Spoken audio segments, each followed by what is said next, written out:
That was the record before us, and here we are, pre-recorded, because we did this a few weeks ago, because we're not here at the moment, are we? We're away in that. I'm Ricky Gervais, with me Stephen Merchant. Hello there. And Karl Pilkington. He's not actually with us. He'll be in some of the best of clips that will be coming up shortly. Yeah, this is just us, isn't it? This is just us. We did this, when did we do this, Rick? A couple of weeks back. Hold on, what is it? What it's the 27th today. Yeah. I enjoyed Christmas. I loved Christmas. I loved Christmas. I had a great time. What did you get? Loads of presents. So did I. I'm glad they made it to number one. I'm really glad. Stroke, he, she. Yeah, I'm really glad that the pop idols, Cliff Richard, Westlife, made it to number one. Bo Selector. Yeah, just delete that. Yeah. Okay, well, we're going to play some of the best of, some of the greatest moments of the last 3 weeks. Yeah. Ever heard on XFM 104.9. What about this? Do you remember this one? Oh, which one is it? All right, so here's the first bit. His homework was to come up with those stupid lateral thinking problems. We maybe should give an example of the.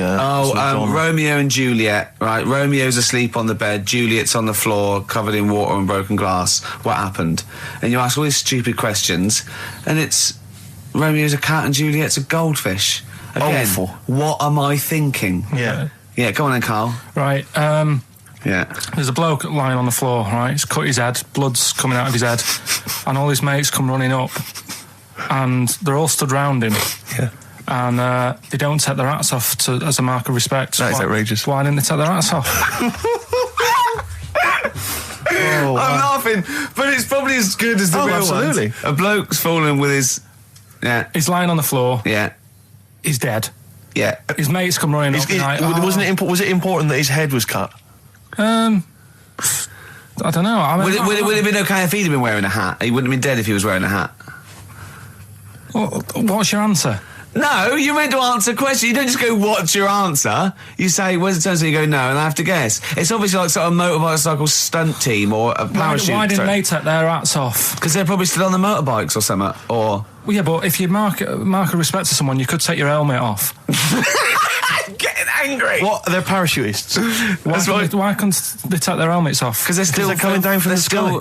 But he's on the floor dead. Well, yeah, but they can look down and see him on the floor. Are they on the floor, Karl? They're on the floor as well. They're walking, are they? Yeah, well, they sort of stood there looking at him.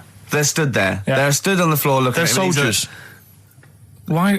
But why? Because it might be in a battle zone. They might have their helmets on, and he's been shot in the head. No. Well, that does work. You see, this is my point. That one works. That one works. Unless you've given us a piece of information where that doesn't work. What's the difference? Why is yours different to he's been shot in the head in the trenches, and they're looking at him and they keep their helmets on?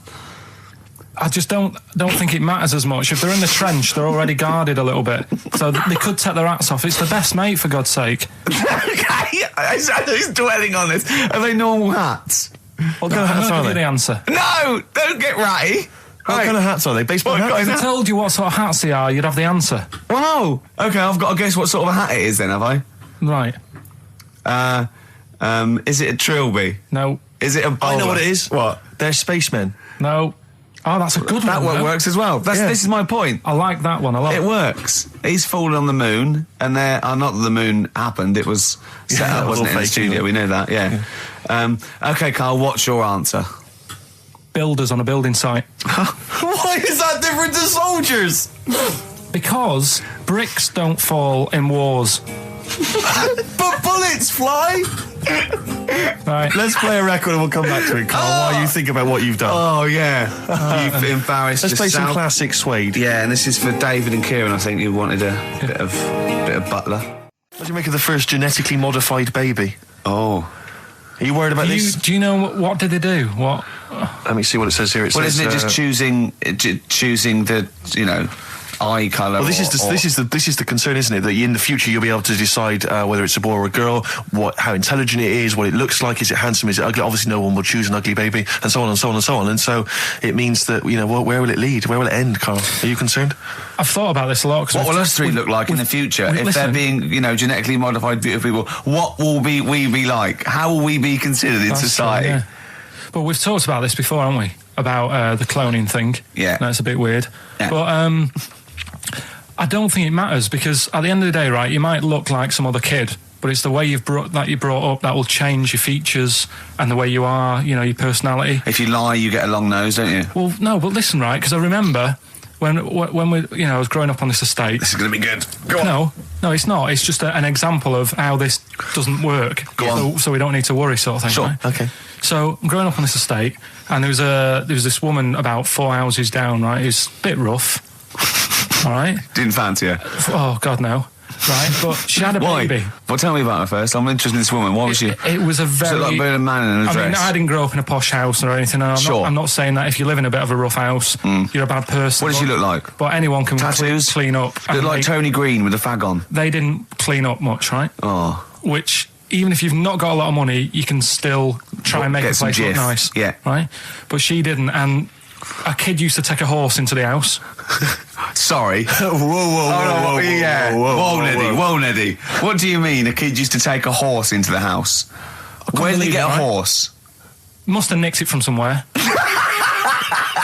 Must have done. You seen a horse in it? No. What, is that from outside the saloon round the corner? Yeah, was it just tied up with a bit of leather? Right? And, Oh, that's great. I'd Did been Big out. Jake come looking for it? I'd been out. Oh. Sorry, let me get this. This was before the lynching stopped or after. Where did he get a horse from? What do you mean he must have nicked it? His mum said, where'd you get that from? I bought it. All right then, but keep it out of the kitchen. I don't want you going Catlin rustling. Where did he get a horse from, Carl? And how long did he have it for? Was he leading it or riding it? Mum, open the door, I can't stop. I can't stop it. Open the patio door as well. Looks like we got us a runaway. What do you mean? I don't know, but the thing is, they couldn't afford to buy one because they're not cheap. So I'm just guessing. Maybe that's wrong of me. But I think... He had a horse? Yeah, right. So That's why the family didn't have any money. They'd spend it on the horse. No, I don't Exactly. think, that's what I'm saying. I don't think they would have bought it. So anyway... Yeah, it's wise to whisper, Carl, in case they're listening. Yeah. And They it's could be not- in the room it's next not door. buying it, it's keeping it as well. Oh, So I was like in the car with my dad coming into the avenue, and you used to have to drive down it to turn round and, Yeah. and you know, sort of go back to our house. You had the traditional method of transport. Yeah. And the horse was in the lounge, Reading a paper. just like walking around. Oh, God! What? And when I was doing, I tried to earn myself some money once by flogging little flowers in plastic cups. What? This is And I went- genius. It just keeps coming. What do you mean you're trying to flog little flowers? What do you mean? Wait. Let's play a record. Let's play a record and come back to this. Wait a Because minute, it's always wait a going to minute. just unravel and unravel. It's going to go on for hours. Let's It play a gets track, deeper Carl. and deeper. It's like come an on, Carl. onion, isn't it? We've created a whole world here where there's a man living with a horse. Just walking around the lounge. I come from the West Country. I've never heard anything like that. I just think of a big sort of like orange carpet and it's got a rediffusion telly and this horse going, I'm fed up in here. Exactly. This is really... I am not taking the rubbish out again. Yeah. Right, play a record. Let's have Velvet Underground. We've got that lined up. Oh, yeah, the God. classic from the first album. I'm waiting for the man. Let's come back to the horse in a second. Little flowers in pots. What do you mean? Go on. Talking about this the other day. What was it now? Listen, the fella. Play a No, listen. record. Do you want, let's just, all right. All right, no, come on. All right, he's got it now. Go on. This fella goes to the doctors, right? Oh, right, okay. Right, if this isn't any way apocryphal, stupid, illogical, impossible, right, you are never, ever speaking again on radio. So make sure this is at least possible. I'll tell you what, I'll even give you improbable but possible. So if anything that breaks the laws of the universe or logic, okay, that's all you have to avoid. On you go. Right, so this fella, right, he goes to the doctors because he's got earache. Right. Okay, if a chimp's living in his brain... that he Go gives, go on. So he's got earache, he's sat in the waiting room and his ear's all bunged up and it's hurting a lot and what have you. So the doctor comes out and he goes, right? And because his ear's all bunged up, he doesn't hear it that well, right? So he thinks it must have been me, right? So he wanders in. Keep going. Anyway, I'm going to hate this. I can just feel it in my bones. Steve, I'm going to let you take over. Okay, Let's go on. let's hear it. Come so on. the doctor says, sit yourself down there, right? So he sits himself down. He goes, right, take your pants off, right? So he's thinking that's a bit odd. Anyway, he He heard that though. he apparently he took his tackle off. The doctor did some operation, What, there in the waiting room? No, in his office. In his office, yeah. What? Wait, so he removed what? His genitals? Yeah. In his office? Why, Carl?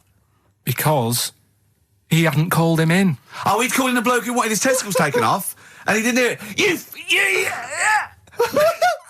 What? So the doctor went out and said, Mr. Jones, who's here to whip off your cock and balls, just here and now, right? Bloke comes in, didn't it? It must have been me. So the bloke who wanted his balls taken off didn't say, I think he said me. So he didn't interrupt then. So the bloke goes in, he starts taking his testicles off, and he doesn't say, I'm here for me ears. What are you doing with that? That was Jane's Addiction. This is the Best Of Show on XFM 104.9. I'm Ricky Gervais, with me Stephen Merchant. Yes. This was a clip show. We recorded this a couple of weeks ago. I hope you had a Merry Christmas. It's not over yet, because tonight at 9:50 is the second part of The Office Christmas specials. It's brilliant. Watch it, and we'll be back next week live. I'm Ricky Gervais, with me Stephen Merchant. Bye. Have a great new year. Right, next one. Which one's the next one? Oh, what about your paper round? Right, the paper round one. Paper round, I'd still say it's the best job I've ever had. And he means it. No, I really enjoyed it. It's like, you know, you don't have to work with anyone else, right? So you make your own rules. Just think of that. You know, you sort of You're around, spreading information to people. Vital information. Giving a service, and no one else is around. You know, you can just do what you want and think about stuff whilst you're cycling around on your bike. It's really good. Yeah. So anyway, Imagine the stuff he's thinking about when he's riding around his bike. So getting in the head of a salamander. So anyway, I loved it, and even though I only got like 50p a day, right, no matter what the weather was like and stuff, I used to get up at 4:30 and go and do the round. And why'd you get up at 4:30? Because I wanted to watch the Pink Panther at 5:30, so I wanted to get me paper round done. I said, why didn't you watch Pink Panther? And then he went, I can't sit there thinking I've got my paper round to do. He'll ruin it for him. Yeah. So is it a good job or not? So 4:30 I was up and about, and this morning it was like winter, really bad winter, bad snow, you know, freezing cold, really windy and all that. And my mum said to me before I went to bed, she said, don't be getting up tomorrow, I'll give you the 50p. I said, it's not about the 50p. So, you know, people want the papers and stuff. So, conscientious. So anyway, I went to bed thinking, you know, that's it. I've told her I'm still going, so, you know, whatever. Go to sleep, get up in the morning, and put all my kit on. And I used to have layers of clothing on because it was really cold. I had like a big anorak on with the fur on. I had like waterproof pants, and I got my paper round bag. And I went downstairs to get out and tried to open the door, and it was locked. I thought, God, so she'd locked it so I couldn't go out. So I'm searching around the house looking for the keys. She must have hid them somewhere. I thought, oh God, you know, I've got the papers to do. So I thought, how can I get out? So I went upstairs, climbed out of the bathroom window. God. Right, and to try and jump out of the bathroom window onto the porch. But the problem was, I had so much gear on, I was like the Michelin Man. So I could hardly move as it is. Yeah. And I'm trying to get out the window, and I'm like, trying to stretch down like that, get my foot on the porch, and my bag got caught on like the hook of, do you know, like how you have a hook so you can put the window open? Right, yeah. The little arm goes on. My bag had got caught on that. I was holding on to the wall and my foot on the thing, so I couldn't sort of pull it away in case I pulled it away and then fell on my head. Yeah. So I'm stuck there. Dangling. My dad comes back from working nights. Yeah. He thinks I'm a burglar. Gets out his gun. So he's shouting and stuff, going mad and going, Dad, it's me. And he had to give us a hand using a... He's heard that wily trick in Manchester before. He had to help me using a washing prop thing, a big stick. What did he do? Well, he said, just hold on for your dear life, and I'll sort of push the paper bag off the hook. Why didn't he go upstairs and sort it out? It was at that point where I was in the middle. There was nothing you could do. Do you know what I mean? It's at that point where you've just got to make a decision. Yeah. And by the time you go upstairs, who knows what might have happened? Sure. Do you know what I mean? You've got to act there and then, not messing around. Yeah. So you could hear downstairs, now here he is, the Pink Panther. Yeah. Dad! Hurry up. Pink Panther, ever so pink. Oh. So that was close to death, because I must have been about 30 foot in the air. So to cut a long story short, he gave me about 4 or 5 near-death experiences, and he went, and the whole point of this, he went, so that's why I think I'm going to die of something horrible, like cancer. And I went, why? He went, right, you ready for this? Yeah. He said, Well, I don't check my balls. Wait. He said, I don't like the feel. Carl, always check your balls. Do you I check don't like the yours? feel. Why don't you like the feel of your own balls? They just... I mean, you know that I don't like bodies anyway. Right. Do you know what I mean? It worries me a bit that you've got all that going on in your body, right? And your skin's keeping it all in place. Stop. We're going down a whole other avenue of discussion. Let's play a track. Let's come back to it. An email from Suzanne talking about your tea that night. Was Suzanne out on Wednesday night? Was the an England game or something? Yeah. So you were alone. You were home alone, were you, Wednesday night? Yeah. Did you enjoy your meal? Was it a quiche? Go on. Right. From Suzanne to Carl. Take the quiche and put it on the baking tray. Cook for 30 minutes on 190. Take lettuce and put on plate. Take 3 tomatoes, wash and chop into quarters. Place on lettuce. Take an avocado, chop in half. Remove the stone. Peel skin and slice. Place on salad. Put salt and pepper on and a dribble of olive and balsamic vinegar dressing. Right? In brackets, small bottle behind the cafetiere. Right, in case he's reaching for bleach. Yeah. You know what I mean? That's it. You know, put everything else away. Right? Then sprinkle a smidge of parmesan on top. Remove quiche from oven, cut into quarters and put on plate. Eat. Oh, wow. Does she have to do that Look at every his single face. time? She's like... No, it's just that I'm not that good at cooking, right? And to be honest, that was a lot of hard work. I didn't bother warming it up. And I did without the avocado. Why? Too much messing about. He didn't even do that with instructions. It was too much. But yeah, I'm not that good at cooking. And Did that. you genuinely... That's not cooking, though, is it, Carl? That's Heating up a slicing. quiche. That's cooking it is making the quiche.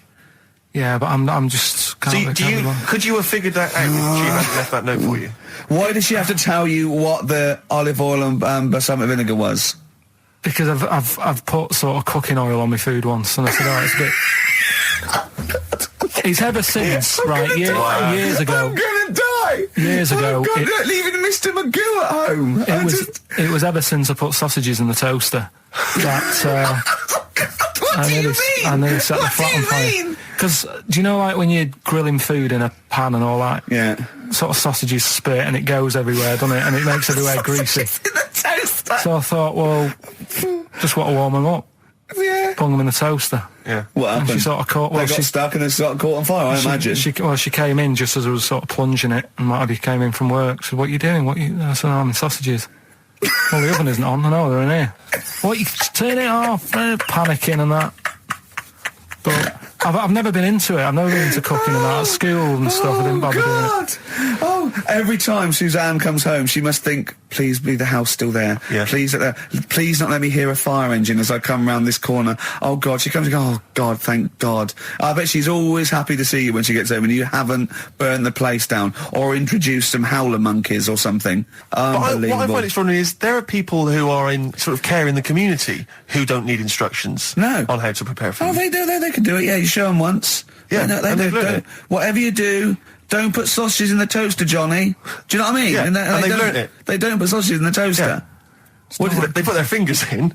But, yeah.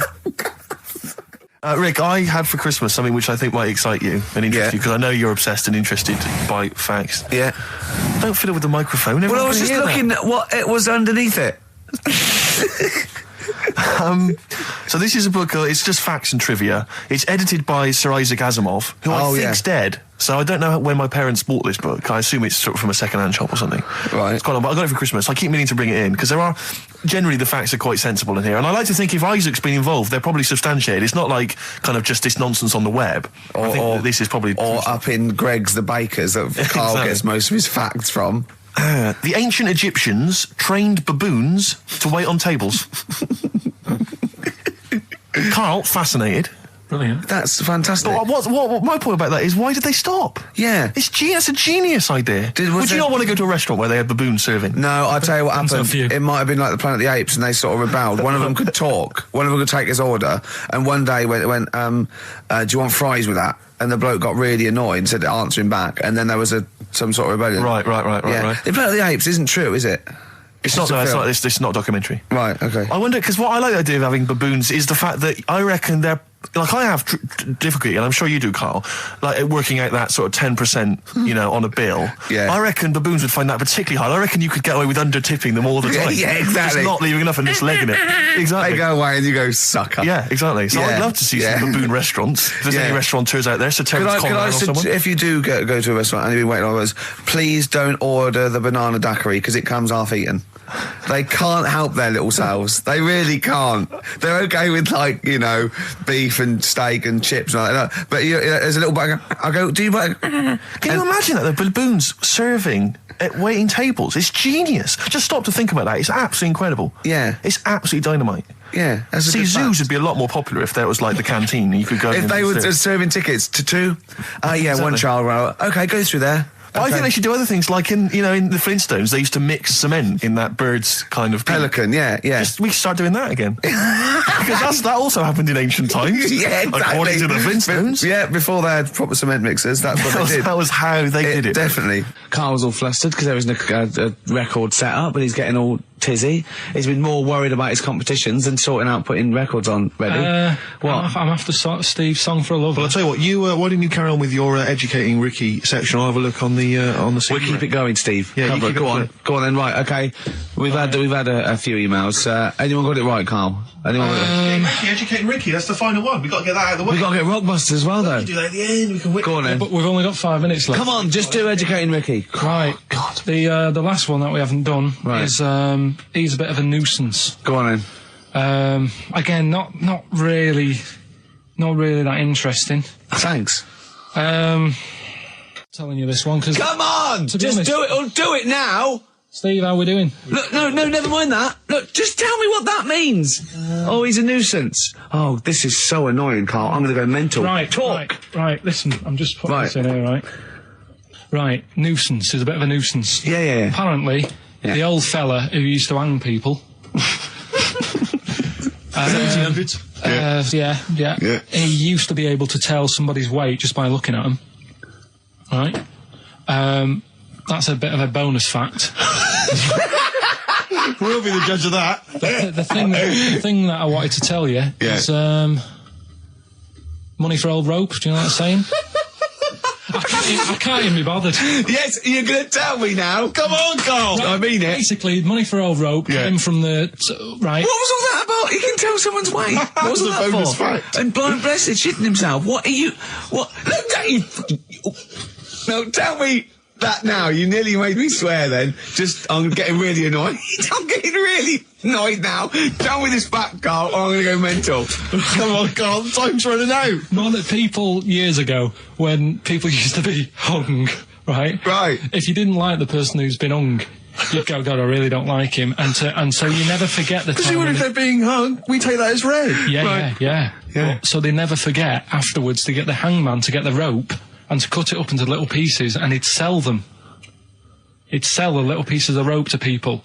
See, Carl, that's the most interesting thing, if it's true, that you've come up with. Right, okay. And so so they sell the rope?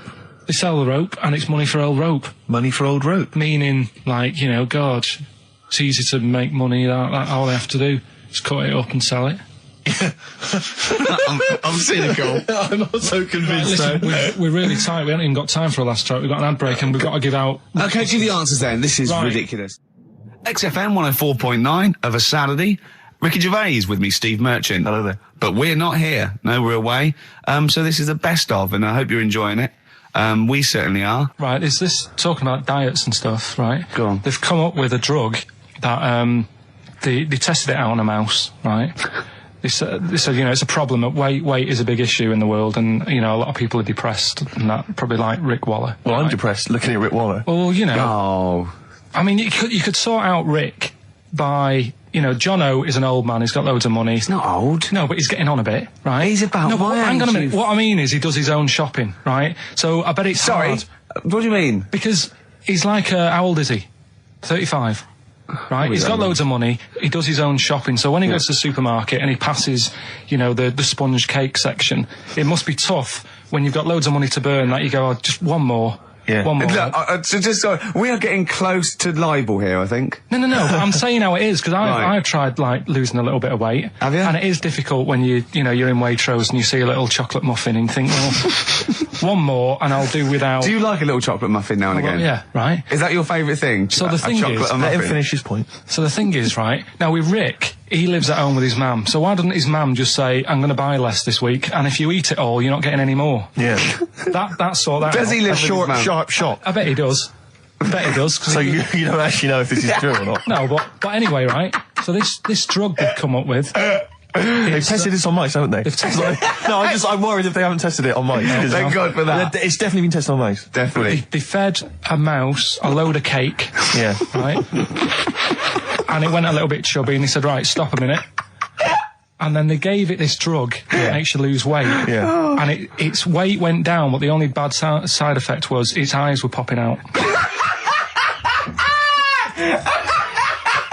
Well, that seems to be fine then. Let's give it to Jono. There doesn't seem to be any problem. Oh, Rick should get some of that. Yes, Struth, Doc, look at these. Oh, Jesus, Jono, your eyes are popping out. That happened to the mice. Sorry? That happened to the mice. But what do you mean? That's the option. What do you mean that's the option? So I love the fact that your choice is either be like a fat, happy man who has the odd sponge cake, or a stick man with eyes on stalks. I mean, Steve's chosen that. All right, calm down. sorry, I thought we were mate. slagging off Rick Waller and Sorry, fat mate. people. Sorry, Let's mate. have a go at the fat people before we start sorry. on me, Rick. Yeah, no, I didn't. I You know what I mean? It's like... Yeah. Because I got some issues and body issues. I know. But Rick Waller's grotesque, Yeah, sorry about I'm that. just a little bit weird. I mean, do you know what I mean? Yeah, should we play a song and... Well, I'm sort just of- a little bit offended. That's upsetting. So we just had a text here that says, and I don't know what truth there is in this, as ever, but John says there is apparently a nude bike ride today in Hyde Park.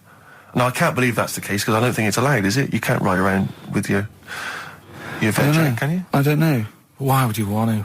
Well, good point. On a bike. On a bike, I like the fact that that's what disgusts him. I want. Do you know what? If we did appeal for a nudist to call in, I'd want a very specific sort. I want a German nudist, a middle-aged man called Helmut. Okay. If there is any, or the closest one to it. So I want a middle-aged man from Germany. If your name is Helmut, you're in. But I'll accept Hans. Carl would be good, wouldn't it? All right. Yeah. I think I'm wondering if the age might. Maybe we could we broaden that Okay, a just little bit? a German nudist bloke. Right. Could he at least be fat? Could I find a fat German fella? If your name's Helmut, we're going to give you a big prize. Yeah. But, any fat German fella who likes to get his sausage out. Sure. Okay? It's sauerkraut. Yeah. What's the phone number? 0871 222 1049. It'd be good just to get an email or a text over the contact, wouldn't it? And then I can just call them up in the week. Sure. And 83936 is the text number. I don't know what our audience demographic pans out like, Rick, but I'm suspecting that's probably a fairly small fraction of our listenership. I know, but there must be someone out there. If you nudists. know a fat German who likes to get his tackle out, phones are going. Straight away. Just answer it, Carl. Just answer it. Just pot luck. it could be anything. Well, just see what it is. To be fair, it could be a nutter. But just say hello. Just tell your turn. It's not straight away. He'll stay there, won't he? He'll stay there. Well, answer it. Answer it. Leave it. Answer it. Oh, you see this? It's gone. It's gone. There you go. He bottled it, so just as well. Well, you took too long to answer it. There's a vicar in Australia who started sort of doing his services and all that in nude. Hot, isn't it, out there? Yeah, Where'd but you get the churches aren't. Churches are pretty cold. It was on some website. Of course it was. Yep. Just saying about a vicar and that who's there's a lot of nudists and that who want to get married. Do it, don't mess about with the wedding dress and that. Just snip up. Cheaper, isn't it? Well, I suppose it's so. I suppose if you believe in God, you believe that that's the way to be in it, because Adam and Eve and that. Yeah, but then in Adam and Eve, the shame made us dress up, didn't it? Yeah. Eating the apple and things. Yeah, but God didn't want that, did he? No, he wanted to see it all. He was loving it.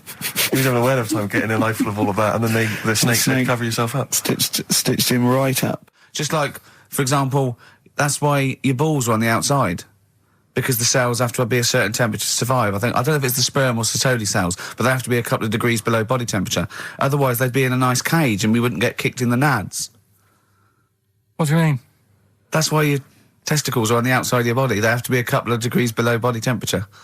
Yeah, but it's not... That isn't why they're there. You see, this is like the chat we had last week about the giraffe having a long neck. What do you mean? They're there because that's where they happen to be. They didn't go, right... Well, that's what evolution is. It's a selection process. It's not a will.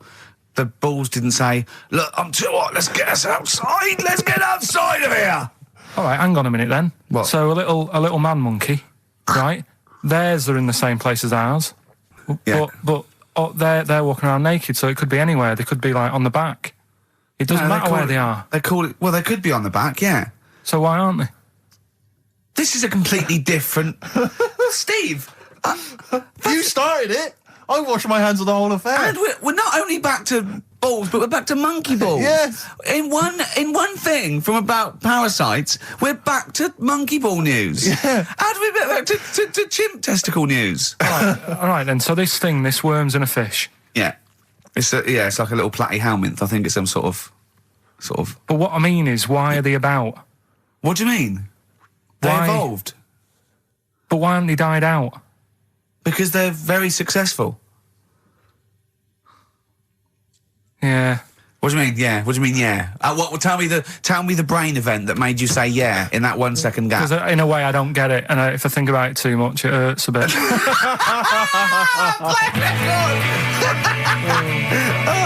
They've just been around for years, Carl. Yeah. Like Cliff Richard or something like that. Yeah. The other one, right? A bloke, right?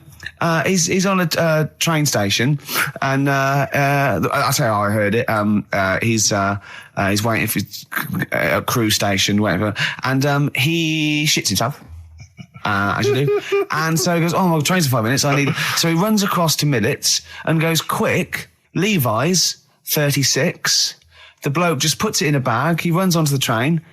He goes into the toilet, takes his trousers and pants off. He's soiled. Yes. Throws them out of the window. I won't be needing those again. Cleans himself off. Open the bags. It's a jacket. Oh. No, he didn't have them, Carl. At what point did he go into it and go, quick, Levi's 36? And the bloke went, sorry, Levi's 36, what, a pair? No. Shall I wrap them? Them? It. Shall I wrap? Just wrap whatever it is. Do you want to look? No. I'm not looking when you're putting it in the bag, please. Right? 36 waist stories. Don't say anything. I've told you 36 Levi's. And put it in a bag and charged me for it. Yeah. I don't want to discuss it further. Yeah. There was one... There we go. There was one about a woman whose husband died, and she had him cremated. Yeah. And made like a little egg timer out of him. Right. And she said, I did that so it can still help around the kitchen. Well, that might be true. That might be a joke. That's quite sweet. That might be true. It's a true story, again. It was all... No, not again, because the ones I just told weren't. Nor is the boiling the brains in a bag curry microwave. Head story, true. Yeah. That's all. Alright, that's Aqualung. Good times gonna come in it. Right, Carl, come on in, educating Ricky. So, don't let the cat out of the bag, that's where that comes from. Comes from a crafty butcher. Right, go on then. So the next little headline is Wash Up With You. Wash up with you, go on. You want to know about that? Yes. It's a survey that they did this week. They? Yeah, some university did some survey. Brilliant. Did a world test on washing up. Yeah. And each country were given 140 pots to clean. Brits were the quickest. Yeah. Yeah. Turkey were the slowest at washing up. The Turks. It's not because the little fellas that work in the kitchens with no... Is it? They can't reach. Spain were the cleanest, and the Germans were pretty good as well. So I don't know where to start with this. Honestly, Steve, I don't know where to start with that. Sorry, what was that? Wash up with you? That was it. But was that it? They survey of washing pots and pans. I didn't understand. You said Italy were the cleanest. No, Spain. No, Brits were the quickest. Yeah. We were the quickest, but Italy was the Spain was cleanest. the cleanest. Turkey were the slowest. Yeah. Spain were the cleanest. But why weren't we clean then? Because we were washing it. Why were we not paying attention to the? We did it rubbish. We did it quick. We did it quickly, but I don't understand why it was being rated on. Who was doing it? Was it Lynette Newman or Ainsley Harriott? She's quick. Both of them are quick. Yeah. Well, they've got like kind of loads of slaves that do it for them. Did we use fairy liquid? Don't know. It didn't have. Did we use a whole bunch of Boy Scouts? Didn't say that. Just like said. It just said, that. Who had the softest hands? Who had the softest hands? So it didn't say. Why is it we don't get notified that this is taking place? I don't know. When I was a kid, no one ever said, we need recruits because we're doing a survey on who can wash up the quickest. Are you disappointed in yourself with that one, Carl? It is pretty dull. To be fair, and that is why we've got to bring in either con merchant or a wine merchant or shut up at your face. Yeah. Would you be able to, if I put you on the spot in the next after the next record, would you be able to give an example of how con merchant would work? I mean, is there something you could do just to sort of experiment? Should we play record? I can do better than that. What? Ads. Go on. Well, if you've just tuned in, it's XFM 104.9. You've got that bit right. Ricky Gervais show with me, Stephen Merchant. Hello there. Carl is actually in a little booth. We're not in the studio, you see. This is pre-recorded. We recorded this last week because we were away. And it's sort of like the best of the last 3 weeks since last time we were away when we put out the best of. What was that one you told me about with the porn? That was a good one. Oh, this was fantastic, right? Right. There was this.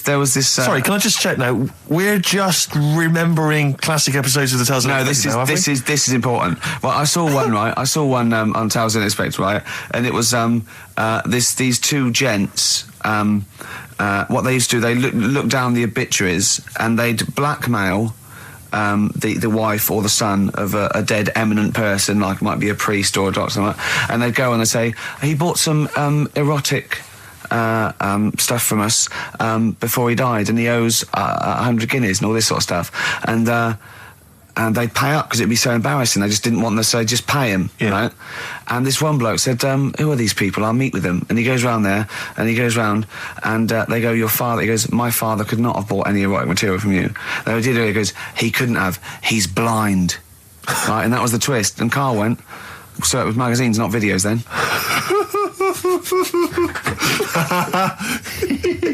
Yeah. Now think about it, Steve. Is that so stupid? Well, presumably it was set in olden times because people, professional pornographers don't tend to call it, erotic material. Yeah. They tend to call it, juicy jugs or whatever. But more than that, I don't understand how a video is going to be any use to a blind person either. I know that you can hear the sound, Carl. Look at him nodding like he's caught me out. Yeah, what sound were you hear? Do. Your meter needs looking at? Yes. Cut. What's then? What's that? Then it's just noises, occasional groans. Yeah. Right. You could listen through the wall at your neighbours. He does. I mean, that's why I save a lot of money. But I thought you were going to point out, Carl, that they could have had a Braille porno. Now, have you thought of that? Look, feel the lumps on that. Exactly. Think about it, Carl. Think about it. You're excited now. Yeah. Your girlfriend's away, Carl. Yeah, the cheese grate has only entered the cupboard. No, she's a good-looking lady. I used to sell mackerel. Did you? Yeah, I had a pet magpie. Did you? Called Maggie. Pet magpie? You mean you captured it and didn't let it go away? Yeah. Can't have a pet magpie. But then it got really vicious. I mean... Well, it was let me go. What do you keep it in, a rabbit hutch? No, it flew around, but it used to just, come to me all the time. But then it started pecking my head and stuff. That's not a pet magpie. That's a bird in the garden. No, but I could actually... I could hold it and stuff. It wasn't scared of me, and it knew it was me. It used to come down from, the top... It hated you. That's why it wanted to peck you. Is that... And the other thing... I always remember being younger and walking through the woods to school with my mum, and I was chasing a butterfly, and she said, "Oh, don't do that, Carl." And I said, "Why?" She said, "Because they only live a day." I said, "Oh, all right, I'll get a dead one in the morning." That's genius. That's great. That's quick thinking, isn't it? Oh, that's sweet. Let's play a song. Oh. XFM 104.9. I'm with Gervais, with me Steve Merchant, Karl Pilkington. Steve. Well, we were talking about the news just now, and there was a story I heard in the week. I think it was on the radio, and I don't know all the details, but what I heard was that a number of, I think it was Falkland, maybe Gulf War veterans were, I think, suing or complaining to the government because they wanted compensation for post-traumatic stress disorder.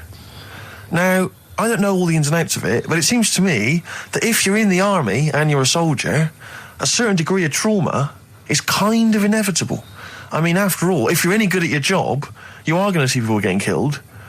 So I don't understand what the ins and outs of it are. I don't know why. No, he came back and Tony Blair met him and go, all right, well, not really, no. Go on, what's the matter? Well, there was people shooting at us and everything. It was all muddy. Well, calm down, don't cry. Well, I will cry. There was a drill sergeant just kept shouting, saying, "Look at you, stupid boy! Where's this gun's not clean?" I just cleaned the gun and it was fine, and now he's telling me to clean it again. Yeah, the boots they were shiny. He's got to do that. It's more distant. His neck was as big as his head. Well, yeah, but you don't know what they. I don't know what the ins and outs of it are, but what you got to do is make sure you know what you're going into. That's what I do. You got to check the small print. So if I was, going over to like the Falklands or the Gulf, I'd put man and go, will it be horrible? I go, you at the back, yes? Will it be horrible? It will be horrible, yes. It will be horrible. There will be shooting and lots of death and everything. I go, right, I'm not going to go. And they go, exactly. Okay then. Okay. That should be fine, yeah. Should be fine, yeah. Just like that. Is anyone else scared about this? Pretty much all of us. Okay, then we won't send anyone then. Exactly. My brother went into the army, right, because he couldn't get a normal job. And my dad said, if you don't get a job by such a date, that's it, son, you're going in the army. And, so when was the Falklands? Was it about 81? Right, and he joined back in like 81 or something.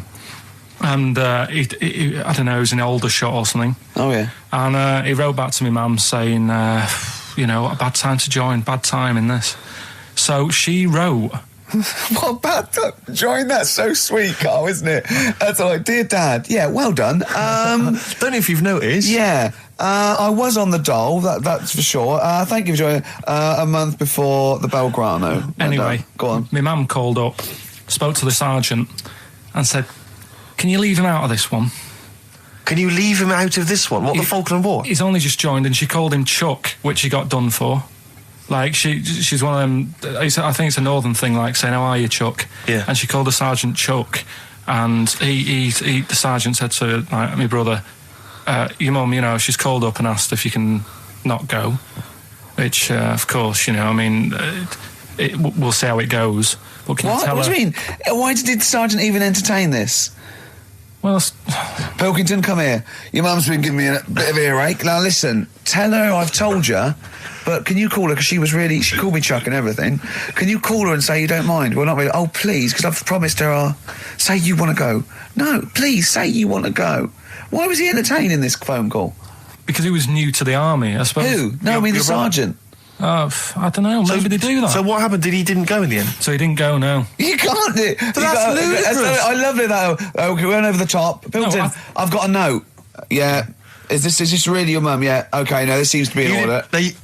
Because I noticed it says, I do not want to go into the army, I don't want to go and fight, and it's crossed out and it's said, mum says don't go. Now, you didn't write this yourself. No, my mum wrote this. Okay, you definitely wrote this yourself. You're going to have to fill envelopes. No, I'm sure if he was needed, he would have had to go, but I think they made a bit of a special effort. They sort of said, Well, it wasn't conscription anyway. Oh, no, I was. But were the other soldiers going around just going, Pilkington? No, he ended up being a mechanic in there, and he got kicked out for going for a packet of fags in a tank. What? Now, wait a minute. Do you mean he nipped down the shops in a tank? Yeah. I don't believe that, Carl. You've made that. Honest to God, that, and he went off with the sergeant's wife. So that didn't help, and he ended up getting kicked out. Sorry, your brother's a genius. I love this. First of all, he gets a call from his mum, go and let him up, and he goes, oh, God. Then he goes, where's Pilkington? His mum's on the phone. Where is he? He's near your house, Sergeant. Near my house? Well, why is... No reason. Well, when he comes back, when he's finished, tell him his mum called. And can he get me a packet of fags? Tell him to walk this time. Wow. This is ludicrous. So the sergeant found out that he was sleeping with his wife? Yeah, I don't know. I mean, did your mum phone up and say, let him off? No, let him off this time. Can he... Yeah. That's fantastic. But he misses it. I mean, I haven't seen him for about 11 years, but ever since he came out, he's just kept getting into trouble and that. And the army, you know, people slag it off, but I think if you're a certain type of person, it's good for It you. didn't straight him in, how did it? No. He was going down the shops in a tank, he was shagging someone No, behind but their back. it's really weird. It's like back then, he was like a proper adult and he had a house and he collected crystal with his wife and that. And now, he hasn't got any of that. Has he got the wife? No, Has he got the crystal? don't think he has. And he hasn't got a I house. seriously haven't seen him for about 11 or 12 years. Oh, so I so haven't even spoken it to always him. Carl's stories always start off nice and funny, and then they just leave me empty and slightly depressed. I don't know whether to hug him or shoot him, put him out of his misery. Can we take Carl to the... phone in if you think I should take Carl to the vets and have him put down, because it's just too stressful. He had some Comedy Germans laughing at him on the tube because they recognised him. I Think of that. Well, What do you think of that? obviously Ricky doesn't travel on the tube anymore. He's too rich for that. I never did. I always thought it was beneath me. Sure, but They I used have to walk everywhere, didn't Yeah. you? But I'm still forced to take the tube, and I sat on the tube, and it pulled up, and outside the window, just happened to be on the station, was one of the posters with us. So I was kind of there, not realising it was behind me, and these big kind of fat German or maybe Bavarian guys. Well, they're in lederhosen eating sausages. Yes, they were. They're Bavarian. Yeah, they were. And I noticed one of them kind of looked at me, then looked at the poster, then looked at me, just happened to say it, and wittered something to his friend in German. You know, I don't want to try and do an impression. That's freaking goggle-eye. Oh, wow. I think that... No. But I know what you're thinking it means. It doesn't mean that. Right, okay. It means... What's a rough translation? Elegant boy. Right, okay, yeah. And so anyway, That's freaking goggle-eye. He pointed out the poster, and his That's mate, lanky pissing streak. and his mate burst into laughter. And then we pulled Well, they've up. got a great sense of humour, the Germans. Well, That's the indeed. thing. But we rumbled onto the next. We rumbled onto the next station, and the poster was in exactly the same place. And this time, they tapped the shoulder of someone else on the train and pointed me out, and that person also laughed. An Italian? An Italian What it bloke, was. yeah. There was a French... Was there a bloke with a beret and a little moustache on the other Exactly, side? Yeah. Was yeah. it United... Did you get on the United Nations Express? Oh, imagine that. Yeah, Or it was fake. See the freak. Look at his freaky goggle eye. Right, whereas I love the fact that before you were at least pretending to be speaking German. Now this is an Italian with an accent. It's just a guy speaking perfectly good English. Same. You've not even disguised the insult there. Oh, dear. Oh, that'd be lovely. Try and insult me in other cod You languages. could bring Europe together if they just, like, instead of Esperanto, that there was just one common language, the language I'll of tell you what freaky would bring goggle us. eye. I'll tell you what would bring the Europe together is you maybe representing England on the Eurovision Song Contest That would be great. with a wouldn't it? self-penned tune. Shall I do that? That would be Excellent. magnificent. It's got to be worth thinking But about. just about everyone being the same. Yeah, like just about the people euro being and that. equal. Everyone, not everyone. and also mentioning the euro. Yeah. Yeah, just doing that. I like all different. I like all different cheeses. Oh, je t'aime la musique pop. Yeah. La baby belle. Et le cheddar. I mean, I'm not fluent I'm French. Le Grand Fromage. Yeah. Oh, it'd be lovely, wouldn't it? And they'll all be there, all in their different. Well, different every line could uniforms. be maybe in a different language. Yeah, and what would I wear? I'd wear sort of like a kilt. You'd wear a kilt, but you'd also have on your head one of those kind of big, what are they called? Those big furry hats that beefeaters or whatever wear. Or Yeah, one of them. Is it kind Yeah. of a busby or something? busby, A busby? yeah. Wear one of those, or maybe a kind of policeman's helmet, That'd a be Bobby's good. helmet with the kilt. Yeah, You'd have the clogs. I'd wear the policeman's helmet under the kilt, so they just thought I was really enjoying the show. Yeah. Good idea. Eh? Excellent. I think we talked for about 3 minutes without having to mention some kind of genitalia. You're doing very well, We actually, should boys, celebrate yeah. by playing one of my tunes of the year. Really? What one is it? U2 Electrical Oh, Storm. I know you're a big fan. I know you're a good big fan. choice. Well done. Cheers. All right, this is Carl, the producer of Ricky Gervais and Stephen Merchant on XFM 104.9. We're playing out some of the best bits. Hope you're enjoying it. Here's another one. 3 holidays Carl's had this year, last year. Yeah. I'd love to have 3 holidays. You've got to start putting the work I in had there. 2 holidays No, then. you had 3 holidays. You went away with Suzanne and her parents. Yeah, well, that doesn't count. It does count. If you book 2 weeks off the firm and you go away and you go, how was your holiday go? Well, I didn't really count. It wasn't a really good holiday. Can I have them days back, please? My New Year's resolution is to be nicer to you, but Well talk done, sense. you've already broken that. No, but talk sense. Talk sense. You've had 3 holidays this year, and I'm just saying, you're in your 30s now, and 30s is when you should be really putting the work in. That's true enough. To reap the benefits in your 40s, 50s, 60s, 70s, 80s, 90s, and 100. Carl, what's your New Year resolution? What about think before you speak? it's worth. I mean, See, I'm consider- allowed to laugh. I'm allowed to laugh at things other people say, Carl. That one, that is a good suggestion. How was your holiday, Carl? It was all right. Right, brilliant. But that I don't see on the ratio of good to bad in Carl's mind. That might be amazing because we never It might hear be him amazing, singing the mightn't praises it? of anything. I'll tell you what. Can we have a cracking little tune and then come back and hear about Carl's holiday? I'd love to do that, Let's really. keep it tight. Love to Tear Us Apart by Joy Division. Now I can't put my finger on it, but that doesn't sound like the original, and it's off a compilation. It sounded a bit fast. I think the vocal was slightly different. If anyone can, put me out of misery, I think it might be in a session of the time or something. Carl, is it a New Year resolution for you? Another one. Maybe when we ask you to get a song, get the original single version. I could be and wrong, not some but- obscure but- session. Yeah, it does seem different, doesn't it? Very odd. Yeah. Yeah. Maybe we just remember it wrongly. But anyway, that's XFM for you. 104.9, I'm Ricky Gervais with me, Steve Merchant. Karl Pilkington. Carl, you went to Lanzarote. Yeah. People said don't go to Lanzarote. They told you it was Lanzarote. They told you, were they right or We wrong? were right, yeah. Really? Yeah, it's a bit ropey, yeah. Is it why? Just out there. If it wasn't for the volcano they had, it'd been knackered. That's their big draw, is it? That's it, basically. That's all they've got going for them. When you landed, was it really hot? Were you quite excited? You were thinking this is It was okay? warm. It's we can't complain about the weather. The weather was all right. Sure. You know what I mean? That's what I went for. But it'd be nice if there just was something else. Yeah. What did you do all day then? Did you read your ritual book? No, I didn't read that. I read that book. Do you know the book that I bought and all the chapters were messed up? Oh, yeah. I bought a better version of that All right. and I read that. Excellent. And then, Did it make more sense in order? yeah, a lot easier to follow. Yeah. And then we went and had a look at the volcanoes and that. They've got 36 of them to look at.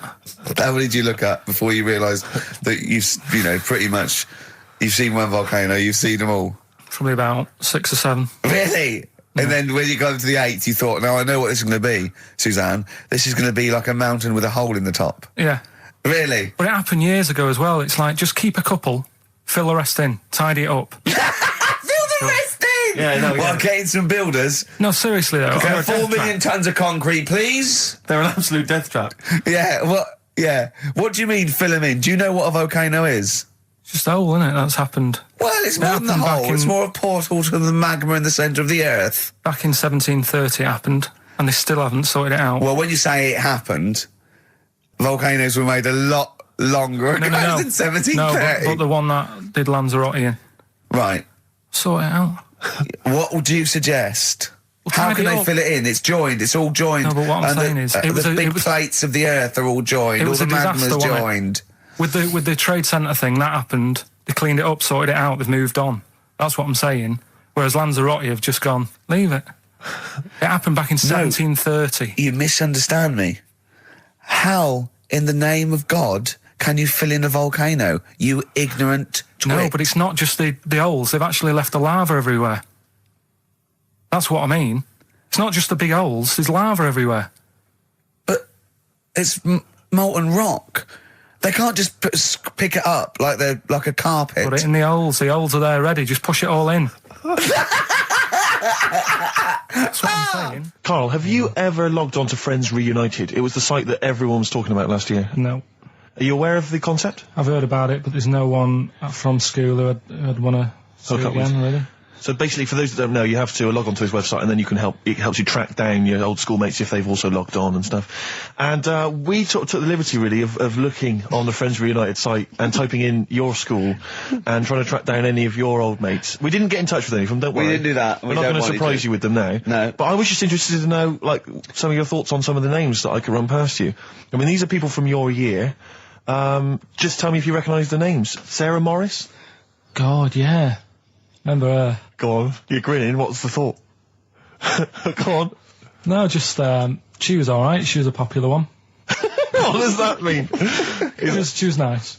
Yeah. Okay. Okay, what about Darren Buckley? He was one of my best mates. Was he really? Yeah. Seriously? Yeah. What do you reckon he's doing now? Do you still keep in touch? When my mum and dad were still in Manchester and they had a butty shop, he used to go in because the bookies was next door. I love the way you paint a picture. If you did this in your history exam, Carl, you will walk it. Go on. So your parents had a butty shop. There was a bookies next door. Yeah, and he liked having a bit of a gamble, so he used to. I think he works for some insurance company. Do you think that his fiancée Beth knows he's got a gambling problem? Or that his 2-year-old son Lewis? No. Yeah, they live in Cheadle Holme. Hume. Cheadle Hume. He must be doing well. 'Cause He's still supporting the Blue Army and frequents the shrine on a fortnightly basis. Funny thing with him is, right, when I used to stay over at his house, and his dad was a copper, and I remember his dad came down and said, right, I want to see you two. I was like, oh God, what's happened? And got us round the table. And he said, do you know much about drugs? So we were like, what's all this about? So he goes, you know, they're not good for anyone, you know, the stupid thing to get into. And we're like, yeah, we know. And he went, you know, do you? We said, yeah. He said, what's this then? And he'd found something in his bedroom, and it was a Skittle. What, the sweet? Do you know little sweets with the S on it? And Oh, really? Drugs. Yeah. So he said, well, yeah, it's a Skittle. Yeah, I know what it is. Oh, he was bluffing like that as a slang word. Yeah, he thought because he was a copper, he probably had to be down with all the terms and that. So we said, oh, it's a Skittle. And he said, yeah, I know what it is, but what's it doing in your bedroom? Oh. It was like, no, it's a toffee. So, Darren, Yeah, I know, it's a toffee, it's a squib, it's a, yeah. Embrace, glorious day on XFM 104.9. Rick, there may be listeners tuning in thinking they've got something better to do, for instance, switching off the radio and just staring blankly at the wall for the next half an hour. But no, because what they're going to miss is our grand finale to this, which is, of course... sponsored by Lindauer's, the sparkling wine solution to a hot summer's day. Yeah. That we're going to be firing a cork. Did you just make that up? Yeah. Pretty good. Please, yeah. Good. They're going to be firing a cork at Carl's head just for the sound. I just think it's sound... Huh? It's not happening. Yes, it is. You said... No, we've said it is now. We've promised it to the listeners. Yeah, come on. I'm not happy with it. Why? Because the pain? Well, I've never had it done, so I don't know how painful it is. Well, what reason to do it then? Yeah, we've got to try it out, haven't you? You're perfect. It's like a little cowbell or wood block. That's what I'm hoping for. Yeah. I'm hoping for pop. And I'm going to film it for my website. Brilliant. So go to that this week, rickygervais.com, and see Karl Pilkington getting hit. A high-powered cork coming out of Lindauer sparkling wine. Lindauer sparkling wine. And of course, if you want to send us anything in, and perhaps next week that you feel we could actually that'd be great. That's for us to do. This is like interactive because a lot of people plan the show. Like Dr. Fox plans his show. We sort of come up, we riff on the. That's a great idea. Send stuff in that we could harm Karl with. Yeah, we harm Karl. We do a jingle. Harm Karl. I've always wanted one of those George Foreman grills. I've always wanted one of them. I know, but that's too much, isn't it? What if we just pressed his head inside it? We'd have to put it on. No, put it on. See. Just squeeze his head inside it. I've got to do that thing with a tea towel one day. You know that thing I did with a tea towel? You put a tea towel around his head, right, tie it. I put a wooden spoon in, and you only have to turn it like a couple of inches, and it kills you, doesn't it? Yeah, sure. It really is, yeah. So we'll be firing a cork at Karl's head. I'll be filming it for the website. So that's coming up about 10 to 3. Look forward to that. Yeah. Do you know what? I'm loving this. This is my. Just being in a room with him. I just can't. I want to squeeze his head. XFM 104.9 playing Green Day. The studio's falling apart. I know, his microphone broke. I'll be honest with you, Rick, I don't know why Lindauer's, the sparkling wine, want to be associated with this shambles of a show. It is falling apart. This is awful, this studio. It's got to be fixed. Right now, Karl, come round here. It's the time where I'm going to let a cork off. Do you want to film this, Steve? Yeah, that'll be available on the website next week, rickygervais.com. So see Karl getting hit. One bloke suggested we leave the metal cap on because it's get a better pitch, but we take that. He's straight. Let's get the camera ready. Get the camera ready. Ready? So if you just joined us, we are using some Lindauer's sparkling wine to basically, what can I say? We fire a cork at Karl's round ready? head. Ready? Hang on a sec. Let me just put the headphones on. All right, film this then. Okay. It's in position. Look. Just firing up. Okay, Karl, come on there so we can see your head a little bit. We want to get the noise, the microphone there. Right, ready? Hold on. Good. So you're just doing it. Hold on. Now it's in position. What if it? Ready? Yeah. Oh, God, it... Oh, no!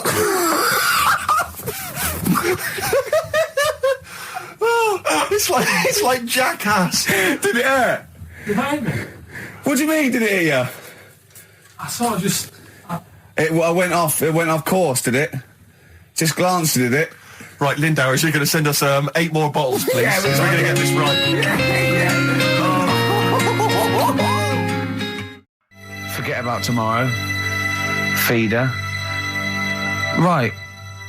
Listener, I'm talking to you now. Have you seen these posters around with me and Steve on it, right? It's embarrassing, right? We were mucking around at a photo session and XFM wanted to do some posters. We couldn't be bothered to do them again, so we let him have this one. Irony comes back to haunt you, and it looks like I think I'm Simon Temple or something, and Steve's all right. But we think that Karl should be in it. Definitely. Karl doesn't want to be in it, but it looks like everyone listens to this show for Karl's basically, innocent stupidity and some great tracks. Exactly. They don't listen for us anymore, Steve. So I think it should be a campaign to get Karl on the poster. Yeah.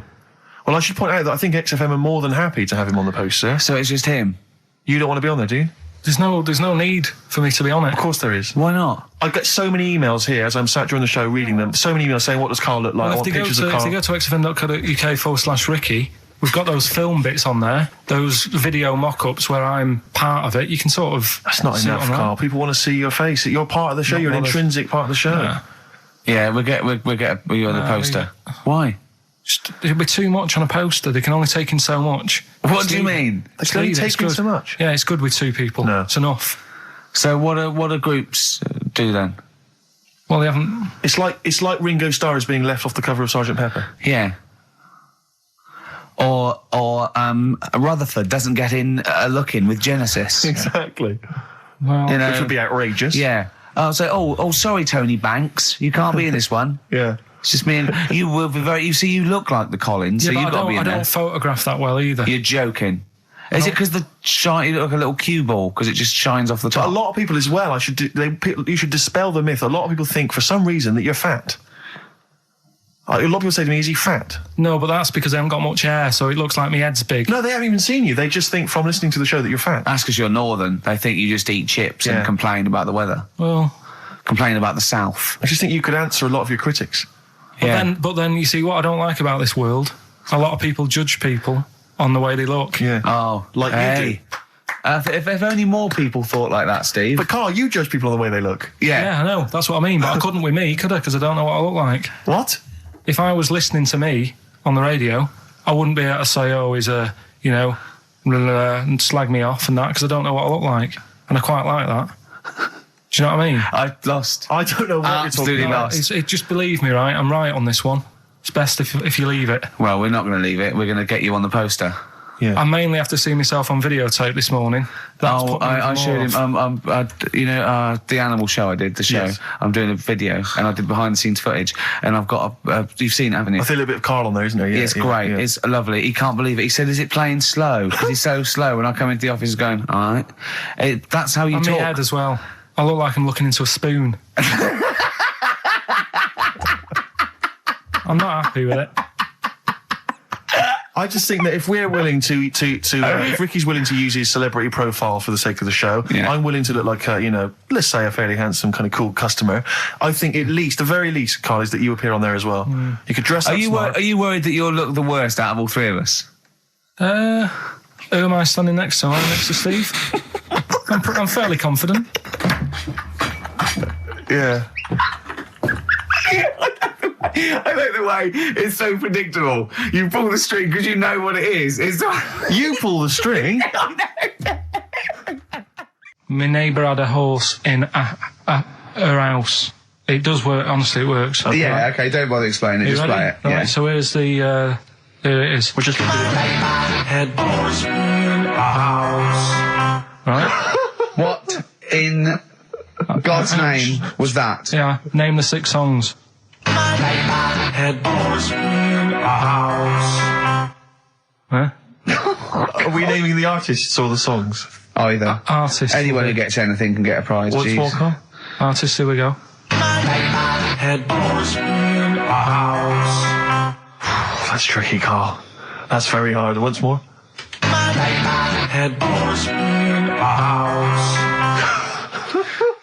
Email in ricky.gervais@xfm.co.uk. I'll give it Another letdown. Another letdown. It's brilliant, this. No.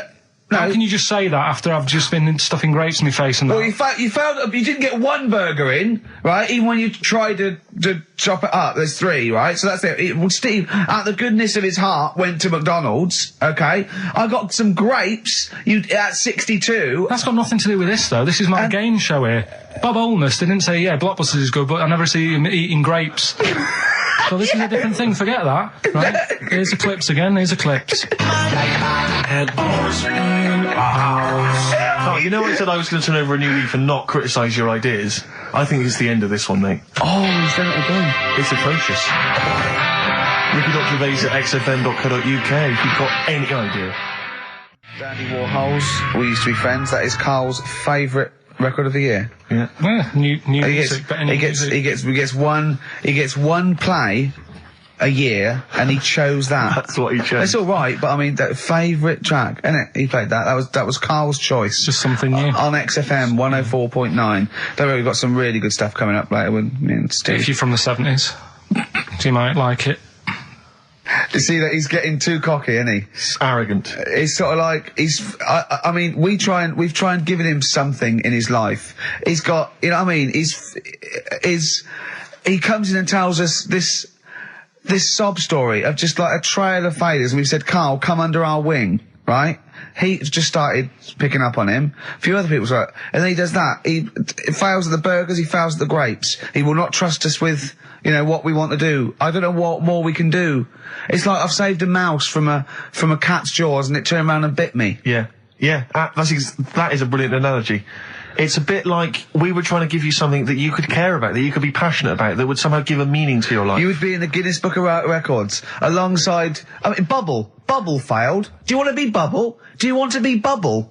Or do you want to be the bloke with the milk bottle on his head? Exactly. Who's in there? The guy who ate the watches. Yes!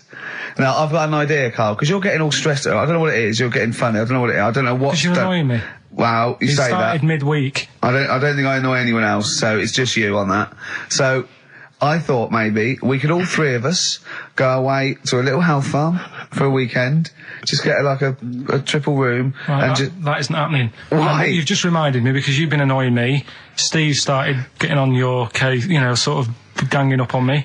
I'll tell you now, Steve, I just forgot. Remember a couple of weeks ago, you said to me that my pub quiz team is rubbish. Yeah. Right, well, it doesn't matter anymore because you're not part of it this time. That's bad. That's bad, because it's interesting you say that, Carl. Carl, you say that because I tell you this, I found someone, mate, who could be filling that tricky 5th member. I wanted to test him out this week, mate. On your team. Test out on your team. Because I'll tell you what this is like. I don't know if you're familiar with Paul Ince, who used to play with Man United, right? But everyone used to say he's the governor. Right, even the players used to call him the governor, right? And Alex Ferguson at Man United was like, I'm not having this. Yeah. I'm in charge here. And he got rid of him. And that's what's happened. You were moaning the other week, saying your team's rubbish, you don't know what you're doing. Yeah. Well, let's see how you do on your own, right? He's turned, isn't he? I'll be honest, Carl, I'd like to be on your team. Well, sorry, Paul Ince. You'll have to go and join Middlesbrough, or wherever it is it's gone to. Carl, what can I do to get back on your team? It's not happening. I've already filled your boots. Don't let him have the upper hand, Steve. No, wait a minute. I'll tell you what always annoys me, though. Ricky spends most of the show slagging you off, right, having a go at you, annoying you in the week, squeezing your head, making you eat burgers, right? But you always take it out on me. I'm the one who always gets the insults. I'm the one who's now relegated from your team. Why, you see, this is the thing. You're just as bad as him, really, because you're siding against me, because you know that I'm willing to take it. The truth of it is this, you know that Ricky Gervais is keeping you in burgers and grapes, metaphorically speaking. He's the one that's got you in Heat magazine. I just spat all over your new Guinness Book of Records. You see? Get me a tissue. He's just squirted tea, laughing all over your Guinness Book of Records. I'm going to get the flak for that. No, it's because you made me laugh when I was drinking, because you went, and it made me laugh, and I spat. I just think it upsets me that you never pick on Ricky. You never ever go at him, because you know he's the one who's raised your profile and made you a little bit of a celebrity. We've missed one here. Using his teeth, Raman Andiapan, right? Hustato coconut. He did what? He husked a coconut. He's the fastest coconut husker in the world. What does that mean? I don't know. He pulls husks. What's that? His little face. Look. What's a coconut husking? He pulls the husk off. Look at Carl just with his head down. Carl, come on. What's the matter? Because that cost me 20 quid. I know. Well, I'll see you all right. I've Tea all over the world's smallest man. Why have they stood him next to the world's biggest man? Right, I'm in a bad mood now. Oh dear. I'm So happy. you haven't got a team? Steve, I'll sort you out. Come to me. I'll sort you out. Seriously, Don't worry. mate, I found We'll someone win. who would help you win this week, Carl, and No, I was going to Steve. tell you about it, and now... Steve, you can be on my team this week, and I know something about the quiz that Carl doesn't know. So I'll tell you, I just think that it's so ungrateful. So Whatever. ungrateful. Right, Songs of Phrase, just give it a couple more plays. Just Yeah. email in, we'll pick a winner soon. Ricky.Gervais@xfm.co.uk. well, this is rubbish this week. No one knows it because it's rubbish. Steve was right. There's 6 songs there, so if you know what they are, just That's the end of that. I think that's the end of Songs of Phrase. email in. I think we've got none there. No. That's the last week for that. That is Okay, well, rubbish. why don't you give us some monkey news? Is it monkey Yeah. news time? Come on, Monkey News. We'll play a song and we'll... No, do do let's Monkey play a song, News. let's play a song. Oh, it's a great track. Cheer up, Carl. Is it new? Is this Waiting for an Alibi with Thin Lizzy. What year Doesn't was have to it be new. It's brilliant. What year was it out? Oh, Einstein wasn't new when he came up with the greatest theory ever. Oh, hold on. Hey, hold on. You're not new. You're not new. Waiting for an Alibi by Thin Lizzy on XFM 104.9. Right. Okay. This is of all the trauma in the world, I thought we'd come on to a little bit, and he's just brought it right down. Little mank twat whinges. No, but I mean, do you know what I mean? He's had a go at you. He's thrown you off his team. I'm devastated by that. That was the one thing I was looking forward to this week. To be fair, you were looking forward to telling him you were taking over the team, so it's sort of poetic justice. It has blown up in your face, to be fair. True, I was trying to squeeze him out of his own company. Yeah, you were going to try and get him out of his team. Yeah, well, it was I a had- hostile takeover, and they clubbed together. To be honest with you, there's normally 3 regulars on his team. I got 2 of them on my side, one of which is his girlfriend. So I only had to work on him to try and get him to resign, no. and we'd have been away. Still, you know, we should give the prizes away. Yeah, well, Carl. this has been dreadful. This thing. We started off well with him trying to force burgers in his mouth, and then he come up with this tat. I mean, this is the end of this because it's. I mean, it was shoddy to start with. No little Dio couple. Well, this is not only. Well, I'm just saying, this is what I was saying in the pub yesterday when you try to be sick on my leg. I was saying, come up with new ideas if you don't like them, but you diss them on air. well, it's just disappointing, isn't it? And Right. What's that? I was disappointed when I was choking before. We were disappointed as well. Yeah, you didn't try. You didn't try with the grapes. You were just like Right. chewing on that. You meant to just throw them in and swallow them. Songs of Phrase, it was 6 songs, it Yeah. sounded like this. Boring. Right, what are they? Just give the 6 answers. songs there. We had Lionel Richie, My Destiny, for my. Tricky. Neighbour, Oh, that's XFM. Ooh. my neighbour was Space. Space, Neighbourhood. Had Harry Connick Jr. Had to be you. Yeah. Right. Had a neighbour had a horse. Horse from America. America, yeah. We had a horse. In the house. In was Lisa Stansfield with Pathetic. In All the Right Places. Oh, pathetic. Did anyone get that? Did anyone get that? And no a one house got No one from got that. Animals. So that was pointless. All right. Well, the most that's anyone got was 3, Yeah. and so we're going to give it to Deborah, and that's Yeah. possibly Deborah and Kate. They got Right. at least 3 of those. So well done. Okay, well done. Yeah, there's prizes on the way. That's the end of that. Well, do you want to do some, give some stuff away? I suppose so, Carl. We could, yeah. Yeah, set it up, set it rolling. What is it? Which of your many competitions is this? Songs of Phrase. Talking of competitions, I remember last week there was a big argument that Carl kicked Steve off the team because he was getting a little bit uppity and trying to take it over. Pub quiz, isn't it? Pub quiz, yeah, but then you let him back in, didn't you? Well, he was all right. He came to me afterwards and said, you know, you're not going to kick me off, are you? And I said, well, yeah. He came back sort of, I suppose, begging. Was it embarrassing or? Well, no, it's just, you know... He learned his lesson. He realised he's overstepped the mark, like you have this week. Yeah. Do you know what I mean? We've all learnt a lesson. Yeah, we've all learned a lesson. But I won the quiz, didn't I? And you didn't. Well, that doesn't matter. The thing is, we I did won all well. the money, didn't I? Please I won bear all in the mind money. it's taking part that counts, Rick. Yeah, sure. I wasn't winding you up in the quiz, though, was I? And all your team was older.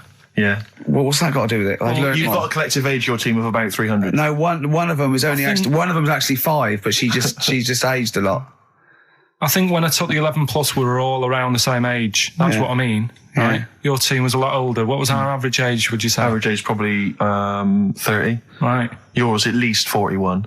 No. Definitely. No. Definitely. Only 2 of us were 40 and 3 were about 30. No, rubbish. Yeah. Who's 30? Martin, Glenn's about Glenn's- 36, yeah. About 30, but It all helps, doesn't it? And helps. And you've all got... Arnold's under 30. Arnold's under 30. And you've got a better general knowledge. yeah. We were cheating. We knew more. You just knew more stuff. Yeah, that's not allowed, is it? Proper quiz time. But I Anyway. wasn't winding you up though when I won. I wasn't gloating or anything, was I? No, that's all. When you kept sort of counting it in front of me and Like he hasn't got enough cash already, Carl. how much was it? How much was the prize? I can't say. It'd be gauche. Right. Is that tax-free, that money? Yeah, it's a prize, isn't it? Is that true, though? Is that how it works? I think so. Prize money, isn't it? I don't know. Well, Right, otherwise, I assume you'll be declaring that. Yeah, will you? Yeah, you'll be paying tax on that. Yeah. Because you know where people... I mean, the taxman could contact you via XFM at any time just to check that if you wanted to. Sure. Clocks. Coldplay. XFM 104.9. In fact, can I just plug something? Go on. Because you can hear Coldplay live tonight from 7 o'clock, the whole Earl's Court gig on XFM from 7. Blimey. Yeah. It's not bad. Yeah. To Coldplay. To Coldplay! Happy Easter. Happy egg. Well, that's about it from us, isn't it? We got, to be honest, I didn't miss Carl at all. I did miss Carl. I felt we worked harder. We did a better show without him. I think he's dead wood. Well, I think that we should, tell him that we don't need him. If he turns up, it's fine. If not, you know what I mean? Yeah. Because that will wind him up. Oh, he'd be livid. If you could send, could you send Carly emails saying to Ricky or something, because he gets all those, doesn't he? Or to Carl saying the show was better without Carl. Yeah. Can you please do that for us? We'll tell him the truth. He'll hear it. He'll come back and hear it. So we know it's a wind up. But I just want to see his crushed little face Monday. Is if you can send as many emails as possible saying this show was better without Carl. Yeah. I will be grateful, and I promise I'll tell him the truth next week. Do you think I can do that for us? I think so. Is it carl.pilkington@xfm.co.uk? Yeah. And it's Carl with a K. Yeah, Carl with a K. and send some to me because he'll read those next week as well. Yeah, ricky.gervais@xfm.co.uk. Yeah, In just fact, say it was. send some to me as well. And pass them and on, just pass them on. Yeah. And to the head of XFM. Oh, what's his? Yeah. What's his one? Yeah. Because he won't get in trouble because obviously Andrew's listening, so he know it's a joke. But Andrew.phillips@xfm.co.uk. in fact, could you send a marketing load? manager Charlotte Susan at XFM. Yeah, Andrew.phillips, just saying it's so much better without Carl because it's got a bit self-indulgent. He just does his same old stuff about Auntie Nora farting, and it's not big and it's not clever, and the man's a fool. Yeah, So if you do something like that, make stuff up as well. Thanks very much. Happy egg. Happy egg indeed. Can I just end with a tune? Yeah, absolutely. Ed Harcourt. I don't know if you've listened to his current album. Yeah, but new there's album sounds good. some nice treats on there. And this is one called The Birds Will Sing For Us. It's a nice way to end. See you later. Cheers. Happy Easter. Do the email thing. Egg. Blur, Out of Time, on XFM 104.9. Ricky Gervais, with me, Steve Merchant. Karl Pilkington. Yeah. Steve's a bit quiet. He's got a bit of a sore throat. Oh, a bit of a sore throat. Murder. All week. It's been murder, Rick. We couldn't work all this week I've been because off sick. Steve's been in Bristol. Karl, you're not impressed? It's just, I don't understand why having a sore throat sort of... Oh, he's done you. Right, what if the sore throat was so painful it was like you've got broken glass and razor blades in your throat? You can hear now that I'm not even speaking from down in the throat, I'm speaking from the very top of it like that, so it sounds a bit weird. But you're right. What? Your hands are all right, aren't they? Yeah, but we talk when we're writing, don't we? I can barely talk. It was agony. I couldn't sleep because it was so painful. Even when I was just lying there, motionless, it was hurting. I just was surprised because we got back off holiday and called Ricky and said, all right, is Steve all right? And he said, he's had to go back home or something, and he's stayed there because he's got a sore throat. Yeah. I didn't understand why you can't, just go home. I mean, how old are you? What? I don't understand why you've got to be 29. at your mum and dad's when you're feeling I a bit happened ill. to be at my mum and dad's, now I'm talking like you, when this sore throat really kicked in. So I thought I may as well stay and get a bit of the creature comforts of home. Do you know what I pictured though when he told me? See, my parents aren't like yours, Carl. Your father would have popped down to the phone box and maybe looked to see if there were any kind of throat lozenges. Strepsils. Yeah. Whereas my mum phones at the doctor first thing she can. I'm straight down there with my dad. They're snapping into action. They're trying to sort me out. It's a bit like that Ronnie Corbett thing, isn't it? Sorry. That sorry thing. You're right, Carl. Yes, you're absolutely right. He's just like that. Oh, No, dear. it's just because You just went on holiday with your parents. Well, not with mine. No, with right. Suzanne's, and it won't be happening again. Thin Lizzy, boys are back in town on XFM 104.9. Right, we are back in town. Me, Steve, and Carl. Carl's on holiday.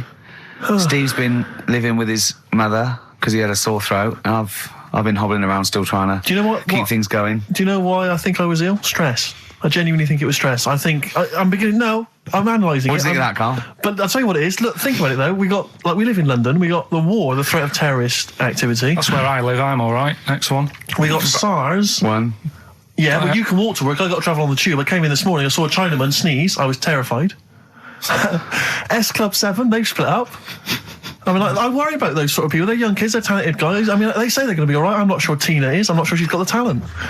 So there's just so many elements that I stress remember me you out. were worried about hearsay. Well, Kim likewise. Marsh is doing all right. Well, Kim's doing fine, but she got out early. Yeah. But, I'm not sure the rest of them will be. No. I'm just... They're quite emotional. I've got to worry about the show. I've got to be worried about this, It's just me. I've never been that good when, like, anyone in the family's ill or anything. I've just got... Just because that's the way I am. Do you know what I mean? If I'm ill, I don't expect people to run about. No, after well, me. I've never been off for being ill. I mean, you were. Did a couple of Yeah, weeks but ago. that's. But hang on, I've not missed either of the shows. I'm ill today, but I'm still here. You took I seem to remember you took a show off when you were ill. Yeah. You were But whinging, I was weren't really ill. you? Right, sure. I couldn't even walk to work though. Yeah. That's what I mean. Did you go to the doctors? No, I was too right. ill to get there. Right. That's how bad I was. Did you call a doctor out? No. No. Interesting. But it's just that. I mean, we were talking about it last night because I was saying to Suzanne, I said, "Oh, Steve's, he's been living at home all week." She said, "Oh, is he I like really the ill?" way he talks about you behind your back as well. Thanks. And she said, "What's up with him?" Malingering geek. And she I said. said, "Oh, he's got a sore throat or something." She went sore throat. Oh. So she said, "Well, you don't know how serious it is. Don't be offhand with him tomorrow because if he's coming in and he's still not right, because she always sticks up for you." Yeah. Right. And she Because said, you've anyway, got some sense. she said, and anyway, you're no good when people are ill. I said, hang on, what are you talking about? So apparently, when we first sort of started going out, the first time she was ill, she kind of thought she saw the real me because she was ill in bed and that. And I was saying, "Oh, get up." And, Of course, you can drink alcohol with these. and I just was like, you make yourself feel worse if you lie in bed. I said, come on, we need to go shopping. And she said, you go shopping. I said, no, I'm not, because I'm rubbish at shopping for food. Do you know what I mean? I'm all right at getting that night's food, but once it starts, like, you've got a plan. Sure, yeah, you're dropping the bananas. I forget all sorts of stuff. So she said, "I've got all a over the floor. Well, she was like feeling out on that. She said, I've got a temperature, so we'll come to the supermarket and hang about in the chicken. Frozen chicken section, cool yourself down. Yeah, sure. And it made her worse. So now she was like, do you remember that? And I was kind of like, yeah. Who's that hot woman sitting in the chicken fillets? Yeah. That's Carl's girlfriend. She's obviously ill again. Even when I was younger, do you know when I told you that I was picked at school to give old people biscuits? Right, yes. Because you had nice hands, Because wasn't they it? had nice nails, right? Yeah. And then because I went down a storm at that, Went down a storm at that. said- Bravo! Getting back with the Garibaldi's the best I've ever had. Bravo! What do you mean you went down a storm? because I'm into biscuits, so you knew your stuff. I was talking to her about I'm them, into biscuits. right? So then Did you make sure that they finished the first layer before you dipped into the second layer? No, there's no rules like that. Just No rules. what do you want? What do you want? What do you fancy? Yeah. So then, because I was good at that, we were going to like an old people's home where they're a bit iller, rather than just being old. They were like ill, Yeah. and I said, no, not doing that. Not going there. Because they're old people. They didn't want biscuits. Well, yeah, that's They're another too thing, yeah. sweet. So Did you have that's- to dunk them in tea before you fed them to them? No, it was just like Did you feed them like Did you feed have to chew? pigeons? Did you have to chew their food, then stick it down their throat with your face? Like a little bird. Yeah, yeah. little trolley, right? A lad who I didn't really get on with, he had good nails as well, so he was serving the tea. Yeah. And I just had a chat and said, oh, do you want a biscuit with that? Yeah. What about this one? Do you like bourbons? Yeah. Oh, you really did the whole. So, yeah. oh right, so you weren't just, it wasn't like their choice, you offered a selection. Well, I sort of sold them because the thing is there's only so many, so you've got to handle the situation well. Sure. You don't want too many in one type, so it's No. like, well, you've had a bourbon. Yeah. What a great life they lead. They probably only pay about 900 quid a week to stay in that particular home. Yeah. And they get a free bourbon by a kid with clean nails. Brilliant. Whoop-de-hoo. So anyway, it gets to this the Thursday night when I'm going out with Suzanne. Yeah. And her mum's like sat on the sun lounger outside. So where are we going tonight? I said, no, like I said, it's just us. We're going out having a bit of time to ourselves. So I could see as the day was getting on, she was realising that she's got a night in with like her husband, right? Her face started to like look miserable. Sure. I thought, I'm loving this. So I said, right, I'm going in to go and have a shower, go and get ready for the tonight. It's going to be great. And winding them up, wind them up because they can't come, because he said they can't. Yeah. Right, so I go upstairs, have a shower and that. I come down and her mum's smiling. Oh, hang on. So I'm thinking, hang on a minute, what's gone on here? So I went to Suzanne, I said, why is your mum smiling? She's not coming. She said, no, but my dad said he'll take her out now. So in a way, she was happy because she got her own way, which annoyed me. That annoyed you, sure, because you wanted to... What, you don't even want her husband taking her out? Well, it's just the fact she didn't want to go out. She was happy to stay in and have sausage, egg and chips that they'd found from some shop that sold English food. Right. So that's almost like what they do if they're at home. Sausage, egg and chips. So she was happy with that if we were staying in and having that. But because we were going out, she was fed up. Right. So she's smiling. So she's going, yeah, I'm going out now. So I said, well, enjoy yourself. She said, where are you going? I said, well, it doesn't matter, does it? You don't need to know. Sure, She's not going to where we're going. Oh, you just don't want us to be in the same restaurant. So yeah, that's right. I said I want a night out on my own with Suzanne. It's our holiday as well. I don't know. I can talk to you about this. This is not even his own parents. This is someone else's parents. These are the parents of the woman he loves. But even Suzanne sort of agreed with me. There's only so much time you can spend with your parents. That's why you leave. That's why when you're ill, you don't go home to them. Yeah? Sure. Yeah. Of course, the slight difference between me and you, Carl, is that not everyone in the world annoys me. Well, not everyone does. Just... I can see what... I felt a bit guilty that week when he said I was annoying him, but I realise it's not my fault now. No, everyone annoys him. Yeah. So, yeah, it was an all right holiday. It was good to get back. Brilliant. Won't be doing it again. So. No. And what now would you say is your relationship with Suzanne's parents? Is it a frosty one? No, I just think they know that I don't like to put up with them for a long time. Yeah. I mean, when we were packing, a man was upset because, like, she really liked the place where we were staying, right? Because it was quite a big villa, because there was a few of us. There was a brother as well with us, right? Yeah. So our mum said, oh, I love it here. She said, I'm definitely going to book this place again. I said, it's a bit big for two of you, isn't it? Just being sarky, like, we're definitely... I said, because, I won't be coming again. You're like, I don't know what you're like, Carl. You're a monster. You're an absolute monster. You're one of these people that goes, I say as speakers are fine, I say as and gibbered what the wibble. Yeah. And never the way will slep. You're like a middle-aged man. You're like an old man. You're like an old man and you're what, 30? I'm just imagining you scraping along in clogs and a flat cap going, oh, that tree's got to come down. Yeah. Puncturing a kid's ball if he kicks it into your garden by mistake. Yeah. Refusing to give it back. Yeah. Gather round. Yeah, there were once Chinese kid as hairy as that cow, which is weird because there's not many Chinese people that are hairy, but this one, I tell you, it were back in 1990. Grandad, are you eating a Twix? Appropriate words there. That's the Smiths and Panic. Don't worry about it, Carl. People know that you haven't got a malicious bone in your body. So, they know it's confusion. Don't worry. No, it did happen. So it's I know, yeah. So, what have you been doing this week, Steve? Well, I'll tell you what. At the beginning of the week, I was incredibly annoyed by Carl. Why? No, because I remember you had a little discussion with Carl a while back saying that you thought he was lazy at times. Yeah. And, you had various criticisms of his work. Yeah. And I got a call from him. He said, oh, yeah, I should have told you, I had a phone call. Someone said that they were trying to get hold of Steve Merchant to offer him some lucrative voiceover work. Now, that is money for old rope. It's money for old rope. That's you're in there for about 20 minutes and it's thousands of pounds. If there are children listening who are still at school, they should definitely, when the careers guy says, what do you want to do? Try and get voiceover work. Just become a voiceover artist. It's money for old rope. Yeah. So I can't believe my luck because, I love money for old rope. Yeah. And I said, well, what's the information? He said, I don't know. I deleted the message. It was on his answer and he deleted the message. I said, right, when did the message come? He said, last week. So he took a week to tell me that he had deleted the message. Why, just because it wasn't for you? I mean, I don't know how selfish that is, Carl. No, what happened is, right, I got back off holiday. I was at home. Yeah.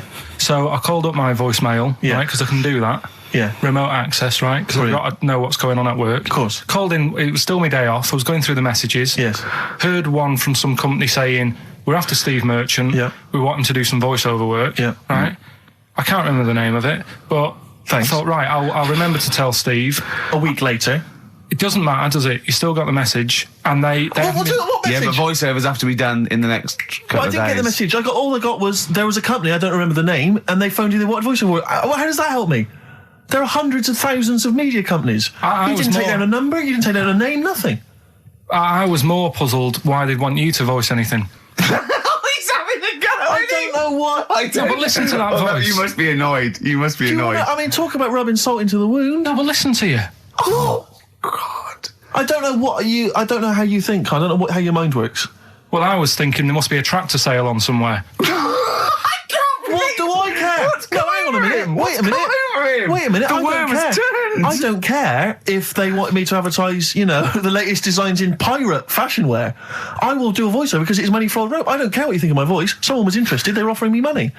And you decided arbitrarily, they probably wouldn't want it. They probably made a mistake. They wouldn't like the way he talks anyway. I'll delete the message. No, the thing is, right, What if that had been a girl? I get paid to sit here on a Saturday, Yeah. right? Play CDs and that, help out with the show, get you decent prizes. I think I do me bit, Sure. right? It isn't about running your voiceover work. So hang on. So Carl, let me just get this right. If someone was ever to phone me, right, trying to get in touch with you to offer you work, you'd want me to just ignore the message. That is what you're saying to me. You'd prefer that I deleted the message, I ignored it altogether. That's what you'd want for me to do. That's what you want me to do. What? Someone's calling you for some Someone's work for phoned me. They say, I can't. I don't know. I'm a friend of a friend. I've got your number, Steve. I would love to use Karl Pilkington for an Well, you've never exciting called me, sex so scene. has it happened? Has it Well, happened? I'm saying in the future, if it was to occur, do you want me to just ignore it? Is that what you prefer me to do? Well, it's not like that, though. I did tell you. I told you the message. You didn't. What? You told me a week later with none of the information I needed. Carl, that doctor called last week. That kidney's ready for that little girl that you were doing that sponsored walk for. I forgot to tell you. Oh, I hope it's still all right. They keep it on ice, don't they? I think they do. Selfish, Carl. So selfish. And you've lost us a son. Beautiful bit of Snoop on XFM, yeah? Mm-hmm. Kicking it with Ricky old Gervais. school, yeah. Sweet. Steve Merchant and Karl Pilkington. What has happened to Karl? Because Karl, I thought, is this sort of sweet little buffoon, almost childlike in his ways. You know what I mean? Like Charlie Brown after some sort of head injury. And now he's... And now he's coming back like that, having a go at not caring about voiceover work. It's like, because Heat have written about him a couple of weeks, it's like he thinks he's better than you in some way. I do care, though. You're out of order saying that, right? Because I've sorted you out with tickets for stuff. He doesn't turn up to. Carl, I received a phone call. You deleted the message offering me voiceover work. You're as bad as my agent. I'm appalled by it. And I thought we were friends. At least his agent, when he does it, is losing himself money as well. Yeah, exactly. You've got no comeback. You're still sweet. And to have a go is you've got a mank whine. Right? For a voice. Like a cartoon Gallagher brother on Coronation Street. I mean, and yes, Steve does sound like a Wurzel, but that doesn't... Do you know what I mean? No. What about Jethro? Jethro does well. Jethro gets on Des O'Connor anytime he wants. Just has to phone Des up. And he's on there. Straight on and there. he's whining like a Wurzel as well. So, to say that is a rubbish... all right, apart from that, then, what else have I done that's wound you up? Well, that's a good starting point because you hadn't even apologised. No, it's a shock because that's the first time I've let you down. And I didn't really let you down because I passed on the message. You didn't. Well, we've been through it. You didn't pass on the message. Saying I deleted a message for you is not passing on the message. I mean, I just think what's happened is that you've got a little bit of celebrity now from the show. I mean, I've seen you being recognised in pubs and stuff, or people have come up and they said, "Are you Karl?" Because they've seen Ricky. Now, it just seems to me that you are not keeping yourself grounded. You are just, you cannot deal with fame. You've not got the intelligence to cope with the celebrity, and you're just becoming this kind of ego-driven monster. Now it's getting. It scares me, Karl. You're not the man I remember. Look, I put a lot of work into this on Saturday. This isn't even my proper job, right? Where were you in the week? Oh, he's got you there. What? Where were you in the week? I said, let's meet up. Let's, come up with some new features and that. Where were you? Carl, you phoned me Yeah. about an hour before you wanted to meet. That is not what I would call. I mean, Is it that though? is That's the way arrogance I right work. there. That's the way I work. That's arrogance right there. That's ego right there. He couldn't go. When I came in, he said, "Where's Steve?" I said, "Steve can't make it." I had to tell him why. Steve was staying in to tidy up because his landlady was coming. This he couldn't get over. He could not get over that you couldn't make it because you had to stay with your landlady. He talked about it for about the hour when we were working. What are you talking? Last week I had a bad throat. You wouldn't tolerate that. You wouldn't accept that. When you had a bad throat? Where were you? Why couldn't we do any work then? Because you were at home with your mum and your dad. You were on holiday, weren't you? Why didn't you get your mum and your dad to clean the flat? Oh, he's done it again. He's done you again, mate. Play a record. How has he done me? What? They live in Bristol. Yeah, the joke's on you. He couldn't get him to clean the flat. I don't know who's laughing at who now. Right, listen. Can we just go back to laughing at Carl? Okay. Because I know where we stand there. Okay, all right. Do you Okay. want to, That's the natural order of things. I know, yeah. The world's gone topsy-turvy. He's stepped out of the pecking order. Feeder, Butt Rogers, XFM 104.9, Ricky Gervais, Steve Merchant, Karl Pilkington. Carl just said to me, "So what face would you have?" to me, and I went, "What do you mean?" He went, "Well, whose face would you have?"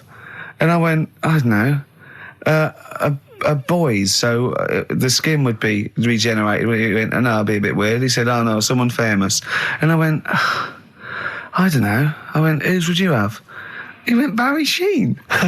No, but what I meant was when I was talking Barry to Suzanne, Sheen? when I was talking to Suzanne about it, Yeah. saying this is amazing, she said, "Well, whose face would you have?" Right. Now it's got to be fairly recent to have the skin fresh because it can't be too old. Right. So I had a choice of like Barry Sheen or what's her face off Last of the Summer Wine. Who? Who's the old woman who just passed away? Thora Heard. So that's what I meant. If I could have any face, because she said, "Well, you could have had Tom Cruise or something." I said, "Well, he's not dead." She said, "No, but you could have had that." You give yourself restrictions in your fantasy. So like down to your picture. I love the idea that someone getting you a call. "Mr. Wilkerton, hello, it's Dr. Hanrahan. Barry Sheen has just passed away." And you go, "Oh dear. Yeah, bad news and good news. Do you want his face or do you want his face?" Does Suzanne go out with you like for charitable reasons? Is it like you can adopt a boyfriend? I love the fact that she encourages you. Well, she was saying about Tom Cruise, and I was like, "Oh, she said, he's not a bad-looking fella or whatever." So, well, what she's saying is, "Carl, is there any chance you could go and get a different face? Maybe something like Tom Cruise would be But good." then I was saying, right, first of all, he's got to be dead, and he's not.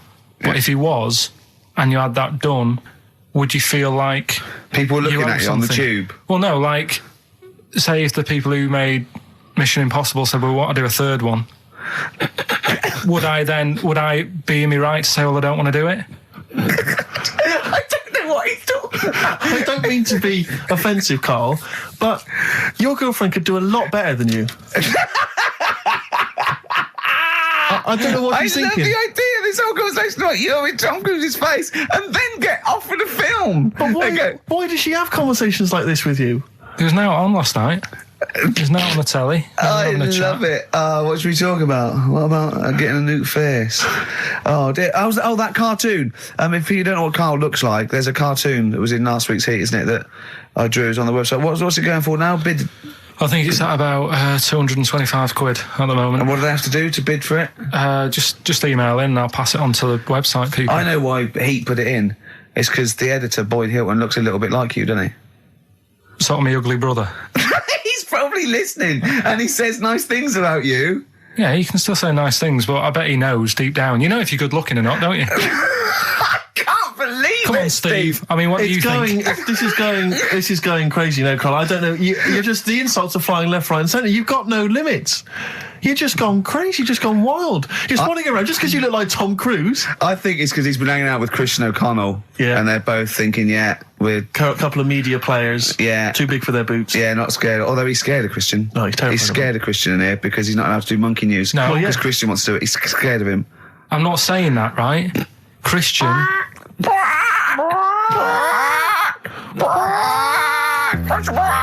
You do monkey news, but Christian wants to do some monkey news. I'm not allowed. I was looking back over some of the shows, right, before I go to Carl, and I've just done a little excerpt of, a trailer of what we do, what we're about, and I don't know how the panel could overlook this. Play a bit, Carl, please. Shaking her muff, minge and tits around does not make her a hoe, then what does? These kids at school with big heads. Carl, what are you talking about? Shut! Oh, well, my name is Holy Fuck. Right, there's this monkey that was on a train station. Right. What if you mean cock to mean penis? It was my Down syndrome son. Oh, chimpanzee, that monkey news. So we've still got monkey news coming up. You're an idiot! You know what I mean? That's, to me, quality broadcasting. I don't know how they can say that isn't worthy. That's what we sent in to the Sony people. They listened to that. How they didn't think that was dynamite stuff. It doesn't make sense. Actually, I've been thinking about this since Thursday, because I've been a little bit down in the dumps. Yeah. What I think it is that with the TV show, the TV stuff we've done, Rick, we put a lot of work into that. Yeah. We get the script, we got the script, we spend a lot of time on it. What this show is about, it's very much about spontaneity, it's about our personalities, and I don't think we're ever going to win an award for our personalities. I think that's where we're going. Do you know wrong. what I think?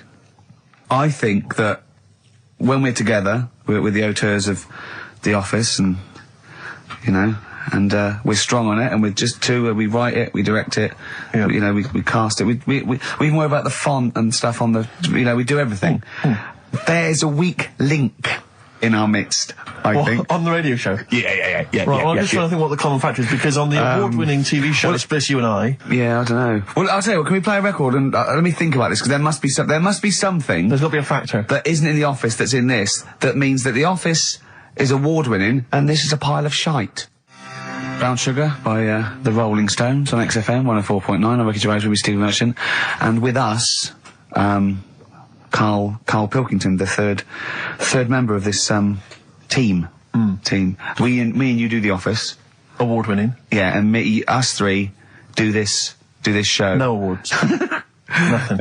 Karl, what are your thoughts? What do you think's wrong with the show? Why do you think the panel listened to our show and said that is awful, it's not actually a radio show? Well, can I just point out, many people may not realise that last year we won a bronze, so we've actually gone down. We've actually slid off the list entirely. I know, but I mean but Karl wasn't really as involved last year. Well, I remember last year it was very much you and I. Yeah. I mean, we just started out on it. Yeah, so I mean, so you can't really compare. Hold on, though. Well, interesting. What do you think, Karl? What do you think the reason Thoughts, is? Karl? Any thoughts? I see what you're getting at, right? But You're not stupid. But when I put the compilation together, I made sure that it was mainly you two. So don't be doing that. Don't be playing that game. So you put the compilation together? Yeah. Right, again. Ah, right, interesting. Because We weren't involved with we that. usually do The Office, edit The Office and everything. We have the final cut on The Office. So you... Oh, I see. So you... Oh, right, no. So you're the You had producer. your fingers all over it. Interesting. Oh, that's interesting. So, well... So the tape was the smoking gun, and whose fingerprints were on it? Karl Pilkington's. Yeah, that's interesting. We didn't get a sausage. But, do you know what? Seriously, though, Well, I don't mean seriously, it is his fault. I know, but I mean, it's our fault as well, because we should have known better, right? But, Than to employ him, yeah. But, I actually think it's a slap in the face. I want to know who the panel was. A lot of Sony are thinking, just handing it out to the same old people. You know what I mean? Every clip they played was a funny phone call. Do you know what I mean? And so Did we send any of our funny phone calls in? So if anyone cares, I think we should knock this on the head as a protest against Sony. And that's how I've never complained before about legal, but I mean this one. Don't know what they think. I want someone on the panel. It was entertainment. I want someone on the panel to phone up and say why they think this show is rubbish. Well, I'll apologise. Well, I'll not apologise if they stand by. If they tell me why, because listening to that clip there, I can't see anything wrong with that as sort of daytime radio. It's interesting. I mean, I don't think our number one fan, Dickie Anderson, Richard Anders, was on the panel, although he here has emailed in. He's got a couple of thoughts as to maybe why we... What is Dickers doing, man? Dickers says, commiserations on not winning a Sony. I can't believe you didn't win, naturally. I mean, apart from your show's obvious lack of quality and effort, having a monkey for a producer, offering the biggest load of tat as competition prizes, saying hairy Chinese kid 48 times every show, Rockbusters, not bothering to turn up for weeks on end, only having 3 listeners, introducing the comedy characters Camp David, Harry Fook, which I think he spelt wrong there, Stephen Merchant. I'm not a character.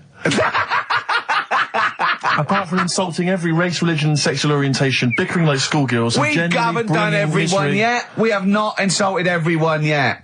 There's loads to go. Despite the fact you generally bring misery into the lives of anyone who listens, I thought you were surefire winners. Better luck next year. Well, I mean, a couple of constructive, criticisms there, but generally, I still can't nail it. Was he on the panel? Well, I don't think so. Well, he's a fan, so... Yeah. Well, no, he's clearly a fan. I mean, he obviously loves the show.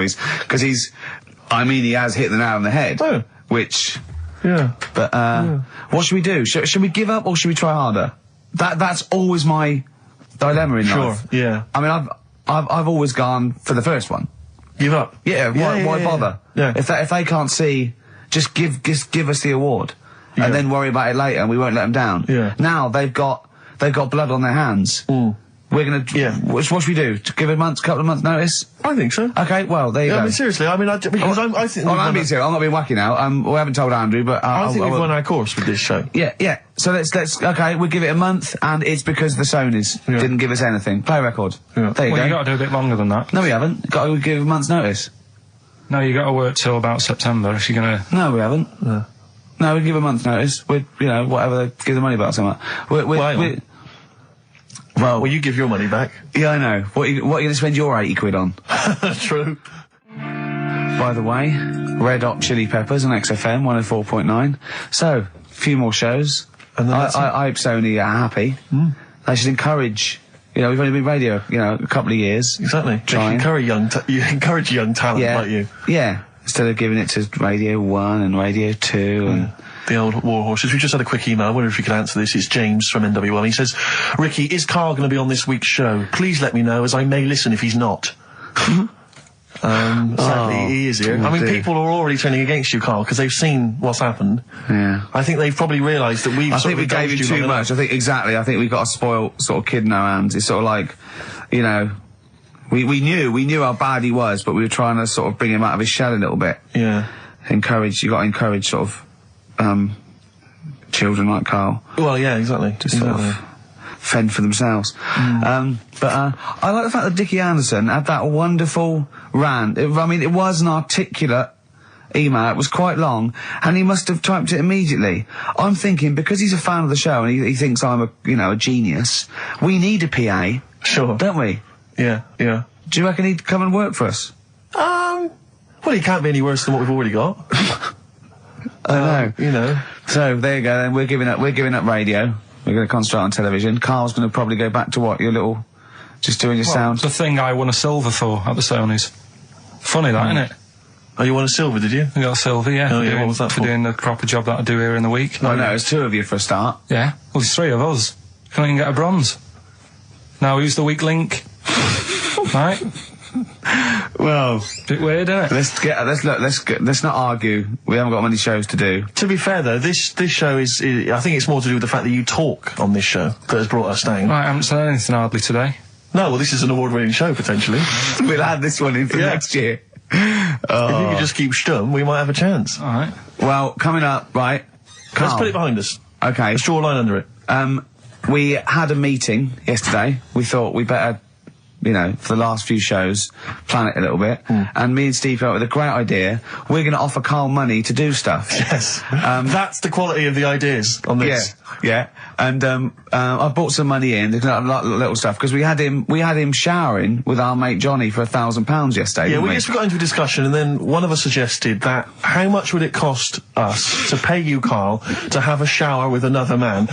And there's nothing going on. No, there's nothing going on. You're just in a shower, normal shower. You're just washing each other, not each other, just yourselves. You're just having a chat. Yeah, washing yourselves, having a shower. Yeah. But it's a regular shower in a regular house. It's not a shower in a swimming pool. And he went fine. We got £1,000 out of it. He wouldn't do 900. He got £1,000 out of it. But then we said, and we'll have to watch to make sure you do it. Yeah. And he went, no, that's weird. So, but why? What's it? But this is what annoys me, though, right? The whole idea of, what would you do, right? So I bet you missed out there when we started this chat saying, I wonder what you do for money. It did start off with, would you rub Dale Winton's neck? Would you give Dale Winton a massage for 20 quid? No, but you have to say no. 500. We're trying to find out what your price is. What price, Karl, is the name of the show. So would you give Dad Whitman he's got a knot. He's got a bit of a knot. He's stressed. He's been doing supermarket sweep, and he's furious. One of the contestants was answering back, calling him names, and he's got all knots in his neck. You just give him a little bit of a 5 minutes. A little neck massage. How much would you do that for? He's naked, and it's just a little neck massage. There's nothing going on. It's like... See, there You're go. naked as well, but it's just the two of you naked giving him a little massage. No, seriously. Would you give him... okay, would you give me a foot massage? For how much? Well, what's your price? And what are the rules, though? Can I wear gloves? No. No, just let's start off simple. Would you take off my shoes and socks? I'd do it for, like... 50 quid. Okay, 20 quid to take off one shoe and one sock, but like you mean it. You just take the shoe off, you go, and as you're putting down my sock, you pull the sock down slowly, you look me in the eyes and go, what lovely ankles. Seriously, how much? What price? 20 quid a foot. 20 quid a foot. That's got to be worth it. So 20 quid, you will take off my, we'll put on some soft music, right? I don't need it today. That's what I was saying to you yesterday. You always do you know what I mean? No, you don't. At the moment, I'm cash. quite happy. Give it to a homeless person. Give it to a charity. We'll Donate get it him to in charity. here. Well, are you still going to shower with Johnny for £1,000? Not now, because you said, and me and Steve are just going to stand in the corner and watch. Well, we've got to make sure you do it. You might go in there and just like wet your hair and come out, pay Johnny 500 quid and go, yeah, we had a shower. How will we know? Sorry, I'm quite interested about the shoe and sock. I'm back to the shower. You just have to wash yourselves. Now, we have to inspect that it's really clean, because we want you to wash certain parts really... Right, well, why have you both got to be in there, then? Well, no, just just one of us. Can we just take... yeah. Or can Steve film it? as evidence. Just as evidence. Or I'll tell you what, we'll leave the TV camera in there. Neither of us to be in there, then we can just watch the video. Yeah. Are you a couple of benders? Are you a couple of benders? No. No. But can we discuss further the taking of the shoe and the sock? Because I think there's £20. I'm willing to pay £20 to see that. Peace Train. Isn't that brilliant? Cat Stevens. Now, well, I've sort of enjoyed the last sort of hour or so after the disappointment of the Sonys. I think we are going to give up, to be honest. Do another week and then shoot off. Yeah, knock on the head. Okay. We're only doing it for a laugh anyway, but... If they're not going to reward us for that, then... Do you know what I mean? It's not really worth it. But I'll tell you what could... But what about this? Karl, can you find out who was on the panel? Can you? But what difference does it make? Well, I want you to interview. I want you to phone them up and I want to tell them why they didn't think our show was... Yeah, let them explain themselves. Just explain themselves. They've got to stand by their convictions. Find them all. Track them down. There's probably about 300... What do you expect then? I want not to tell the say, truth. no, you're right, the monkey news should have, done the job for you. I just want people... I don't want to sit in a room and hide. I want the 3 people on the panel, I'll find them out, to say, we didn't vote for you because we thought it was shoddy, amateurish, annoying, there was too much swearing. I'll go, fair enough, well done, mate. You. We didn't vote for you because Karl's voice is an irritant. Okay? Okay, well done, mate. You're alright. We didn't vote for you because, Gervais, you're a fat, useless git who understands nothing about broadcasting. And your mate Steve... knows something. Yeah. And I'll go, right, I'm not so happy with that, but at least you told the truth. Mm-hmm. But get them on the phone. Find out from Andrew. I noticed none of them have mentioned me, which is good. I know, They obviously yeah. think I'm pretty good. Yeah. Yeah. They probably all love Steve. No one likes to pick on an invalid, though. Do you know what I mean? I'm just... We got a player request here for what's her name? Don't leave it, Steve. Sonia, who's 18 today. We couldn't find William. It was really nothing wordsmith because whoever is in charge of the library, they probably won an award for it. But she didn't ask for 4 non-blondes, so I found There Is a Light by the Smiths. So a week to go. It's not. I'm not. Not the Hoople, Roll Away the Stone. Classic little ditty on XFM 104.9. Right? Play the jingle. Oh, is it? Is it? Brilliant. Oh, chimpanzee that. Monkey news. Extra. Is there monkey news? I tell you what, I've been having a bit of a problem this week. Why? It's just been a struggle. Normally, I can come into work on a Monday and there'll be something that's happened over the Saturday, over the Sunday night. Do you know what I mean? Over the weekend, the monkeys have done something. Been very quiet. I thought I'll be all right. Let's see how the week goes on. I don't know if they've caught on to the fact that we're giving this coverage now, or I don't understand. Normally, people are emailing me stuff all the time about monkeys.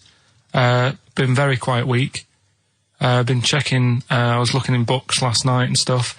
Is there any monkey news? I've got some, but just because it's not that good, something else I found out that I thought I'd share with you. Go on. I was looking in the Guinness Book of Records, right, because I thought they'll have something in there about monkeys or something, right? Mm-hmm. And there's a little monkey, I think it lives in Asia, right? There's loads of them live in Asia. Might just be travelling, but yeah. And something I found out, I don't know if they've got it right, and that's why I want to bring it up. Apparently, it's the mammal, right, that's got sort of the pointiest eyes that pop out of their head. Steve.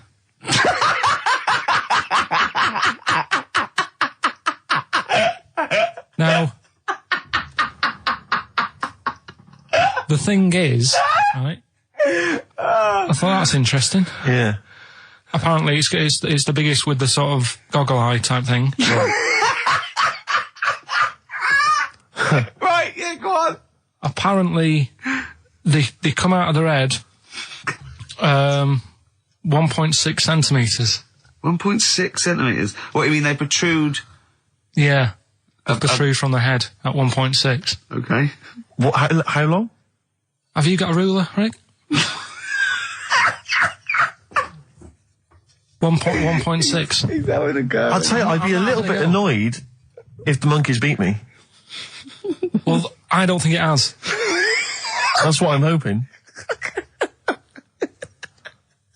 Is there anything we can... I mean, what's 1.6? Oh, can you... It's about... Drop your trousers. It's, about 3/4 of an inch. What do you think? I don't know. Have they got it right, or what?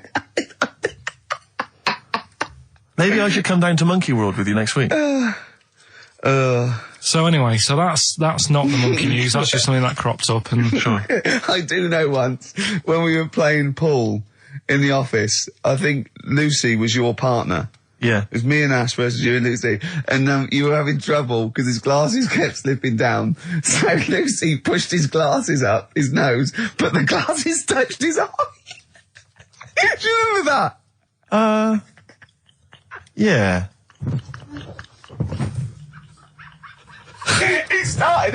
He started it. Well, you're the one who joined in. No, I know, and I feel bad now. Yeah. He makes me nervous when he goes, yeah. It's not play a record. No, I'm just trying to think about which part of your fat, middle-aged physique I can pick on. The tits would be a good Yeah, start. yeah. Oh, the belly. Sure. Oh, what do you think of that? Oh, that's... What is that? Play a record. That worked, didn't it? See, panic over. Calm now. You're on holiday soon, aren't you? yeah, You got to go off early. well, about How many holidays have you had? Because I only ever have time off when I'm working, like doing another job, like, you know, filming or something. But you seem to have a lot of holidays, just like, and you were sick as well. You was just like, because you had wet trousers, which is a little bit. Do you not care about the job? I mean, I've got to ask because, you know what I mean? If I was in charge, I'd worry about your motivation or, because yesterday we were trying to work out what you enjoyed doing, and we got to, Manchester United and moaning. And that is the two we came up with. I don't know where you get the moaning thing You're from. always whinging. About what? Everything. When did I last have a moan? Just before we came on air. Right, and why was that? I don't know, I can't remember. Because we were in good mood. We were in a good mood, me and Rick. I'll tell you why. Go on. Because you brought a song in at 10 to 1 Yeah. with a load of effing and jeffing in it. Yeah. And saying, can you edit this? Yeah. Yeah. But that's your job. You could have brought it in yesterday. No, I couldn't. Why not? I hadn't thought of it. But why are you whinging? That's your job. And I didn't come in 10 minutes before. It was a good 20 minutes before. It just took you ages because you were whinging and moaning to even get started. I'm not being dragged into this. You are always... I'm on my holiday now. Well, not yet. No, you're not on yet. You're still working. Well, that's what's funny. This isn't even work, right? And yet it should be. Compared to what I do in the week, this is a doddle. Well, it's because you're not putting any effort in, clearly. I mean, I know what Steve's like. He is tight, right? He is. And you know that, don't you, Steve? Financially, you mean? Well, no, I mean, just the way you are. You're very sort of, you're not wasteful with your money. I'm careful. No, I'm not wasteful. Absolutely right. No, but to the extreme. Not towards the extreme. Not towards the extreme. No. Look out for the pennies. The pounds will take care of themselves. All right? Simple to remember. Good advice. Yeah, all right? But the thing is, right, I know that I take the mickey out of you for, like, the way you look and stuff. Sure. Right? Well, I'm right back at you. But the thing is, you can't help that. Absolutely. But I'll tell you something that women don't like. Sure. And it's fellas who are tight with the money. Sure. I'm not frugal with money with ladies. I'm frugal with money with you. Well, I've got no reason to splash money out on you. I've never seen you splash money out. Well, you've never been out with me. Steve, have you ever splashed out on a lady? No, but I hope to one day. The right lady. Play a record. Coldplay, Speed of Sound. Steve, I know you like an insight to my musical tastes, but that's my favourite Coldplay track of all time. I just thought I'd just throw that in. Not a fan of clocks? No, I think I've overplayed Parachutes a little bit, but that's my favourite one. Like it. I'm afraid to say I'm a bit of a Philistine when it comes to Coldplay. That sounds the same as all the other ones. I'm sorry to say. Oh, you'll have to meet these boys one day. Yeah, and well, I'll tell them to their face. I don't care. A little bit rock and roll. I don't care. Well, I'm Ricky Gervais. That little funny little Wurzel type voice over there is Stephen Merchant, and with us our producer Karl Pilkington. All right. Whenever we say producer, of course, that is in inverted commas. Yeah. Done with the fingers. Well, he didn't have it. I wanted to play some off my iPod today to record it because they didn't have it here. It's a great track called Anthony and the Johnsons. He didn't even have the lead. He went, right, it's difficult. And he went, is it any good? I went, yeah, it's really good. He went, well, why haven't we got it here already then? That's the paradigm, is it? If XFM hasn't got it, it's no good. Four Non-Blondes doing well, is it? That's still in the cupboard, is it? Unbelievable. We're a little bit annoyed today, aren't we, actually? I'm really annoyed. Yeah. All that stuff we did last week, that Landau sent us some sparkling wine, and we thought, right, you shamelessly plugged it. Yeah. How many times you mentioned it? Like 20 times? About 20 times. The finale was hitting Karl on the head with a cork. That's on the website, by the way. Okay. RickyGervais.com. Go there and see Karl being hit in the head with a cork, right? Yeah. We said, look, send us free stuff. We'll talk about it. Nothing. The cupboard literally is nothing. empty. The cupboard is bare. No one has thought. I tell you what, there's those guys from The Office. Yeah. Let's be honest, Rick. We are taste makers. We're opinion formers, you and I. Yeah. And you'd have thought if anyone was going to send us some free stuff. Yeah. It makes me fume. And do you know what it is? It's because PR people and that, they've realised no one's listening. But not only are we going against all our principles and losing our dignity just for some free stuff. And integrity. Yeah. We're going against XFM policy because obviously they would have got thousands of pounds for Landau to be mentioned last week. 20 times. No, it wouldn't. It's 40 quid. XFM, It's 40 quid. Yeah. For 40 quid for a 9-minute advert. Exactly. So advertise your quality stuff here. Yeah. Jeff's Garage. Cheaper than some other garages. Anyway, actually, if Did we play an advert once for a tattoo parlour? Yes! Do you remember that? I'm sure we played an advert for a tattoo parlour. What tattoo parlour can afford to advertise on a radio station? Unless it's a tin pot one like this. Oh, God. Oh, got some good music today, though, Steve. Oh, really, I hope so. I'll be the judge of that. Go on, AC/DC. Oh. Have you got a bit of bare skin? You need colouring in? Come along to Ron's Bike Shop and Tattoo Parlour. He'll write Mum on your hand and give your Harley a tune-up while you wait. I can't believe no one wants to advertise with us. And that only costs, what, 20 quid? Yeah. And they play that I turn down millions of pounds to do adverts because I think it's beneath me. And I thought last week I'll give it a little bit back. I'll excite all these people who want to get it. Nothing. All I'm thinking is, Steve, either our cachet's gone down, no one wants us anymore, right? Which is impossible, surely. I would have thought so. Or we're on a tin pot station that no one listens to. Now, ding! Correct answer. Correct answer. Yeah. Unbelievable. I'm having to hold on the pop shield of this mic because it keeps falling off. It's embarrassing. It's awful. I mean, oh, God. Well, Karl, what are your thoughts? Why have you stuck it out here? Nothing better coming in, I thought. Well, I'll That's tell you all right, why, I because get you're it. always on holiday. You don't do a lot. You get paid, well, doesn't he, really? He's a moany. He doesn't try and get on at all. He doesn't deal with people. He moans about everything. And, so he's... I'm all right. I've got my own little room and that. Yeah. Like a cage. It is like a cage, isn't it? And he can shut the door. If people walk past, he goes, shut the door. He doesn't want them looking in. He's like a miserable old chimp. We noticed today how much he's simian, isn't It's he? very strange, actually. We maybe should try and get a picture on the website, because Karl's arms are particularly chimp-like. It's very, very strange. Because he's got he's got long downy hair. It's And not the like... long extended knuckles. Yeah, and his totally round face that sort of the chin goes back and the dome of his cranium. I think, quite seriously, I know we sort of share about 98.5% of our genetic material with bonobos and chimpanzees, but I think he's got a little bit more. Yeah. I honestly think he's a little bit of a throwback. Just his line, they just kept to this sort of really the ugliest one in the cave and the tree, and he really didn't come out of it. I'm not saying you are, I don't think you are. Yeah, you're chimp-like. No, it does annoy me. My hair annoys me on my body and that. Because I've got like hair on me little toes and that. Have you? And on the legs. Would you see your little toes? Can you pick things up with them? Never tried. Okay. Well, that's the finale of this week's show. We're going to see if he can play a record and put the fader up From a tyre, while swinging in a tyre. just using his hairy toes. Yeah. I've sort of got hair all the way, but then it just runs out where it should be. On the top of your head. Top of your head. It's And just- is this part of the reason why you're always uncomfortable about, being nude or around naked people? Is that partly the reason, do you think, because you look so grotesque?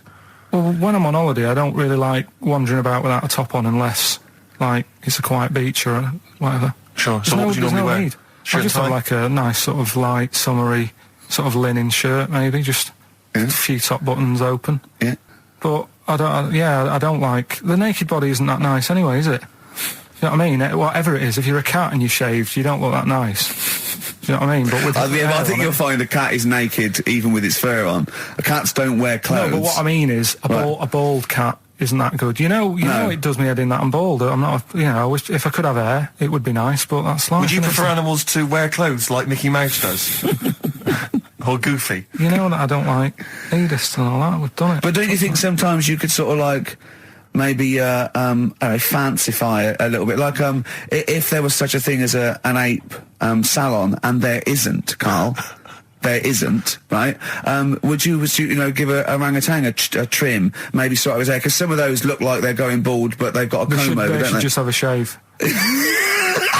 Well, it's like that. That's what I did. Just take it back. And the underarms as well.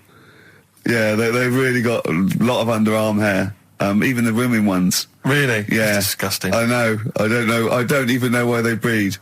I don't know. I don't know how they get they laid, some of those horrible old hairy ginger orangutans. Yeah, they are particularly grim, some of those. I know, yeah. The big ones. I know. Ginger yeah. ones.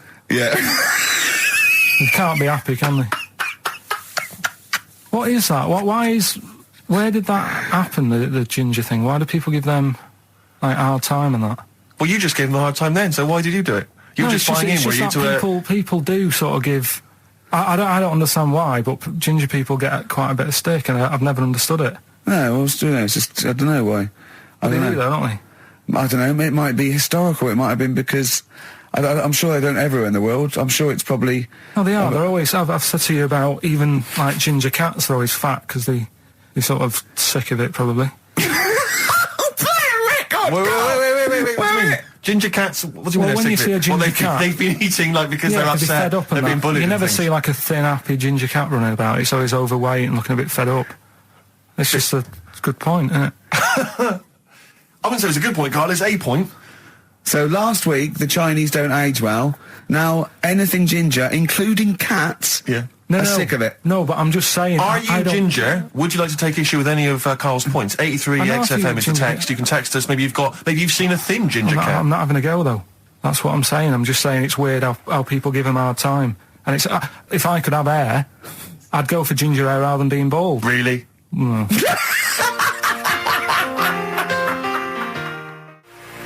landed from Ben Folds on XFM 104.9, Ricky Gervais, Steve Merchant, Karl Pilkington. Had a fax.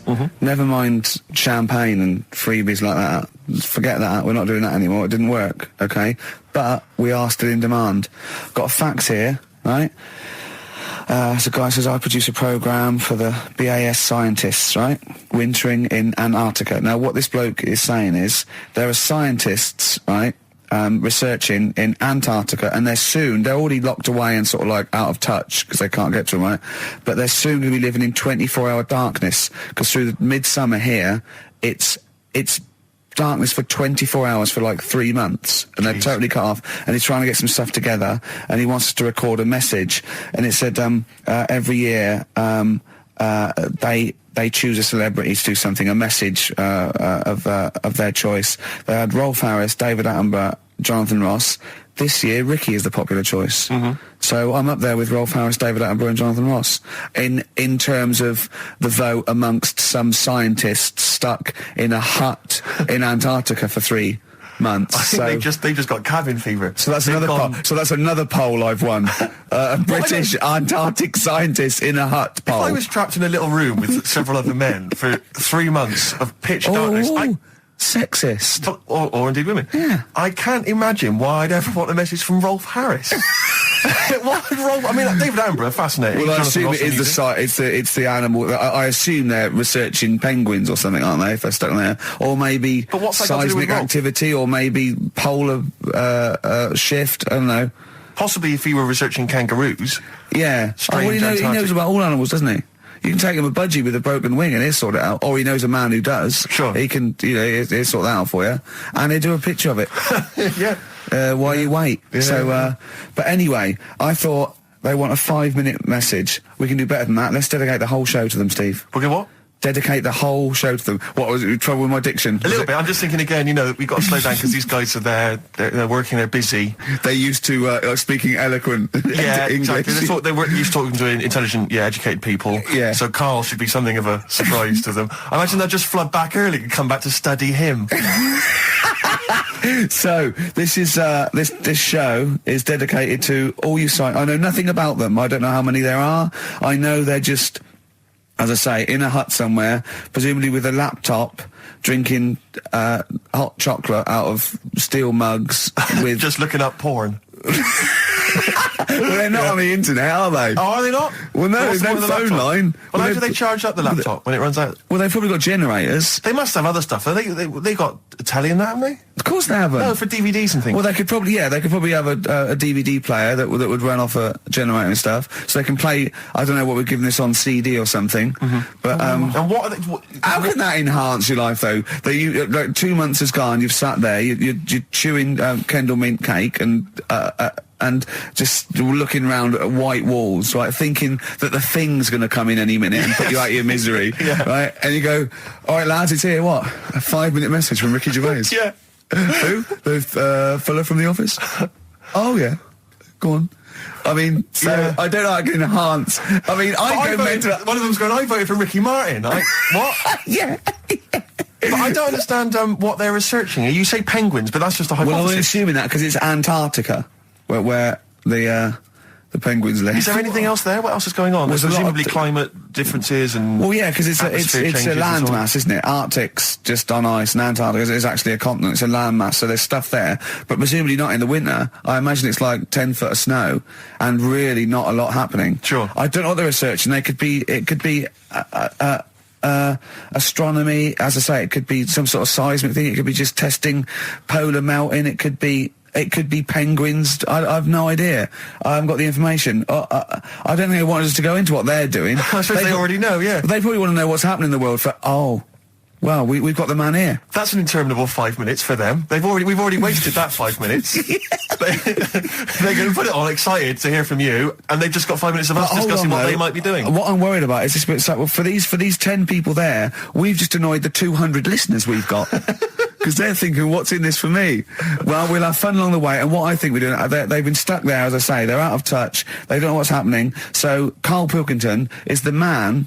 We're going to have a break, we'll have a song, maybe some ad breaks, and then Karl is going to let these scientists who are stuck away in the darkness know what's been happening for the last couple of weeks. Is that all right, Karl? Well, I don't really follow the news, so they probably play know a more. record, I was going to play a ask them record. what's been going on. XFM. Embrace a glorious day. Well, it is a glorious day, Steve. Brilliant. Every day's a glorious day, isn't it? Well, it is when I'm with you. Yeah, love the world. Yeah. So these scientists, they're stuck away in the darkness. Let's tell them what they've been missing. What's the highlights, Carl, of the last Ricky Gervais and Steve Merchant and Karl Pilkington, by the way, XFM 104.9, etc. What have they missed for the last... just do the last few weeks. What have they missed? Remember, they haven't got newspapers, they haven't got telly. What's the... Look at him, he's looking at me like I just said that in Arabic. What don't you understand? Think what's happened. Think what they haven't got that you know about. What have you seen and heard in the last couple of weeks that they couldn't have? Well, like on the news and that, what's gone on in the world and that? Yeah. Well, or just things you've done personally. I think that'll be of less interest. Yeah. Pope's dead. Okay. I like it. Pope's I dead. imagine that. Imagine if that was them breaking it to them. Yeah. Like they're listening in. You go, what's happened? The Pope's dead. Well, don't say like that. Break it to us gently, Carl. Well, I think that's better than how they do it on the news normally, though, isn't it? They make What? a big deal out of it, and you panic a bit when it's just breaking news, and you think, oh, there's a war on. Yeah. And you go, Pope's dead, and you go, well... So you've just he was used that old. short, sharp tactic. I said Yeah. it Like softly, ripping a though, didn't plaster I? off quickly. I just said it softly, didn't I? Pope's dead. When you know all that coverage of the Pope with like these millions of people that had gathered in Rome and stuff, I was thinking about, you remember we talked about the Queen Mother, and they were queuing up to see the Pope. Yeah, lying like in state. 4 hours to And get once a again, I glimpse. couldn't help but feel if they popped him on some kind of like dessert trolley and just wheeled him past everyone else, they could have got that done in about 3/4 of an hour. Yeah. Once again, people not thinking, they're not expanding their minds. Tell you what, Yeah, I mean, logically. What, like students and rag week with a Put bed down put him on Oxford one of those Street? novelty beds. They're all dressed in kind of cardinals gear. Yeah. Just, trundling him off and down the... Yes. Well, it's the way they also said they've now got a new Pope. He's hardly new, is he? Why didn't they learn from the last one? Sure. Keep taking on old people. Yeah. My dad couldn't even get a gig in B&Q.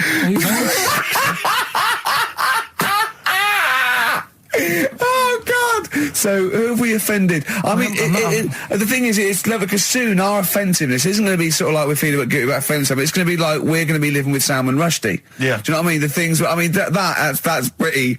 Don't have a go at the Pope. I'm not having a go at him. It's good Right. that he can carry on working and what have you, but I thought everyone had to retire at like 60 or whatever. Like, bloody hell. But, whatever, if you can get away with it. Yeah, why couldn't your dad get a gig in B&Q? I mean, he goes there a lot, doesn't he? He goes there a lot. That's why.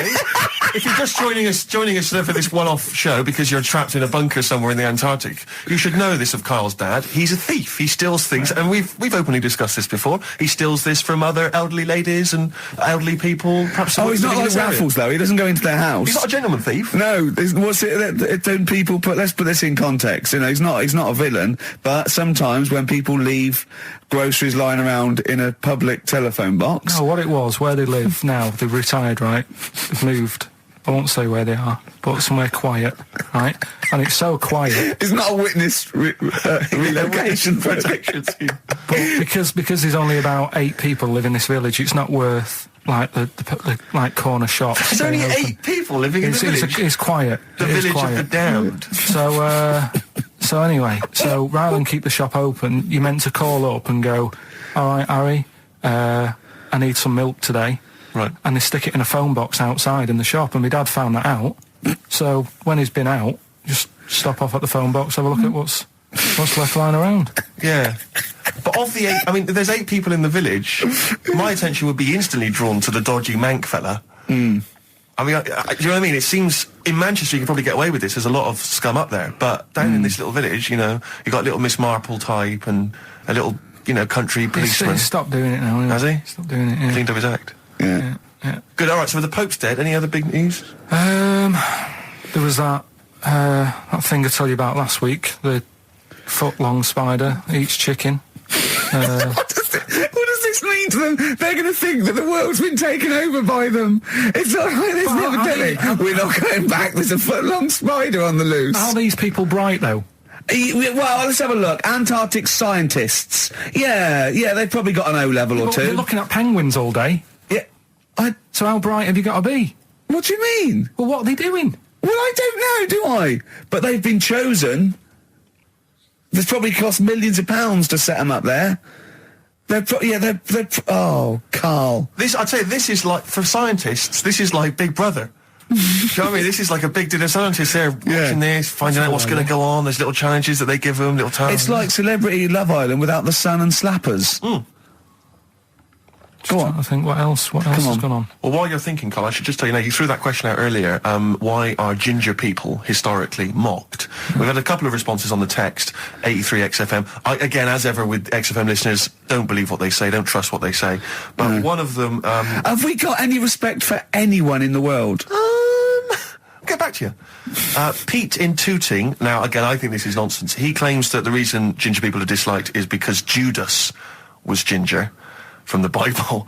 I don't know where he's come up with this idea. No, I've heard that. But I mean, are there a great many people from, the Middle East who are ginger? Well, that's probably why he stood out.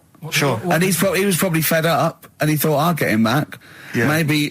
Unless he had his hair dyed ginger when he was on the witness protection scheme. Which presumably he had to go into after all came out in the book. What did he do? What did he do? He stitched him up, didn't he, to the Romans, didn't he, Judas? Didn't he do it for 40 pieces of silver or something? I'm not big on the Bible, but apparently... Incidentally, if you'd like us to stitch up any kind of messiahs for 40 pieces of silver, just get in touch, 83XFM. We're willing to do that for you as well. But that's one explanation. There's another one here, which is, again, I don't believe this for a moment. It says, ginger people get a lot of stick because in Elizabethan times, people with ginger hair were told that their mother had slept with the devil. And that was why their hair was ginger. So there's two options. Maybe if you've got some more, you can any more spurious thoughts, then get in touch. 83XFM. But yeah, I don't know. Carl? No, there might be truth for both of those. I mean, the point is that if either of those are true, they were already being picked on. If you know what I mean. Right. That's the point. It's sort of like maybe that's not the total root of it. Well, the Judas thing might be the root of it. The first big ginger to do something a little bit. So if he was bald, then old bald people would be like, yeah, get a hard time on that. Yeah. Well, we do mock you behind your back anyway, Carl. That's going on, don't worry. So play a record and think of something that's happened to tell these poor scientists what's going on in the world. All you've come up with so far is the Pope's dead and there's a big spider. What is that? That eats chicken. The Pogues, rainy night in Soho. I hope there isn't a rainy night in Soho tonight, Rick. I'm sure you're one of those who agrees with me. So we just had an email here from a guy called James Lee. He says, hi, just writing a bit of info on the scientists in Antarctica. I'm a scientist who's just come back from one of the Antarctic bases called Halley, or Haley. There are 15 people staying there over the Antarctic winter. The scientists are looking mainly at the atmosphere, things like the ozone hole and meteorology. Right. I think there are 6 scientists staying over the winter, as well as a doctor, electrician, mechanic, and a carpenter, and so on. And so he's saying they do listen. They have the internet, so they maybe could listen to the show on the internet. And if you get the chance, say hi to Francis, and the rest of the winter is for me. Sure, no problem. Yeah, thanks, James. But yeah, there they are. That's what they're doing. That's what they're up to. But why are they asking you for a message though? When I mean, have these people got families and that, or are they convicts, or? No, what do you mean? Of course they probably do get messages from their family. Well, why are you doing one for one?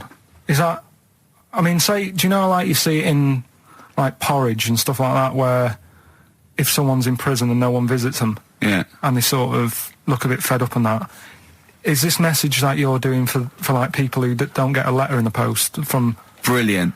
So they put this on the shelf until someone doesn't get one. All right, Hargreaves?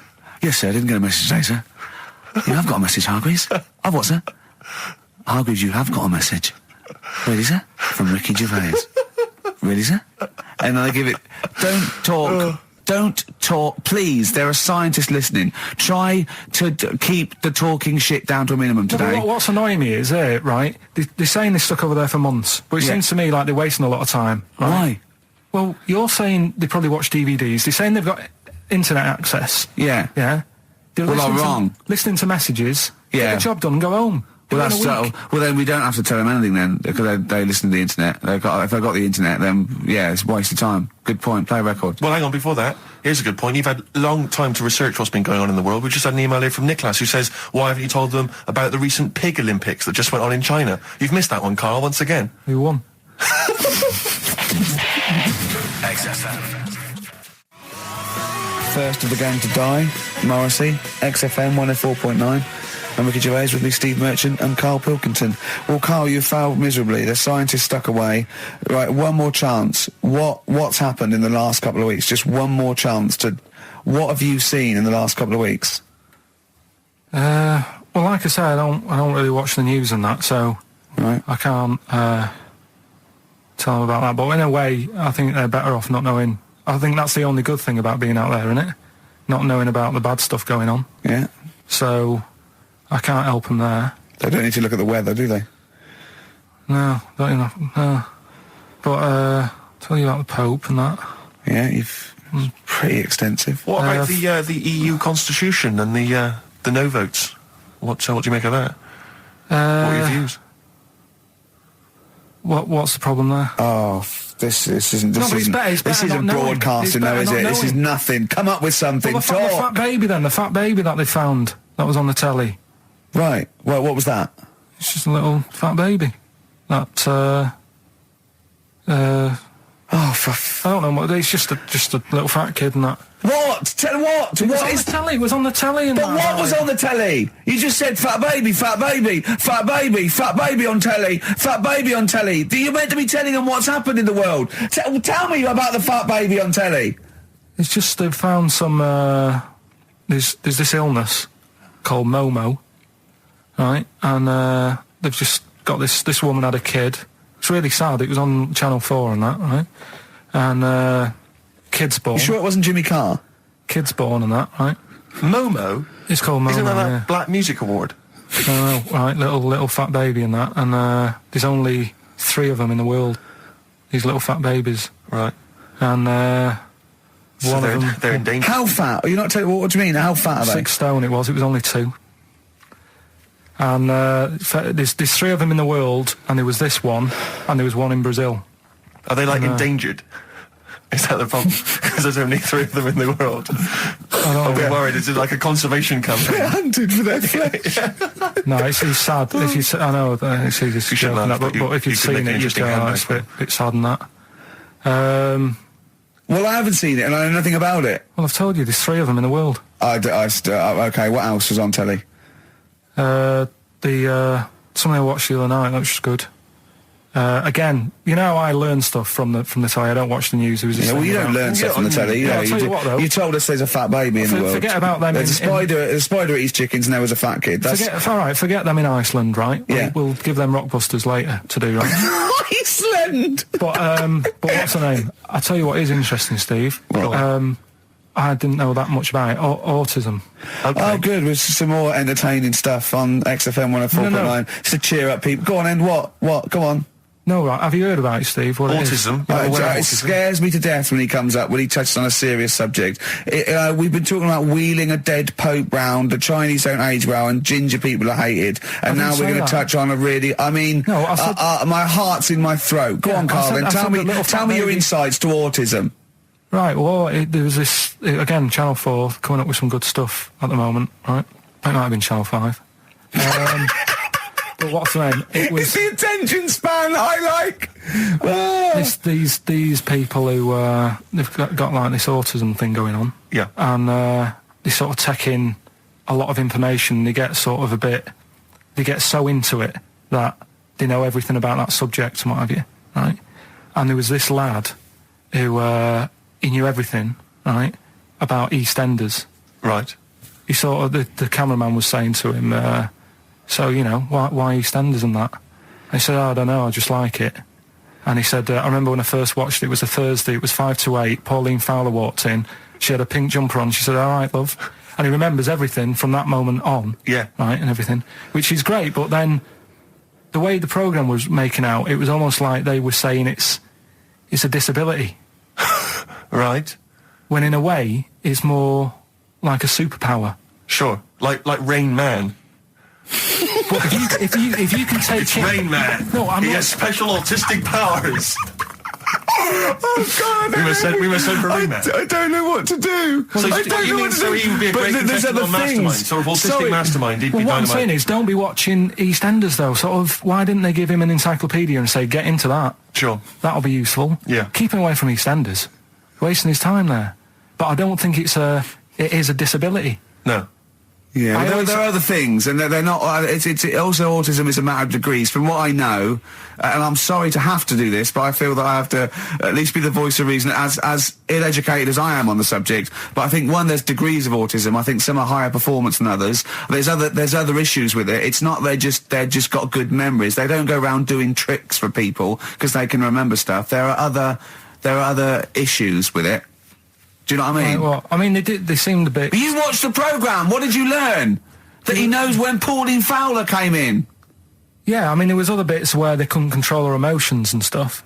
Oh, that other little bit, yeah. But the main bit of it was he can soak up information and stuff, and I'm just saying it didn't seem really bad. Do you know what I mean? There's disabilities where people say that's a bad disability. It's like how people say about...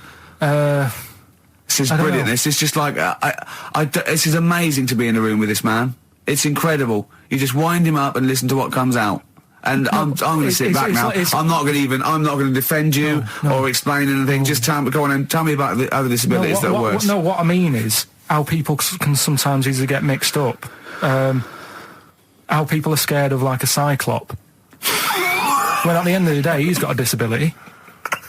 A bloke with Who's scared of a cyclop? No, it's apart just from like that's- Jason and his Argonauts. Where's this cyclop that you're scared of? No, I'm just saying in history and in books and that. No, not in history. History happened. Yeah. But What are you thinking of? You're mixing history with Greek mythology and Roman mythology and every other type of mythology. What do you mean? There wasn't really a giant cyclop that went round picking up ships and throwing them around. That's not history, Carl. Do you think Batman's history? No, but this was it was ages ago, wasn't it? When we were sort of forming. No, I'm not saying it didn't happen ages ago. I'm saying it didn't happen. Well, he might have done. There's no. I mean, what's so ridiculous about a fellow with one eye? In the middle of his head, and he's big and scary and lives in a Why is he cave. scary? Because he's got. What if he had 8 eyes? I'd be scared of him. At the end of the day, he's got a disability. We'll talk about it in a bit. Bobby Womack across 110th Street on XFM 104.9. I'm Ricky Gervais, with me Stephen Merchant, and over there Karl Pilkington. Can I just remind people that... A man so stupid, it isn't actually offensive. I just want to put that out there. Yeah. Okay, good. No, just wanted to remind people that they can get in touch on the text, 83XFM. You'll need that text number shortly because we're going to be playing Rockbusters very soon. Gav has texted in, and he says quite simply, "What's happened to the webcam? All I can see is a bald monkey." Well, you're absolutely right. We'll try and get that sorted out for you. But we're rockbustering now. Do it now. Should we do it now? Set it up now. Okay, great. Yeah. So you should just remind people, Rick, particularly if they're trapped in Antarctica for the next 3 months, what this game is. Well, this is Blockbusters, just totally ripped off, and the clues are bands and artists. Carl says they're cryptic clues. They're not cryptic clues. They're more like, what word am I thinking of? They're tenuous. Some of them don't work at all. So it's really, are you in tune with a shaved monkey? I mean, it's nearly embarrassing to get the clue. I pride myself on that I don't really get them. And I'm sort of proud of that, because you shouldn't. Yeah. But anyway, I think I've given it a big sell. Yeah. Now, you do win Tat today, but the big prize is going forward to be in the draw in 5 weeks' time, when there's a signed Homer that I got Matt Groening to draw.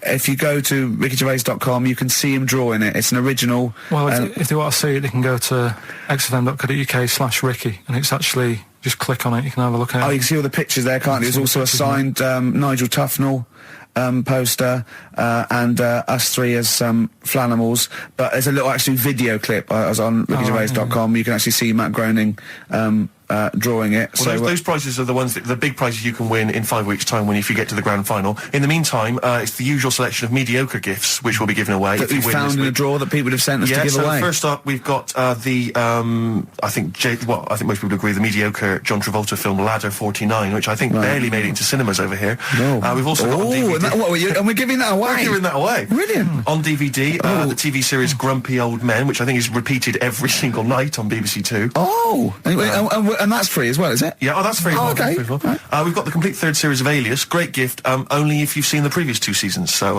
is that the one I'm in? I don't know, possibly. French and Saunders at the Movies, a collection of all their hilarious movie spoofs. Again, on television, I think every Friday. And the TV series Operation Good Guys. Fine series, but you could see that on UK Gold most nights. So once again, an excellent selection. But if you win all those and take them straight down to Record and Tape Exchange, you will be able to get 2 albums that you actually like. That's exactly right. So people send us them, so they sort of get bigged up on the radio. So that's done. We don't need to worry about that. Angry. So anyway, then three clues. Well, hang on. Let's play the jingle. No, I haven't got one. You not got a jingle for Rockbusters? No. Well, do one quickly now. Okay. Rockbusters. Brilliant. All right, so we got 3 of them. Cryptic clue and the initials. The band. It could be a band or an artist. We've done all that, haven't we? No. All right, first one. The fella let his wife know how he got the bruise on his leg. Right? Give us that again. The fella let his wife know how he got the bruise on the leg. He got a little bruise. Yeah, it's all. Imagine that in the Times crossword. You read it again, it's slightly different. Every time I look back at this crossword, it's slightly different. All the words change. It can't be cryptic. The initials there, CL. Right, CL. Fella got a bruise on his leg. He let his wife know how he got it. What's going on? Right, second one. All the muttering. And what's the next cryptic clue? Second one. That Potter lad had a lot of bottle doing all that stuff with the wizards and that. Right? He had a lot of bottle playing with the wizards and that. What's all that about? Right? I love it.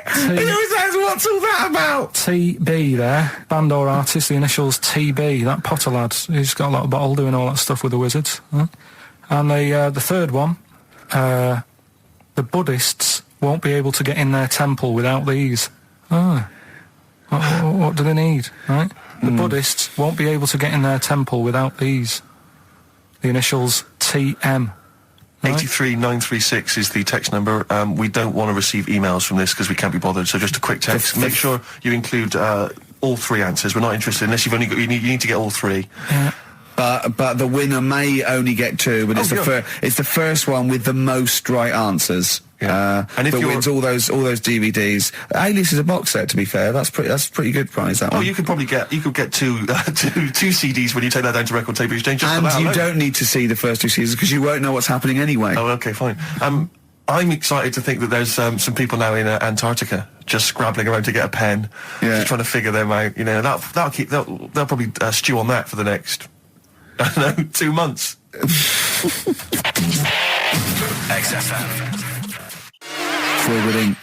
Gorillas on XFM 104.9 on Ricky Gervais with me, Steve Merchant and Karl Pilkington. Karl, okay, we've got to sort this out. We didn't meet again this week, and this is a shoddy show. I thought we had a sort of framework for it, but do you know what I mean? No, I thought it'd be, Karl could sort of tell him what was going on. He doesn't know anything except watching telly, late night telly on strange channels. Like he gets all his information about the news on Anna Nova, and I mean.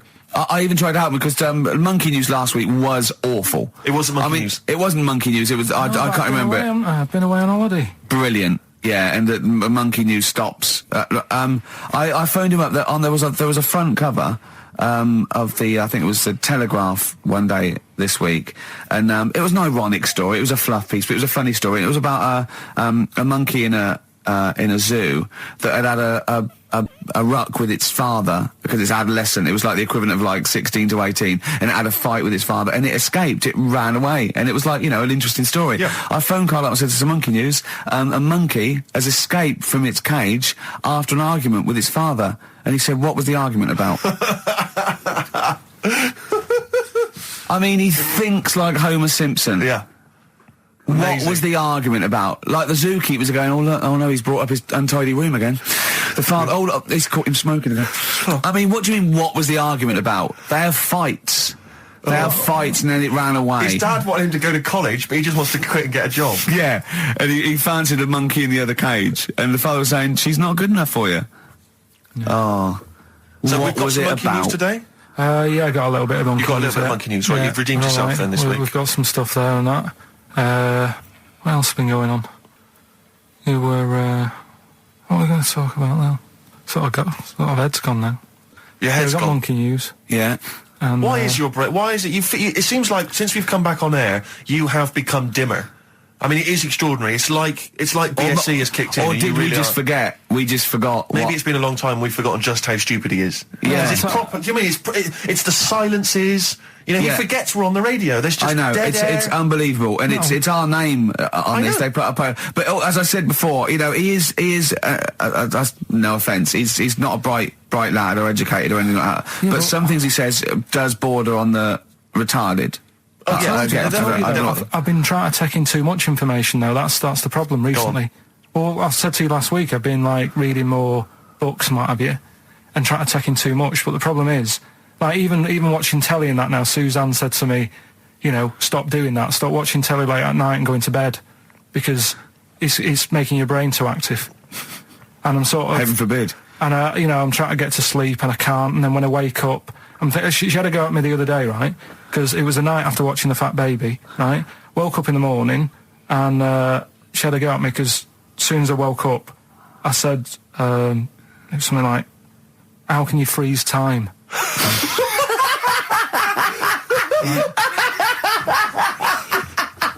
And she says, "Are you going to say good morning or whatever?" I'm gonna burst! Just imagine it, right? It's like the sun comes up through the window. Oh, she's right. Carl's like that, his little head. His eyes open, he goes... One of those floppy night hats. How can you freeze time? Oh, God. But it's because, like, whatever, the night before I might have heard that on the news or whatever, and it's just been sort of whizzing around my head. Sure. And, you know, it was a big debate. I think have they found a way of doing it or something? What are you talking about? They've done something about freezing time and all that. See, this isn't information. This is nothing. That is nothing, that. They've done something about freezing time. Imagine Jeremy Paxman coming on, going, "Well, the issues tonight said something about freezing time." It's you think before you talk. No, but I don't worry about how to do it. I just think about what affects that. Oh, one. they haven't asked you to get involved. Well, this is what I'm saying, though. You can't explain it. It's a tough thing, isn't it? But what's the point in me worrying? It's not about a question. Do you know what he said to me the other day? This is unbelievable. This is one of the most stupid, incredible things I've ever heard. He was talking, and he suddenly stopped, and he was thinking about it, and he went, "Oh," I went, "What?" He went, "You'd never see a black ghost." Extraordinary. True, though, isn't it? I've never seen a ghost, full stop. There are no ghosts. There aren't ghosts. No, what I mean when you just see them in, like, magazines and that. Play a record! Anthony and the Johnsons. Isn't that beautiful? Interesting. Hope There's Someone on XFM 104.9. I'm Ricky Gervais with me, Steve Merchant and Karl Pilkington. Well, Karl, more revelation. We were talking about it last week, but Karl brought it up again just now. Didn't want to go to the doctors, didn't want to have a full sort of body checkup that may save his life, because he saw on the website they do a test where they have to insert a finger in his arse. Oh, don't tell me about it. Why? Don't put it on the website. Just we look at your heart. Yeah. Check your blood pressure out. Yeah. And then they could just do it quickly. Could just sort of say, right. How do they do it quickly? No, but what I'm saying is it's worse, isn't it? Going in there knowing that, I mean, they've got it on the website. So you're on the journey on the bus thinking, in about 20 minutes I'm going to have a finger up my arm. But they're doctors. Yeah, but just They're not doing it for a laugh. They're not filming it with a two-way screen. They're not putting on boxing gloves so it hurts more. They're up. Oh, his prostate's all right. Out again. Out again. I'm just saying, in the day, the sort of... Do you think they're in the pub going, "Here he comes"? It's Pilkington. I had my finger up his arse today.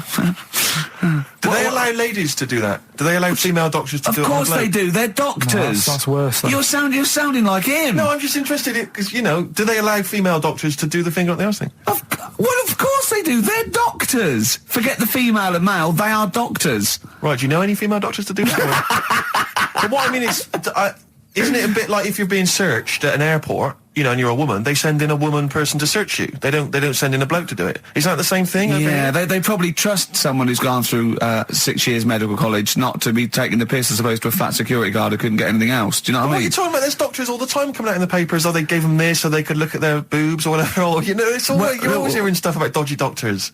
But what I'm saying is, the reason why they do that security, because there's lots of security people, and they can, for your own, for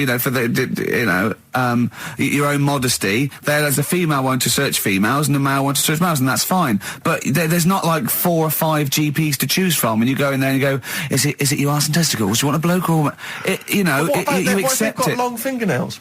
They don't have long fingers. What do you think this female GP looks like? She's sitting behind the desk like Cruella de Vil with cleavage and long red false nails, going, "Hello, love, bend over. This may hurt a little bit." There's gloves and Vaseline. I don't believe there's 2 of you now in the room, Carl. They're doctors. They have to. What would you rather do than put the hand down your throat and round your alimentary canal to feel your ass? It's a quicker way in. You seem to know a lot about these doctors who stick fingers up people's asses. You're a very well-informed gentleman about this sort of thing. Well, say if they did find something, Yeah. Would you then have to get like a second opinion, so someone else's finger? Well, no. They test it to see if there's anything suspicious. That it's usually a swollen prostate, which can be anything.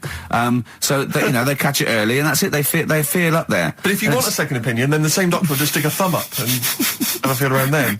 Yeah. So it always works in the same way. Yeah. Well, if there's a doctor who can, I don't know, put me at ease. I mean, surely there's another way around it. I don't believe that. I mean, what is this? 60 million people or something in the world, isn't they? 60 billion or something? Well, 6 billion, something? Yes, you got it. Right. You hit it. Well done. That's good work. Right, so yeah, this 6 billion, did I say? Yeah, what's 6 billion then? Loads, isn't it? Yeah, but... So if you want a doctor to phone up to assure you that the finger at the bum thing's not painful and that it's necessary, and Just that that it's it's not just someone necessary, trying to get really. kicked. Just that it's not an easy way round. All right, what's Do the you know what I phone mean? number here? It's, changed, haven't they? Oh, You're the producer! Hang on, here it is. 0871 222 1049, and I think you select option 1.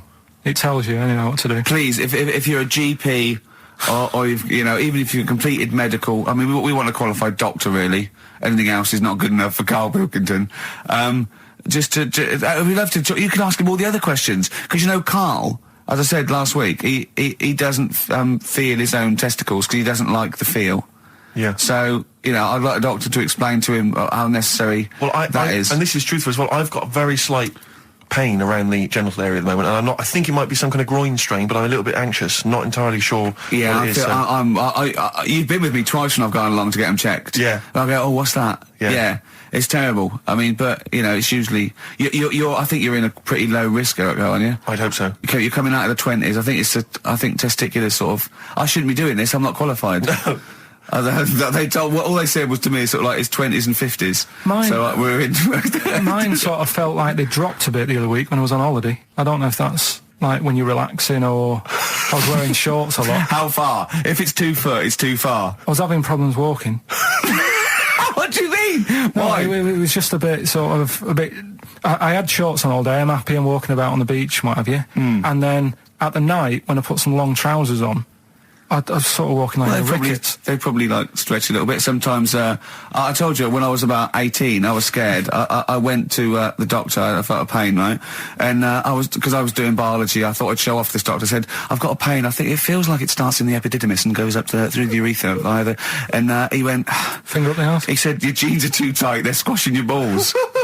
So we want a doctor like that. So what's the phone number again? It's 0871 222 1049. A qualified What do you doctor. mean your balls dropped, though? We've got to come back to this. I don't know, they just felt like... it's not too bad at the moment. I was all right on the way in, but it was I feel twinges all the time, but you never know whether it's just because they're no, in... but they felt like they weren't my own. Do you know what I mean? They sort of felt a bit like these are... There wasn't a bloke standing really close to you, was there? And You didn't get them mixed up, did you, on the way back? On the flight back? Someone else has got them. Take a leaf out of nudist books. They just walk around, they've got nothing on it. About nudists. Why? Well, let's play this ad break and that. And Have you had another encounter? if we've got time, I'll tell you about it. Have you really? XFM. Right, we've got who's that on the line? It's Rob. Rob, and are you a doctor? I'm a final year medical student. I'll be a doctor in 2 months, touch wood. That's close enough, isn't it? Yeah. Excellent. So, where do you study? Do you want to give more details, or do you want to remain anonymous as you're calling in to I study at Barts Hospital. All right, great. So, why do GPs sometimes put their finger up a man's anus? To see what's there. You know, if you've got hemorrhoids, if you've got an enlarged prostate, you know, it's either that or they stick up a big tube and have a look up with a light. What? And it's easier to do that. Now, are you dumbing this down for us, or are you going to fail your medical exams by saying stick up a big tube with a light? I'm dumbing it down. Okay, come on then. We're all intelligent people here, and Carl. So you tell us what's that called? It's called a sigmoidoscope. Right. Nice. That was a clever test, wasn't it, Rick? 12 inch long. Yeah. 12-inch long tube they can put up there. So, Carl, would you prefer that or a finger? Well, so do they sort of do the finger first, and then, I mean, at what point do they say, hang on, we need a light here?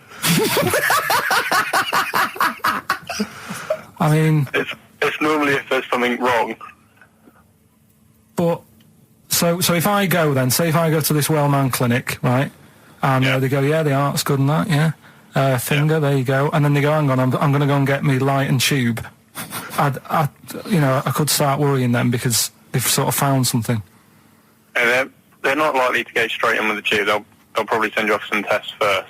But Carl, there's nothing. But Right. you go to these places to put your mind at rest and to know where you are with your health. I mean, it's not that you go along. That's what most people worry about. They think that because I'll go along and they'll find something. Well, one, that's illogical. It doesn't heighten the fact they find something because you go along. And two, if they do find something, it's a good job you went along. I mean, I'm a hypocrite because I don't go to the doctor, but I've had that Carl, done. you should be concerned if when they shine the little light in your ear, it comes out the other side of your ear. No, the other ear comes right out the other side. That's when you should be worried. But Rob, right, you said then, if they find something, they send me off for some tests. Why can't I just have the test without that and cut out the middleman? Do you know what I mean? Because you're wasting lots of money. There's hundreds of tests they could do, and they could do every test, and they could all come back with nothing. Or they could do the finger up there and send you for the 3 tests you need to find out what's wrong with you. But in this day and age, with all the technology and that, and like brainy doctors and all that, the only way to find out is sticking a finger up there. What are you worried about, Carl? Is it fundamentally that this doctor who's has done 6 years medical training, is it embarrassing to have a man's finger up your ass? I just don't understand how you can get round to that without... But with it what being don't you natural. like? Is it fundamentally you don't like anything up your ass, or is it the fact that it's a man's finger up Well, there? I don't like going to the doctors. It makes me nervous, because I think if anyone searches you long enough, they're going to find a fault with you, right? And especially if they're going that far into you. They're going to find something. And... Probably not. Well, you know, I just don't... I don't know how to get round to that sort of... that point where you get a... What do you talk to the doctor about? And he's like, all right, nice day. Strap your trousers. He goes, I'm gonna just, Most people just shut up and let you do it, and then breathe a sigh of relief when you say there's nothing there. yeah. But is that at the end of the test, or is that the first thing he does? It's the last thing. So that trousers up out the door. Because he knows it ends conversation. He knows it's a bit of a faux pas. The doctor says, "Oh, I better not kick off with the finger up the arse." What I do is I'll start on with the the head, and then we're then go. Oh, one final thing, Mr. Pilkington. So Rob, he drops his keys and he goes, "Pick them up." And as you bend over, will you be doing this, Rob? Is this what you're like open to do? You do all these. I'll have to do it at some point. All doctors do it at some point, no matter what they specialise in. So the first one, is the another doctor there to sort of make sure you're doing it right? Not dentists. No, but do you know? Dentists aren't doctors anyway. But do you know what I mean? Like, normally it's like a co-pilot will have someone with them for the first one. So when you put your first finger in, Yeah. will someone be there going, right, you just want to move to the left I've of it? already done it. Have you? Yeah. So that's the thing with a student, you're learning. So you get people teaching And you how to learn do on- these things. Can I just point out, Rob? I think I'm right in assuming that you have a glove on Yep. and there's lubrication Yep. and it doesn't hurt. No.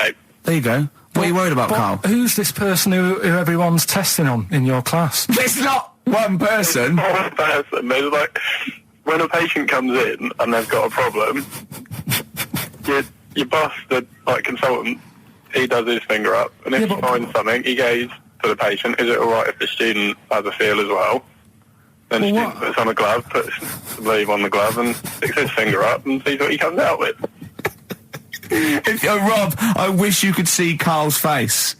I mean, his face when you said, and he says, can this fella have a go as well? He looked horrified. That he thought it was a free-for-all, like there's a queue of people trying on gloves and going, let's have a go. That looks good up there. What have you found? No, I mean, how come you had to sort of... Is it not something you could test on yourself rather than waiting for other people to come in? Because then, you know... It's an awkward position to get to, really, isn't it? Well, but you can have a good rummage then without feeling too awkward, but to sort of have a go on your first patient when you don't really know what you're looking for anyway, do you know what I mean? Never really thought about it. Because you don't... If you've never done it before... You pop your finger in there, and you've got to sort of look. You've got to have an expression on your face, like you know what you're finding. Well, they can't see what you look. They can't see your face. There. You got the big boss consultant man going, now move your finger there, and you'll probably feel this. Because he's just done it. He knows what's there. Well, what? Oh, so he's already had a go. He's had a feel, and he's going right. If you feel to the right, that's the conglomerate or whatever. The conglomerate, yeah. His conglomerate is in perfect working order. Well, I'm still... Thank you, Rob. I'm sorry you had to go through this. Carl is probably the worst patient you'll ever encounter in your medical career. Good luck with your finals, and thanks very much. And do you know any female doctors who do this? Or? Thank you. XFM 104.9. Thank you. Josh Rouse, it's the night time on XFM 104.9. Steve Merchant, Ricky Gervais, Karl Pilkington, what is it time? I think so. Yeah. Oh, chimpanzee, that monkey news. Right then. So there's this monkey, right? In Canada. It's in a zoo in Toronto, I think it is. His name's Pascal, right? And what happened was all the people in the zoo sort of said, you know, what can we do? Sort of spice the day up a bit, right? Yeah. So they left... Embellishing. No way this is a news story. Let him read the news. Okay. So they left... Any dates? Just let him read the news, all right? You wouldn't interrupt Moira Stewart. There's about 2 weeks ago. No, because she always says today, so you know it's news. She doesn't say, right, there was a monkey, right? In Canada, right? Just finish it. It'll be all right. A couple of weeks ago, in this zoo in Canada. Right. Jesus. They got a camcorder. Right. And they said, let's leave it for the monkey to have a play with, right? So, anyway, they passed it around. Won a BAFTA. And a couple of chimps and that were rubbish at it. They were like filming the floor and all that, and the fingers were always in shot and stuff like that, right? But anyway, there was this one chimp called Pascal, right? Who annoys me that he calls them monkeys, though. They're not monkeys, they're apes. He was a dab hand at it, right? He was like filming stuff, really good shots, you know, sort of nice mood and that. He used the lighting properly and all the rest of it. No, he didn't. Is this the news? What are you talking about? Is this the news? Steve, it's so annoying. You know it annoys me so much. Things like that. He was a dab hand. He was doing really good shots. It really annoys me. Let's hear the news. Anyway, right, so he started... at night, like when the zookeepers went home, he started filming like other monkeys on the go, like whilst they were at it, right? And he was filming them and what have you. The Ron Jeremy of the zoo. You know it's going to end up on the web. So anyway, the zookeepers came in the next day, and it's like, let's see what shots he's got. Anyway, he's got all this, like, you know, all these monkeys at it and what have you. So, this is honestly, you don't know what this is doing to me, Steve. Can I stop him now? So they thought, like, actually, there's a few monkeys who aren't at it enough. Do you know what I mean? They have problems, what have you. So let's give them the videos. That is so untrue. This is so untrue. It's so untrue that it was filmed by a monkey. So it's so untrue. Right? Rick, I don't know who to believe. Oh, God, you're talking so much shit again. You must know that's not true. There's no way. There's a load of tapes out. Look at me. Don't keep talking. Look at me. Yeah. You must know that's not true. Can we just hear the end of this news? All here. You had to go at me last week because I didn't have the full story. I've got the full story. You're still not happy. There is no way that by chance, what should we do? Let's give him a camcorder. That could happen. Right. He then films him at it. That might happen. It might happen, but I don't think he'd keep the camera still. Two, they go, I don't know. This is good stuff. oh, this is good shit. This porn's good shit. Anyway, look at that. He's got a lovely shot. Yeah. So this is ridiculous. Let me just recap, because I lost my way there. So the monkey has filmed the monkey porn, and now they're showing it to the other monkeys. Is he directing? Can you hear him saying stuff? Can you hear him go... It's just like, Chimp Pimp 1, 2 and 3 and all the rest of it, right? But anyway, so they've got all these other tapes, because what happened was, they said he's quite good at this. Oh, and the animals, God! And the animals are happy having him around because he's not a human, he's just one of the gang, do you know what I mean? So they started putting him in with other things like, ostriches. Right. And talking shit. There was and do you know they have a problem with pandas in Japan? So they've sent him out there, filming a bit of. Where are you going? Honestly, you really annoy me. There's no way this is happening. Can we just hear the end? Why can't he just find a real story about a monkey? Let's hear the end. The end is really that he's going to China. He's filming the pandas and whatever. No, he's not. They wouldn't send a monkey director. They would not send a monkey director. Thunder Road by Bruce Springsteen, possibly the greatest rock song of all time. I don't know. Big words. Big words indeed, but I echo them. Well, we're running out of time. We've got to get on with the show. It's near the end. I hope you enjoyed it. I hope the scientists stuck in a big, hut in the middle of nowhere in pitch darkness, 10 of them. I imagine they've been fascinated, Rick, by the finger up the arse discussion. We had Chinese don't age well, gingers, all that. The big fat kid. Well, actually, they're probably secure in the knowledge that if they want to kill some time and it's dark, there's nothing better than stick your finger up someone else's arse. Exactly. So enjoy that. But they've been hanging on for Rockbusters clues, I imagine. Here's the answer. So give us the clue again quickly. All right, so the first one was the fella let his wife know how he got the bruise on his legs. Go on. Right, that was Courtney Love. Yeah, Courtney Love. So that's Courtney Love. So that's the first one, CL. So that one's fine. The second one, that Potter lad. What am I doing? Letting that one go? Just let it go. Am I just letting that go? Annoyingly, we haven't got time to take issue with it. Okay. That Potter lad, he's got a lot of bottle, hasn't he, doing all that stuff with the wizards and that. Go on. That's Brave Harry, the Bravery, current sort of XFM band, the Brave Harry, that works as well. No, it doesn't. And the last one... No, it doesn't. No, it doesn't work. The Buddhists... It doesn't work. Won't be able to get in their temple without Doesn't these. work. Brave Harry. It doesn't work. Brave Harry. Brave Harry. The Buddhists won't be able to get in their temple without these. TM. That's the monk keys, right? So who got all them? The monk keys. Who got all them? Right. Which band are called the Monk Keys? The Monkeys. Oh, the Monkeys. Yeah, the Monkeys. Right. So who's the winner this week? The winner this week is Gina. Well, we're letting that go, yeah. Gina got them all right. I think her text said she was from Horrorstead. I don't know. I've never heard of that place, but I assume that's right. But Gina, you win that selection. I can't believe she got them. I cannot believe she got them. But she wins those and also goes into the prize draw. We'll have 6 people competing for that original Matt Groening thing. If you go to rickygervais.com, you can see Matt actually doing that. We've got a signed Nigel Tufnell and original drawing of us as Flanimals. If they want to see it, xfm.co.uk/Ricky. If they want to have a look at the picture. And well, that's it. It's 3 o'clock. I'm Ricky Gervais with me, Steve Merchant and Karl Pilkington. More drivel next time. A shaven monkey. Right. 104.9 XFM. You all right? This is Karl, producer of Ricky Gervais and Steve Merchant. They're not about today. Ricky's on holiday.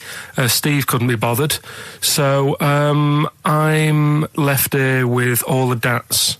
That's a digital audio tape of all the shows they've done since they've been here over the last, year and a half or something.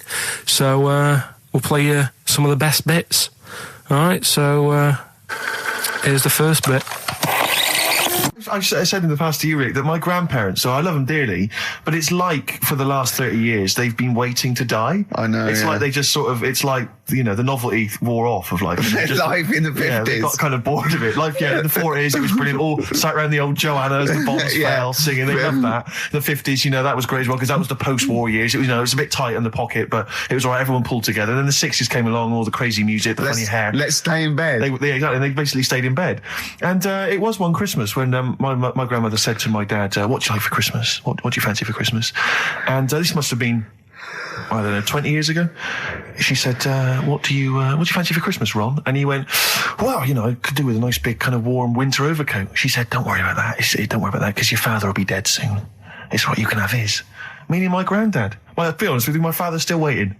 which is good news. Good news for my grandfather. Less good news for my dad. He's freezing. He's freezing. He finds out, how is he today? He's fine. Oh, okay. Oh, I'm freezing. It is such a weird mindset, that. I think it's that, to me, is what sums up people from that older generation, the 40s and 50s. And it seems to me that you've got that kind of mindset. It's like you were born in the 30s. And whenever you talk of your childhood, it's like you had like a baked potato to take to school. And a hoop and a stick as a Christmas gift. The other thing is, I think that that sort of generation, it seems that the man is dependent on the woman. There's a total dependence. Oh, absolutely. If she dies, he's done. Yes. He's done for. He'd just pine away. If he dies, she's got 30 years of pottering. Absolutely, yeah. Do you know what I mean? And going to, like, you know, the youth club and the church. I know what you mean, yeah. It's sort of like that. It's sad. Of course, it's sad for them, but it's not the end of their life. No, sure. And it sort of is the other way around. I don't know why that is. Yeah. It's terrible. That's a little melancholy thought for I know, Christmas I've really time. you brought it down. You've brought it down. I've brought it. This isn't a nice show at all. This is terrible. Well, we're going to have really people just killing themselves. What? Right, you ready then? So, just in case you haven't heard it before, I'll give you some initials of a band or an artist. We're not doing Rockbusters now, are we? Yeah, I thought, well, we've just... we can keep that going. Then we got... I love educating Ricky. That's my favourite thing now. Well, what do you want to do, Steve? I mean, let's do the clues. It's just like it's sort of bigged up the prize. And so this is only by email. Give the email address out now for people to write it down now, Carl. Right, it's ricky.gervais@xfm.co.uk. ricky.gervais@xfm.co.uk. Only entries on email. Yeah. You're going to get 3 clues. You've got to get them all right. And you win all the You win all those prizes you said. Okay, Carl, go on then. Right, and just a quick example. One of the first ones we did, it was like AK, and the clue was exploding pet. Yeah. And it was atomic kitten, right? Yeah. So you understand how it works now. These are your clues. The first one, that army has got some nice trenches. That army has got some nice trenches. Excellent. Yeah. And the initials there are DW. Do you write some of the questions for 15 to 1? Go on. So that army has got some similar phrasing. Trenches. Okay. Okay. The second one. What are the initials there, Carl, on that person? DW. DW. Yeah. Right. The second one. The top of them curtains are all wrecked. All the materials all worn. He acts it out though. We've got to get him on telly. We have got to get him on telly because his little face and his gestures. That's the second one. The initials being HV. Okay. The top of those curtains are wrecked. All the materials all worn out. Right. HV. And the final one, here's the final clue. I was in Texas the other week, right? I tripped and landed on my knees in a puddle. What's the initials? WH for that one. So I was in Texas, I tripped up, landed on my knees in a puddle. So that's WH. Incredible. You've got it! Is it great? It's fantastic! It's desperate. Okay, tell me during the record. Do you remember you're playing for these compilation albums? We got the Fatboy Slim DVD, Linda Green on VHS, and of course Executive Decision starring Kurt Russell as well. Oh God! So, Steve, do you want to pick a winner? I've got a winner when you give us the answers. Okay, so the first clue was that army has got some nice trenches. Yeah. That was DW. Who's that? Dandy Warhols. That's brilliant. That's brilliant. All right. That's good, yeah. The second one, the top of them curtains are wrecked, all the material is worn. Yeah. HV, that's Holly Valance. Oh, he got a phone call for a woman saying I haven't heard it, and he was talking to her off air, and she went, what is it? So-and-so said them curtains. She went, right. He said, you know the thing around the top of the curtain is a palmet, not a valance, and he went, cut her off. Yeah, but my auntie's always making balances on everything. I'll tell you about that next week, right? I'm looking forward to that. Right. Is this the one that farted for 5 minutes? Yeah, the very same. Yeah. Right? So we'll talk about that. I was in Texas, I tripped up, I landed on my knees in a puddle, WH, Yeah. wet knee Houston, right? Wet knee Houston. Yeah. So, You're a maniac. So, who's a winner? We've got Pete, Catherine and Laura in Newcastle upon Tyne. They're listening online, I assume, and they're on going Sky to Digital. those great places. And remember, they got loads of stuff. They got the DVD here. They got Linda Green. They got Stone Roses. They got another compilation and Executive Decision. Can't concentrate now. Oh, well, he's all stressed because the lady from MTV is here. She's going to film his little face. So the things he said in the week, he was so worried. He's got worried about the spot on his head. That won't come out. Just you got your best side. It's on that side. That's all right. Yeah. The camera's out. Look, he's getting nervous now. Okay, Carl. Ignore the camera. Okay, just ignore the camera. Okay. Now, me and Steve have done our research for you, and we've got 2 amazing things to tell you. What should I tell them first, about the baby or the... Well, they're crab? both equally fascinating, so you choose. I'll tell you the crab thing first, right? Steve actually saw this thing in The Guardian of the Week about our research thing, and then we looked it up, we looked into it on Friday, and it is incredible. Right, listen to this. There's a thing in a bay in New England, right, where it's like the biggest, they make silicon chips and stuff for computers, right? And because of the data protection thing, after they've done them, because they have to destroy the plates, right, where the information's sort of put onto them, but there's still flakes of silicon. They sort of grind it down straight away, and some of the flakes got into the bay, okay, but some of the information's still on even the slight granules of silicon. Anyway, gets in the water, and silicon is rather like a carbon derivative. They reckon if there'd been life on another planet that wasn't carbon-based, it'd be silicon-based, because that's simple sugars and proteins, it's just COH and that, and it can work with silicon, right? Anyway, the crabs have been taken up, they're still in the water, and they looked out on the beach, and over years the crabs have started sort of putting themselves in formations, like geometric format, and they couldn't work out why they were doing this. And when they put them in the experiment, they sort of like chopped them up, and they found they'd taken on silicon, and it had sort of got into their brain, and they were downloading information.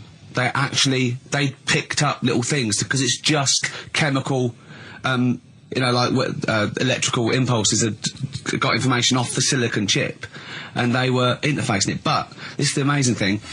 One bloke sort of thought of this, and he thought, well, if it's a simple computer, the brain, if it's just a simple sort of electrical thing, then maybe there's sort of, we could get it down. So what they did is they made a thing called a biointerface, and they put it into the crab's brain, just a really simple brain, so it's measured on Mongar, right? And it got impulses from it, and they were getting like computer, just flashes of like symbols and geometric things right on this screen to read the crab's brain, and it was stuff like fragments of a. What made them do this in the first place? Because they saw the crabs behaving differently. They were behaving differently to each other. They were just like intelligent, and they were sort of solving problems and all this sort of stuff. Anyway, when they downloaded the thing, it was like they found one of the secretary's names where it had been on the silicon chip, where it was just like a flash of a computer screen. But the most amazing thing is, they downloaded a memory, right? It was like a snapshot where it had been burnt onto the retina of the crab, just a snapshot of something, and it was like a picture of the beach, like a couple of years ago, right? And they also did, incredible, it was like just a digital black and white sort of thing, so they could see what the crab had seen. Amazing. Jeez. Amazing. So intelligent crabs. What are they doing with them now? Super brain. Well, they think this is the upshot. They think they could use it as spy crabs, because they could get these crabs. Also, the other thing is, as generations went on, right? So they put a crab in the sea or something, right? Lots of crabs in, and then as generations went on, a newborn crab, they downloaded the memory, and it had the memories of its great all together. It had every memory that any crab had been related to it beforehand, because it passed it on. It just passed it on. So not even ones that had been eating the silicon stuff. Yeah, no. These are just like ones that have had kids. Yeah, and they've got like, and they know so you'd know everything. Your everything right the way back. So would that work if we ate silicon? Well, possibly. So what are they going to? Well, they can use them for all sorts of things, though. I mean, that's what's incredible. I mean, I don't know how you train it particularly. I don't know quite tricky to train, but I'm assuming if they can do it that way, then presumably they can give it certain silicon information, which they can then plant in it, if you like, within its sort of food. Also, if you get them onto enemy beaches, you'd have like 1,000 digital cameras just taking around. You could get Osama bin Laden or someone. They don't understand the information they've got. No, they don't know they're doing it. They just download them. So it's not like you could torture them and they won't be able to sort of give you the information, because they wouldn't know what information they had, because they're just. But the first crab they downloaded, they just kept seeing the same picture of a big crab feeding it, which they really. Yeah. Wow. That's what, like its mother crab or something. Yeah. Just memories of it as a child. But they're not in colour, presumably. No, Because it's all in they- black and white. they're all in black and white. It's just a digital camera because it's just they don't see in black and white. So it's just like a I don't know. I think it's burnt onto the retina or something. And the only one that they kept were the ones they saw a lot of the time. I mean, in a way, some of the educating Ricky I've got for you today is on the similar lines. Right. Oh, you've got to be impressed by that. You've got to be impressed by that's that. pretty good. I mean, I'm interested to see, what they do. What they do with what the crab developments are. But yeah, no, that's pretty good. Yeah. But I mean, amazing. Yeah. Amazing. Well, just digest that information, because that's not even the most impressive one we found. I think it is. I suppose it's pretty impressive, but the next one's maybe more shocking. Okay, right. But let's play a tune, and Ricky's got another extraordinary fact. 4.9, I'm Ricky Gervais, with me Stephen Merchant. It's the best of. You've been voting in all week, sending your emails, so here's the clips that you wanted. Wu-Tang Clan and Gravel Pit, we love that, don't we? I love it, yeah. Yeah, Brilliant. Classic track. We're talking about embarrassing stories and stuff, and I don't know if I've told this on the radio before. Have I told you, Carl? I'm not sure. But this was when I was working at the BBC. This is not even long ago, and I'd moved to London, and I was fairly new in London. And I was working at the BBC, and I had this BBC hire car, and I've never told it. If there's anyone listening who works for the BBC, I don't know if I can still get in trouble for it. But this BBC hire car, and it was like I'd been ferrying kind of actors and people and production people around all day in this car. And I was driving back, it was quite late, it was about sort of 7 or 8, and I was driving back, and I pulled in to get some petrol to fill up the car every day. And I went into this garage to fill up some petrol, and I was there, and two blokes came in a white van, right? They pulled into the forecourt, and I was filling up the car, and they went, "Hey, do you want to buy a couple of speakers?" And I said, "Yes, I do." Yeah. Because I'll tell you the reason. It was like I was so flattered that they thought I'd be the kind of bloke who would A, need some kind of classy speakers, and B, would like to buy them on the sly. Do you know what I mean? Yeah. I thought, they like the They've fact seen me. They've seen I look a bit of a hustler. Exactly. Yeah. I'm a street sort of guy. You can see by the way I use my walk. Exactly. Yeah. So I couldn't believe my luck. So they drove behind the garage, the little sort of garage bit at the back, and I went round there, sort of casually went round there, sort of locked the car, went round there. They went, open the back. You had 2 speakers in there. I said, "Are you sure these aren't knocked off, mate?" He went, No. We work for Dixon's. This is the story he spun me. We work for Dixon's, right? And we're delivery men. And if we make a delivery and the person's not there to sign for the goods, then we have to bring them back to the warehouse. But if we can sell them on the way back, then that's really good for Dixon's. Dixon's must love that. And instead of thinking, are you sure some kind of troubleshooter didn't... I mean, did someone go into Dixon's and go, you're not getting in the garage forecourt market? Jones. Exactly. Get a couple of lads in a white van. Exactly. Yeah. So anyway, so I sort of bought this story, and I was a little bit dubious, and I went, right, let me hear them then. And he wired them up to the car stereo, and boom, boom, boom, makes playing. So it was some groovy hip-hop. I was thinking, great, these guys know what I'm into. Yeah. And he's giving me the talk and stuff. And I said, I'm a bit worried these are knocked off. He went, no, listen, we got a bloke at Dixon's who can confirm this is fine, right? Phone him up, use my mobile, right? And quote this reference number, right? So I phone out, and I goes, I go, hi, some guys here in a garage forecourt trying to sell me some speakers. Just wanted to check. He went, it's fine. I went, should I just read the reference number or whatever? He went, if you want. And X14, and I'm like, yes, fine. Yeah. Okay. You know what that was, don't you? That was actually Mr. Dixon himself. Exactly. Yeah. Exactly. So I'm thinking, well, they sound great. They're giving me for a knockdown price. I'd say they were like 400 quid, they were like 200 quid or something. It was a good bargain. I was in the market for some speakers as well. Yeah. So while they were loading it's them all in... kosher, I phoned Dixon. Exactly, I phoned Dixon's, that's fine. Yeah. So while they're loading them in the back of the BBC hire car, right, I'm in there paying for the petrol, right, and the guy who's serving goes, all right. He goes, what were you doing around the back with those blokes? Right? Because obviously there's security cameras filming this whole transaction, right? And he goes, what are you doing around the back? And I went, brilliantly, there's some old mates. Some of my mates were just having a chat and that. He went, oh, right, okay, like giving me obviously the evil eye. So I went back to the van. So I'm in the car now and I'm driving with one of the blokes who's in the van with me because I didn't have the money on me. So I had to go to the cash point to get the cash, right?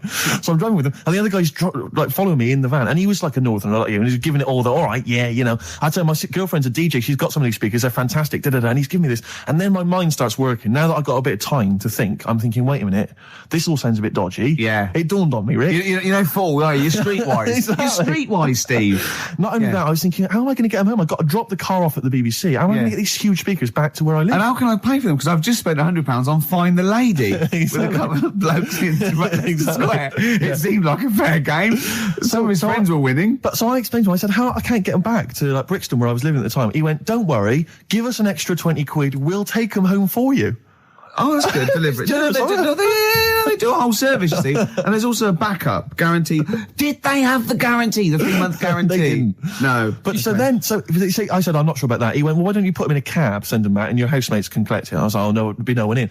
And I was beginning to sort of get a bit conscious of like, maybe this was a bit of a scam after all. So I pulled into like a little side road. And I said, I'm not sure I'm into this now, actually. He went, what are you talking about? It's 200 quid for a pair of speakers. It's a bargain. You never get a bargain like this, mate. I'm going, not too sure, actually. I don't think I want them. He went, 150 quid, mate, 150 quid. I went, no, he's 100 quid now to you. And I'm thinking, wait a minute, this doesn't sound like the kind of work that Dixons would be doing. Dixons don't do that when I go in. This is it.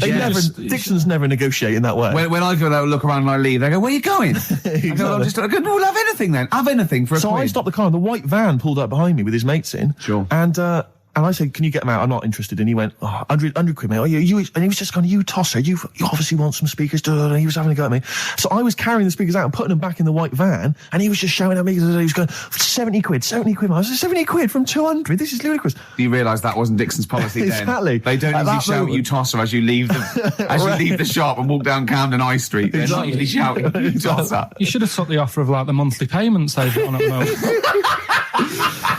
So I eventually put them in there, and I sort of knocked the deal on the head. And I got back in my car, and they were in theirs. And I just looked in the rearview mirror, and they were punching the dashboard like with aggression and venom, like we let that deal slip through our fingers. And I've never been so terrified in my life. I just sat there, and I was just thinking, oh my god! All I was thinking now is, what if I go back to the BBC and they go, we've had a call from the police. The man at the garage, he saw you doing a dodgy deal. I love it. Yeah. Well, what you do is you put the hire car in a drain in your front garden, and then go in and out of the toilet, just pouring bleach down or Ajax, and they never know. Right then, which leads us nicely into Knob News. Oh, it's the welcome return of Knob News. Right, okay, it's very much like the news at 10, this, isn't it?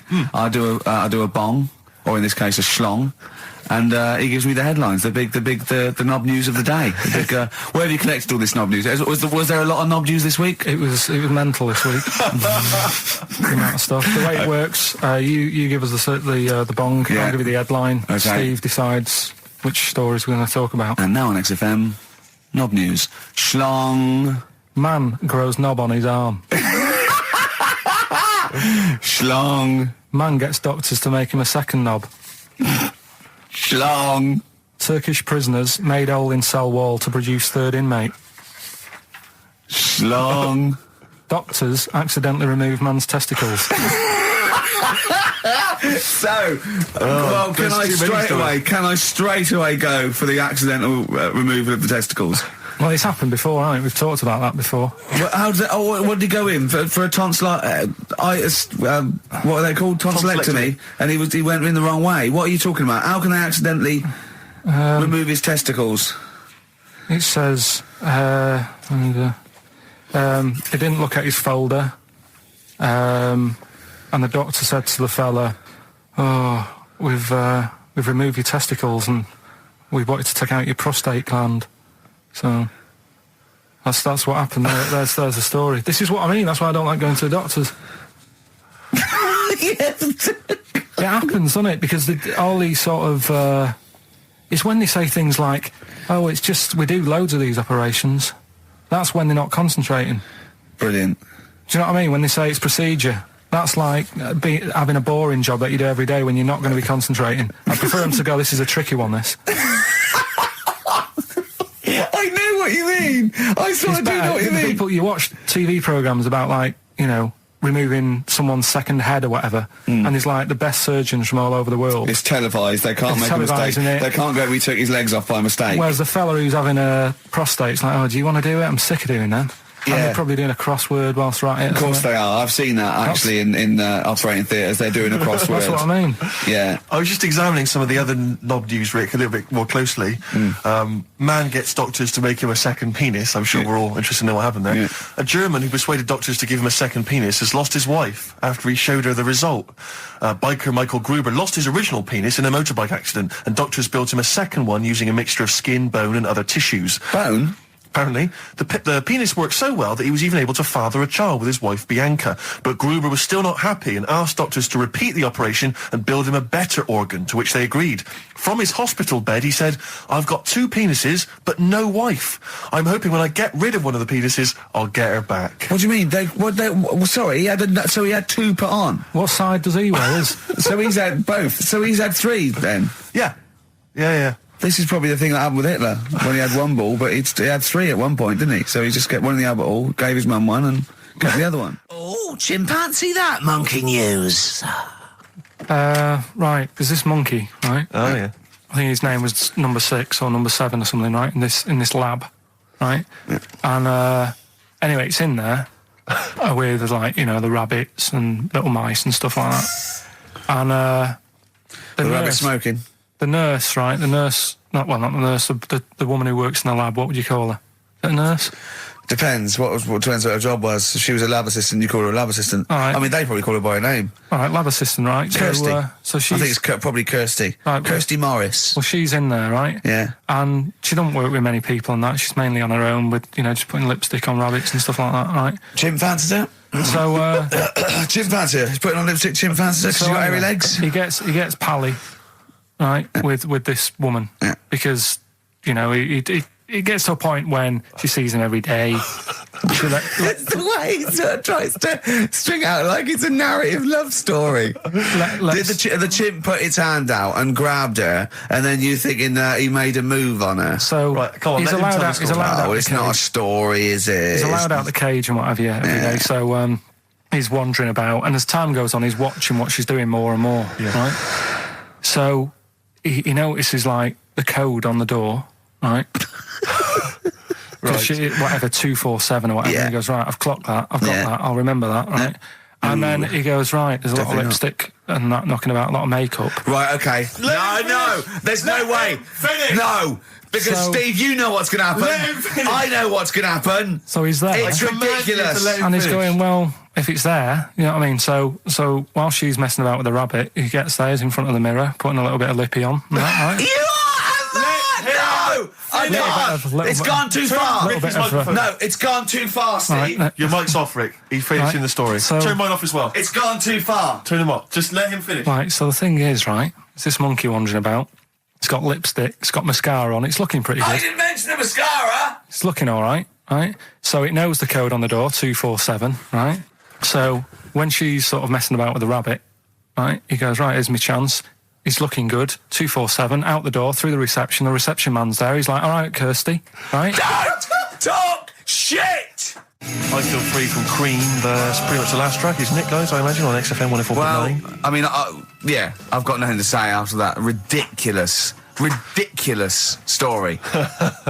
I mean, that's worse than the bank robbery to me. Yeah. That he clocks that, and the bloke on the desk. All right, Kirsty. Oh, you're 2 foot shorter and hairy. She wasn't a looker anyway. So. She wasn't a looker anyway. Brilliant. That was Radiohead and They're There. We're Not Here. All right, pre-recorded. Coming up is one of Carl's little things. Enjoy it. All right, that's Aqualung. Good time's gonna come in it. Right, Carl, come on in, educating Ricky. So, don't let the cat out of the bag, that's where that comes from. Comes from a crafty butcher. Right, go on then. So the next little headline is Wash Up With You. Wash Up With You, go on. You want to know about that? Yes. It's a survey that they did this week. They? Yeah, some university did some survey. Brilliant. Did a world test on washing up. Yeah. And each country were given 140 pots to clean. Brits were the quickest. Yeah. Yeah. Turkey were the slowest at washing up. The Turks. It's not because the little fellas that work in the kitchens with no... Is it? They can't reach. Spain were the cleanest, and the Germans were pretty good as well. So... I don't know where to start with this. Honestly, Steve, I don't know where to start with that. Sorry, what was that? Wash Up With You, that was it. But was that it? They survey of washing pots and pans. I didn't understand. You said Italy were the cleanest. No, Spain. No, Brits were the quickest. Yeah. We were the quickest, but Italy was the Spain was the cleanest. Turkey were the slowest. Yeah. Spain were the cleanest. But why weren't we cleaner? Because we were washing up. Why were we not paying attention to the? We did it rubbish. We did it quick. We did it quickly, but I don't understand why it was being rated on. Who was doing it? Was it Lynette Newman or Ainsley Harriott? She's quick. Both of them are quick. Yeah. Well, they've got like kind of loads of slaves that do it for them. Did we use fairy liquid? Don't know. It didn't have. Did we use a whole bunch of Boy Didn't Scouts? say that. Just Like said, Lynette. it just said, that. Who had the softest hands? Who had the softest hands? So it didn't say. I didn't. Why is it we don't get notified that this is taking place? I don't know. When I was a kid, no one ever said, we need recruits because we're doing a survey on who can wash up the quickest. Are you disappointed in yourself with that one, Carl? It is pretty dull, to be fair, and that is why we've got to bring in either con merchant or a wine merchant. Or shut up at your face. Yeah. Would you be able to, if I put you on the spot in the next, after the next record, would you be able to give an example of how con merchant would work? I mean, is there something you could do just to sort of experiment? Should we play a record? I can do better than that. What? Ads. Go on. Oh. Do you know why people tink the glasses before they have a drink? Why they tink? The verb to tink. I do know that, Carl. Is it about poison? It is. Here we are. What, would it make a different noise? Nope. Brilliant. Go on, explain Why? it. You explain it, Steve. No, don't, Steve. You explain it, Carl. Go on. I've started, so I'll finish. Go on, Carl. Explain why they tink the glasses. Ages ago, Yeah. only people with money had drinking or something. That's like one of my film reviews. Years ago. Welcome to History Now. Now, ages ago, only people with money had drinking or something. Keep going, Carl. Keep going. Like spirit and stuff. So they'd it's like businessmen. It's easy for you to say. This is getting to be cruel, isn't it? This is amazing. Yeah, go on. Why did you open your mouth, Carl? What were you hoping was the best that could happen? Because you were trying to make me look stupid before with the planet, so I'm not... Whereas you know...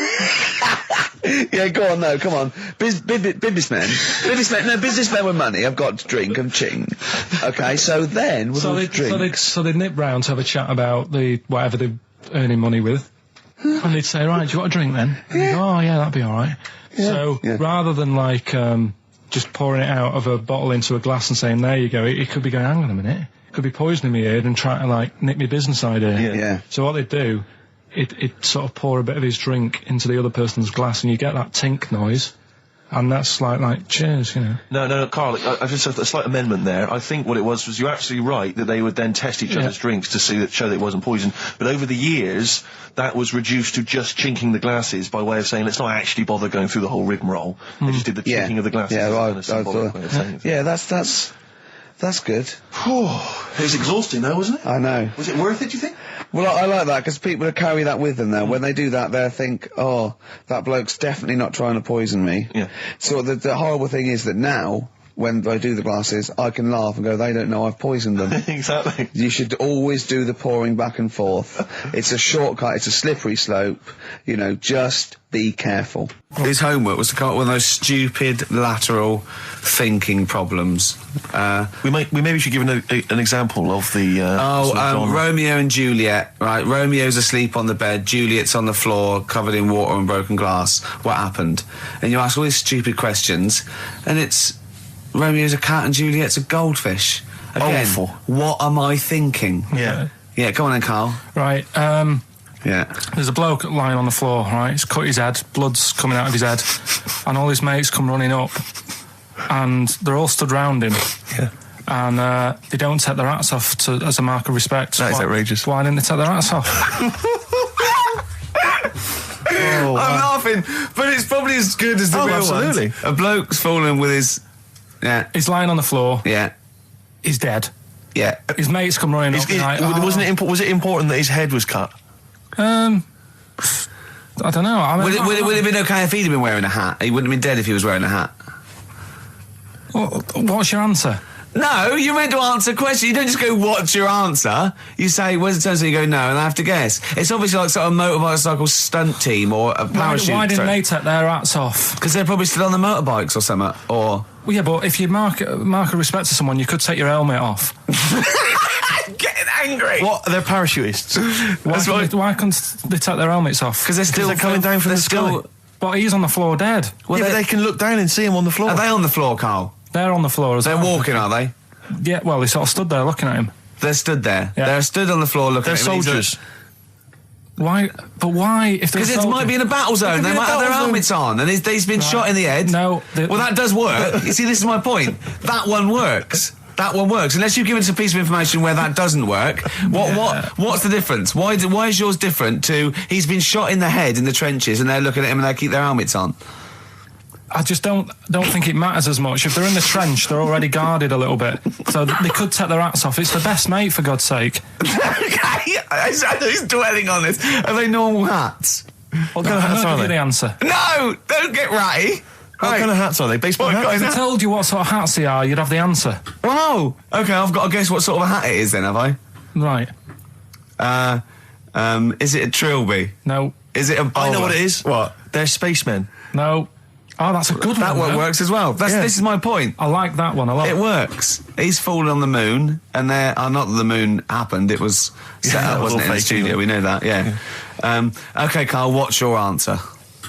Builders on a building site. Why is that different to soldiers? Because bricks don't fall in wars. But bullets fly! Right. Let's play a record and we'll come back to it, Carl, while you think about what you've done. Oh, yeah. You've embarrassed Let's yourself. play some classic Suede. Yeah, and this is for David and Kieran, I think, who wanted a bit of Butler. That was Jane's Addiction. This is the Best Of Show on XFM 104.9. I'm Ricky Gervais, with me, Stephen Merchant. Yes. This was a clip show. We recorded this a couple of weeks ago. I hope you had a Merry Christmas. It's not over yet, because tonight at 9:50 is the second part of The Office Christmas specials. It's brilliant. Watch it, and we'll be back next week live. I'm Ricky Gervais, with me, Stephen Merchant. Bye. Have a great new year. But if you want, I'll pay for you to take history again. Carl, we'd love to see you get a C or above. And Well, we're willing I'll pay to... for you, and I'll get you some books. Right, now listen. We can, let's get, I reckon, when are the exams? June? Something like that, yeah. We'll try and register next week, and I reckon you can get an A or B. I'm history. Busy, I'm busy. In history. No, don't worry about it, it's just easy. I get you Brody's notes. If Heat magazine, they love you, Carl. They could probably sort something out. They could probably pay for a tutor. They got a lot of money, they sell a lot of magazines. I mean, it is almost always, and you found that out, I discovered this, it's always the Tudors and Stuarts. There's no fear for them not coming up. Now, what do you already know about them? You must already know stuff about Henry VIII and Elizabeth. No, because it's too long ago to even get interested in. Do you know what I mean? You can't. Is that why you relate didn't? to it. Okay. The Anderson thing, it was like, God, I bet my mum and dad were in an Anderson shelter. This is interesting. What, when they... Oh, my granddad would have, had something to do with this. But the Tudors, it's like, I don't know even if they had a family back then. Play a record. If we come back Hang to on, this. hang Sorry, on. Steve, Just because I need to introduce the new feature. Yeah, for the I record. don't know if I had a family back then. Carl, listen, let me just ask you now, right? If you can finish this sentence, we've got a chance. Divorced, beheaded, died. Divorced, beheaded. Died. What is it? We just need to do a little bit of work, but otherwise I think you're going to be fine. It's how you remember what happened to Henry VIII's wives. They're little... Divorced, beheaded, died. Divorced, beheaded... It's like spam. Support... What's it? Support, protection, anchorage, movement. That's how You're you going to... That's nothing to do with the Tudors No, and nothing to Stuarts. do with the skeleton. Yeah, see, no, we're not doing biology. Mnemonics and acronyms. What happened to Henry VIII's last wife? Did she die, or did she not die? Divorced, beheaded, died. Divorced, beheaded... Do you know that the only king that has got a moustache is... No. The only king that hasn't got a moustache is the King of Hearts on the playing cards. Carl is genuinely... I don't know if he's actually upset or embarrassed, but it doesn't matter. Why does it matter? You were 15 and didn't go to school. If you were my friends, I think you would have just said, oh, we can't find them. Why? But you just What's matter, though. to do with that? Well, what do you mean? What do you mean? It's ridiculous. Do it again because you want to learn, because there's great things in the world to learn about. Don't worry. Look, GCSE is vocational. It's vocationally for a 15, 16-year-old to go on to do A-levels or whatever, or to get results. But you don't need that because you've done very well. You don't care about the Tudors and the Stuarts. I mean, I mean, I've had a couple of jobs, not this one, because you don't need qualifications to get a job. Obviously. In the radio. Yeah, obviously. You're absolutely right. But Yeah. the ones that I have got in the past, I did, because I didn't collect them, I had to lie. And I didn't like go mad. I didn't say I had A's and stuff. But I didn't put history down because I didn't even know I did it. So it's a bonus. I kind of treated myself to like a D and a couple of C's and that, so it's like, well, he's not. I love the fact that Carl even then was honourable. It's like, I'll at least put down the ones I think I took and lie, but the ones I didn't take, I won't lie about. Yeah, and don't give yourself a B. Exactly. If they're going to find out you lied, give yourself a B next time, It could Carl. backfire, couldn't it? I mean, my brother's a bit mental, and he used to do things like go for jobs and say, oh yeah, I've done this before. Like being a mechanic, and he's never even picked up a spanner. And yet, he'd have the confidence to go and try and fix cars. Well, I'm not that daft, but God, and he. Who do you blame for this? That's just an easy way out. I have to blame myself. No? Yeah. What was the teacher like? Well, there's loads of different ones. I didn't like. I mean, the history teacher, it is my own fault because with her, she's a bit mental. And I used to kind of stop the lesson by saying, oh, miss, tell us about your fireplace you've got that is made from a gravestone. Because that's what That would stop any English teacher in their tracks. And she loved telling you about it. Yeah. So it was like, oh, I learned brilliant. that from a teacher. So that's why I didn't know about divorce, head loss, and all that. Yeah. Dandruff legs. Horse, head loss, dandruff legs. But remember now, divorced, beheaded, died, divorced, beheaded, survived. That's all you got to remember. And what's that? That's what happened to Henry VIII's various In order. wives. In order. What does it spell out? No, it doesn't spell out spell anything, you just It's gotta remember saying the rhythm. In order in which he married. Yeah, but it helps. It's like when my mum taught me the alphabet. She taught me as like a song. A, And like B, C, consonant- D, E, F, G. Yeah, consonant. No, not like that. Huh. That's how everyone else could do it, and I couldn't do it that way. Right. What That tune did she do A, it B, to? C, D. It was A, B, C, D, E, F, G, H, I, J, K, L, M, N, O, P, Q, R, S, T, U, V, W, X, Y, Z. I feel like, feels like Christmas Day. What, you didn't get the gift you wanted? Yeah, do you know that, like, anticlimax? Yeah. When, You've been looking forward to it for so long. yeah, you know, Well, I mean, I knew you were looking forward to it. That's why it took you 14 years to get the result, and then it was 2 other people that got them for you. Do you wish that we hadn't done it? no. It's alright. It's all right, isn't it? What's your girlfriend going to say? I don't think I'll see her again. She likes a man who knows about the Tudors and Stuarts, does she? Yeah, first gladiator, then the... Yeah, you've been bluffing. Whenever she said, "Where did you go to Studios?" You go, "Good." Like, lots of things, but look, there's a bird. What happened to Henry VIII's last wife? Oh, I wouldn't. Oh, yeah. Oh, look, Friends is on telly. Is on. No, I just changed the subject by saying things like, you know, about the only king in a pack of cards. That threw off the scent. That threw us off the scent. That wouldn't fool an invigilator, would it? That's the thing. You can't use that one with an exam board. I'm always looking at stuff. I was looking at stuff this morning because of Yoragella last night. eating all that funny food and that, and also they all got a bit scared last night, didn't they, with a snake? I didn't see that. So is this I'm a Celebrity, Get Me Out of Here? Yeah, he got all worried about a snake getting on the sort of wandering about in between the sleeping bags and stuff. Yeah. And they were all scared, and it's so Leave easy. it with me. Sorry, the doctor says, leave it with me. Yeah. Leave it with me. Well, they were all scared because there's a snake, and it's so easy to find stuff out. Before they, where are they? Where is this jungle? Australia, I Right. think. Before they went, give it half an hour on the internet. I found out with snakes, you don't need to worry, right? They're deaf. They haven't got any ears. Right. So as long as you're really quiet, Creep around, it'll yeah. probably leave you alone. Yep. And also, they don't have eyelids. Uh-huh. So they were suggesting if one's coming towards you, just like kick sand in its eyes because it can't blink and it leaves it a bit like annoyed and it wanders off. But they didn't do any research before they went. Yeah. And that's I think your knowledge would hold you in good stead. I don't think you need to know any more than you know. You know, you've done maths, you think? Yeah. Did no revision for that. no. Okay. English, do you remember what it was? Did they ask you about Shakespeare? Did they ask you I about can't books? remember, but I must have done it because I thought that was. It was English language, not English literature, wasn't it? So it was Was it like spelling and all that So sort was it? No, was it like a comprehension? You read a passage and had to ask questions on it. Was it? Did you have to write a short essay? I don't know. I can't remember any of that. Okay. I did a science, Okay, physics or chemistry? physics. All right, well done. And this is all you think? You actually took that. You actually took physics GCSE. You think? You're obliged to do a language, I think. Did you do French? I did French for a bit, I but don't think you are. I don't think you have to do a I language. think you have at GCSE, I think you've got to. Well, English quite good. I think that's his language he did. So you don't know about language? History? Geography? Just what you will find out, won't we? Okay, but you just can't remember. I can't believe you can't remember turning up for these things? Because it's quite a big moment in people's lives. It is the thing that you've been working to all of your educational life. On the day that the things came out, I was working at as a printer. Okay. And it was a really busy day. A lot of spelling mistakes. It was a really busy day, so you're bound to forget. Yeah. No, but I had to use gold ink that day. Oh. And it's, I mean, you're not a printer, so you don't know. No, that's the biggie, innit? But it's tough. You've got to really get your rollers clean.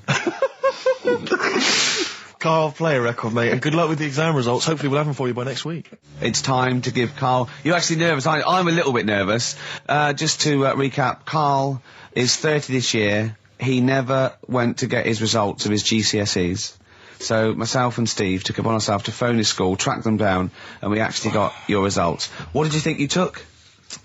Did English. Right. Maths. Yeah. Art. Right. And I think I did physics. Okay. Well, you didn't do any of them. Eh? You didn't do any of them. You didn't register. You registered for one exam and took one exam and got results for one exam. So I don't know what you thought you were turning up to, or you weren't registered, or you didn't. You're familiar with the notion of registering for an exam. You have to kind of officially register in order to be eligible. What do you mean, register? I turned up for a couple. Yeah, you can't just show up. You have to register for them.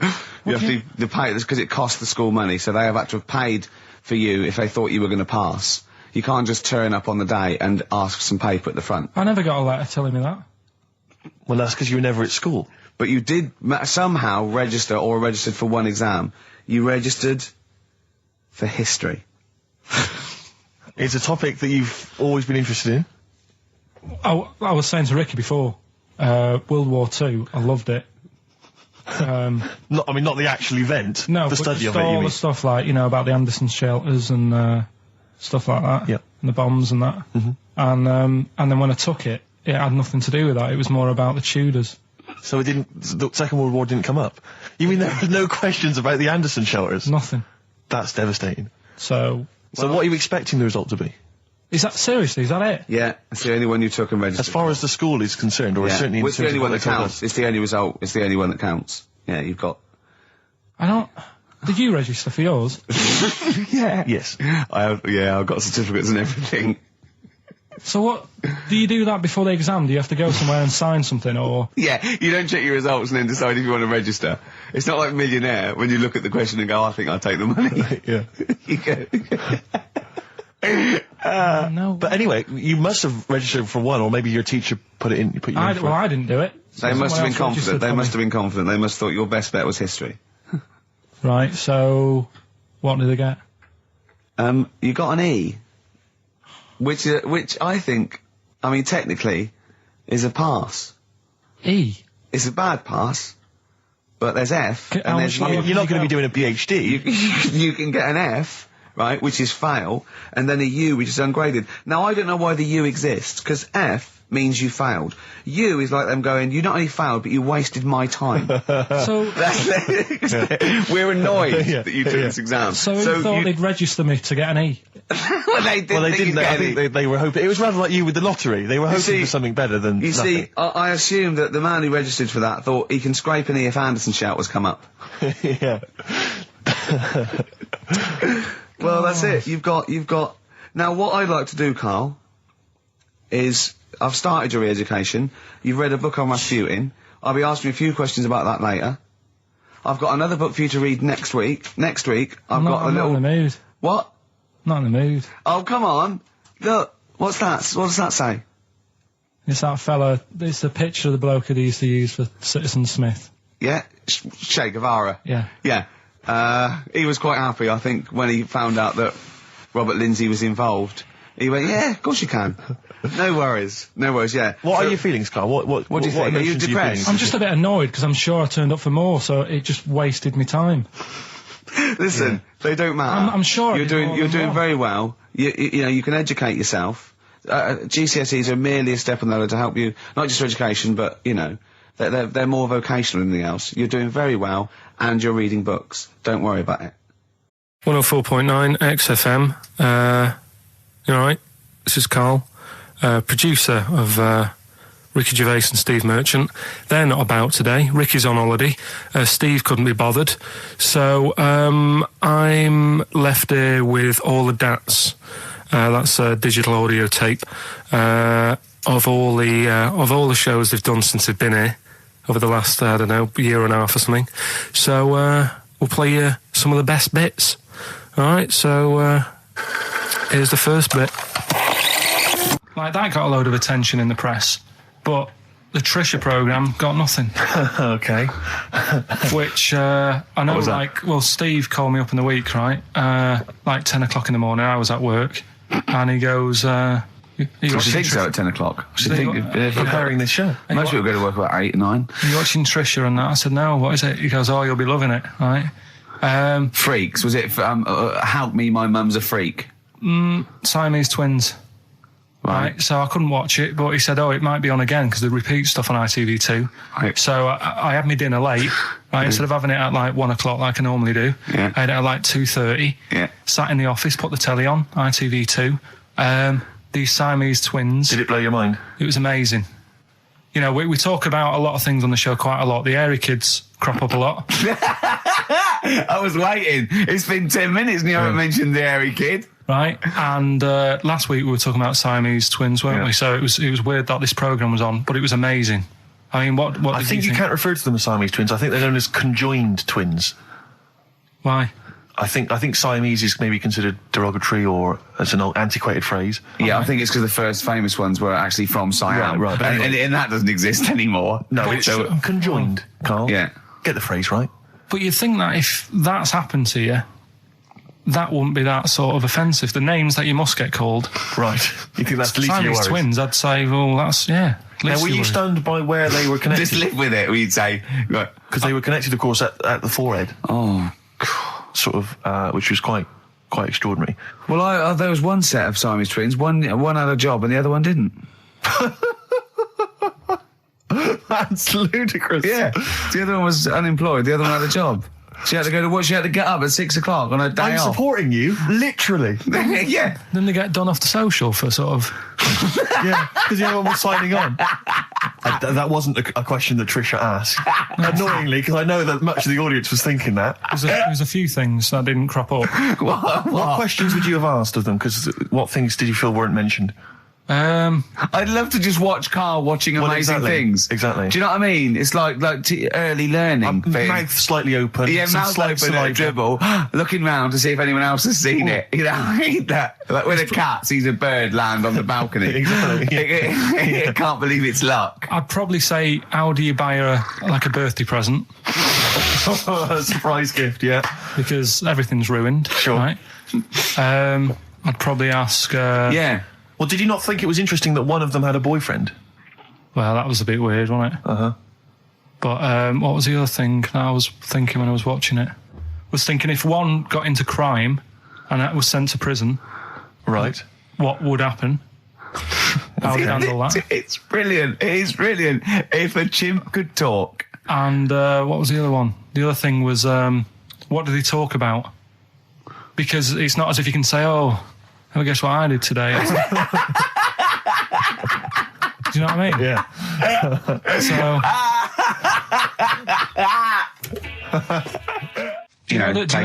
The really weird thing about all this, right? And it's annoying because you were saying about, what should have Trisha have asked and all that. Yeah. But one of them mentioned that one of them was adopted and the other one wasn't. Don't talk rubbish. No, seriously. I didn't understand it, right? Of course you didn't. And then Trisha sort of said, well, let's have a chat. And they were like, no, I don't want to go into that. What do you mean one was adopted? That's what he said. One of them... don't quiz me on it, but that's what was said. Hello there, Hello there, I'm a multi-millionaire. Oh, yeah. I've just seen your orphanage. Oh, I'd love to adopt one of your children. You'd like to adopt one? I'd love to adopt a children, because I've got loads from around the world, so I'd love to adopt one. I'd give you $10,000 towards your we're speeded through then, yeah. Okay. We've actually got 2 left. I only need one. I'm only interested in one. Yeah, I don't need any more. Don't need any They're more. sisters. I know it would be tragedy to break them up, but I really only need one. Now break it up. There's the rub. You see. Sure. Because, You just need the one. It's $10,000 now. You can have that. I'll sign it now, but I don't want to discuss it further. I'll bring you around. Brilliant. Okay. Ding dong. Hi. Yeah. Brilliant. You brought my kid round. Yeah, there she is. There. That's a joy. Yeah. Okay. Just standing next to a bush. Yeah. Do you want to? Can you bring her out? No. There's nothing behind the bush. So you just want. I just want to be able to walk 360 degrees round her. Do you want her or not? Yes, I can't believe it. What's that little trolley? She's talented. Oh dear. You're talking nonsense, Carl. Well, whatever. I'm a little bit concerned about your toilet discussion. What exactly is your point again? I was just a bit bemused. You see, it's a tricky one. All I'm saying is, right, there I was at the pub quiz. I go to the toilet, not thinking about anything. I try to go, right, there's a little gay fella next to me. I love this little gay fella. Now, the weird thing is, there's nothing stopping him having a little glance, right, because he's allowed in the fella's toilet. Yeah. Now, I'm not allowed to go into the woman's toilet and have a little look round. Right. So all I'm saying is, should they have another toilet area? What, for gay people? Yeah. And so this would be gay men and lesbians? Is that going to complicate things? Well, I mean, I can only assume. I mean, to what point? I'll ask you a question, right? If you're intimidated, that's a shame. But you know, most gay men aren't looking at your knob. You know that. What do you mean? I can only say that 99.9% of gay men who use a urinal standing next to what they assume is a heterosexual man aren't looking at his knob. What are they doing then? They're emptying their bladder. No, but the thing is, I can't talk politics, Carl. You're saying, like, you know, about would you have one toilet for lesbian women and gay fellas, right? What does that mean? Yeah, would it be mixed? Would it just be? Well, would it have a man on one? That's heterosexual man. A little picture of a woman on the other, and then what? What would the little icon be? A man and a woman. A man and a woman. Just having a chat. Yeah. In pink and dot But lines. you couldn't mix them, because then what would happen is you'd get people who are going, oh, I'll play up to this a bit. Or pretend to be gay. And yeah, you know, sort of grow a moustache and shave their head. And pretend to be a lesbian. Right. Yeah. So I see. So you know, people pretending to be gay so they could go in and have a look at the lesbians. Yeah. Right. So that would mean that we need 4 cubicles now, wouldn't we? Yeah, no, this is fine. 4 cubicles. So every pub How now... many toilets do we need at Every the moment? pub's now got 4 toilets. Oh, Carl, bisexuals. Yeah. Now, interesting. Bisexuals. How many toilets do we need now? Call the council. Do you use any? Huh? No. No, because they're interested in everything, aren't they? Because the little bisexual fella will be looking at your knob. Right, with them, what you do, you just have a door, you open it, and there's one urinal there, so you can't get a queue. They have to sort of wait. I just thought that, well, why can't there just be a thing between the urinals so no one can look at anyone else's knob? Wait a minute. Just to go back to Ricky's point, what stops, even if we've got the toilet for gay men, what stops the gay men who want to have a look at your willy going in the regular toilet and pretending that they're straight? Most men don't Who's going to police this? wear gay across their No, head. exactly. They don't have a tattoo. There's no branding yet in the British house where they have to declare. So we're going to have to expand this. What So we've do all got to carry identity Do you know cards. you can see a gay, can you? Coming a mile off. No? No, I'll just hold it in next time. No. Can you tell gay men? Do you know a gay man? I'd say probably if you did if you lined some people up and said point them out, I reckon I'd get. But hold on, we're not talking about people dressed in leather with the arse cut out and an handlebar moustache. Yeah. We're talking about the everyday non-seen. Of course. Yeah, but I mean, suppose I put you in a room and there was 10 naked men, right? Yeah. And there's 5 gay men and 5 hetero. Could you walk along that line looking at those gay... Am I naked? No, you don't have to be naked. Why would you have to be naked? To catch them out. Play a record! How would you catch them out? Don't go into it. Don't go into it. Don't go into it. Play a record. And then the other thing is, The one that I was reading, the world record with the fellow who's pulling a train with his teeth. Does that make any difference that he's done it with his teeth? What do you mean? Well, what difference does it make? Well, isn't it? It's quite hard to pull a train with your teeth, I imagine. Well, it's pretty hard to pull a train. All I'm saying is it because he couldn't beat the fella who's pulling it with his hands? Well, so this is my point. I think there was one bloke with the record for the running backwards 100 metres was sort of like 11 and a half seconds. And I was thinking, turn around, you'd probably have a really good go at that. Do you know what I mean? Yeah. It's sort of like doing a marathon with a milk bottle on your head. Take the milk bottle off and see how fast you can go, you twat. But you can just tweak it, like the fella who has done the pegs on the face, right? Yeah. His name's Gary Stretch Turner, right? Right. So you're sort of cheating already if he's got a stretchy head, right? but you are, right, you are one of the most stupid humans I've ever met. Well, get me in the book. Yeah. Right? Well, listen. So Gary Stretch Turner, right? His record is 153 pegs. Yeah. He did it again, and he only got 150 on. So he hasn't broke his own record. Right. But what I'm saying is, if he tweaked it a bit more, would that make a new record? What? Well, if he said, I've got 150 pegs on, but at the same time as eating a burger. I see what you mean, yeah. He'd be the world record breaker for pegs and eating burgers at the same time. Yeah, just change it a bit. If you know you're not going to make it, just do something else. I'm assuming the rules are set at the beginning, Carl. That's it. That's where they say, right, you're just going to do the pegs thing. You're not going to introduce burgers halfway through, are you? Definitely not.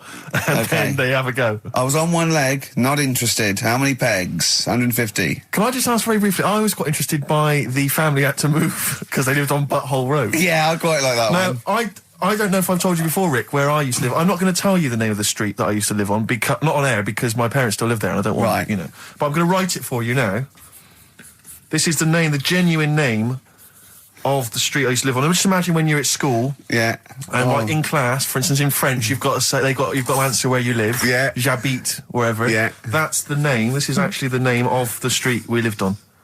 No, it's not. I swear to God. That is... I could phone my father now and he could confirm that for you. No, I swear because he doesn't want to God. And I'll tell you that... But listen, do you know what worries me? It's the apostrophe S. I know. Because that's blatant. Yes. Amazing, isn't it? That is incredible. But imagine how embarrassing that was. So if I look that up in the Bristol... You will find that in the Bristol A to Z. I swear to God. That is really... Why have you never told me that before? I can't believe I haven't. That's I'm incredible. still embarrassed now. Do you know, whenever I have to phone up, if I have to give that address, I always spell it instantly. Really? Like, somehow that will hide it, that will disguise the name. But I can't get over that. Anyway, if you perhaps live in Tits Avenue, or... Wankling Drive. Wankling Drive, just get in touch. Let us know, we're not really interested. This is XFM 104.9, I'm Ricky Gervais, with me Stephen Merchant. You're listening to the best of, basically, Karl Pilkington. This is a bit easier, but I still think it's a good one. So this is, we should explain what this is if you've just tuned in. It's one of those stupid lateral thinking problems. That Karl himself has created. Yeah, that was his homework. Right, this one. It's a fella. He has a normal day doing stuff. Nothing wrong with him. Right? And it's the twist in the tale. It's just like Tales of the Unexpected. Yeah. Just a normal day, nothing wrong with him. Hold on, though, he's got the legs of a fish. Go on. So that's why he's been hiding his legs. So Go on. He does his normal... legs of a fish?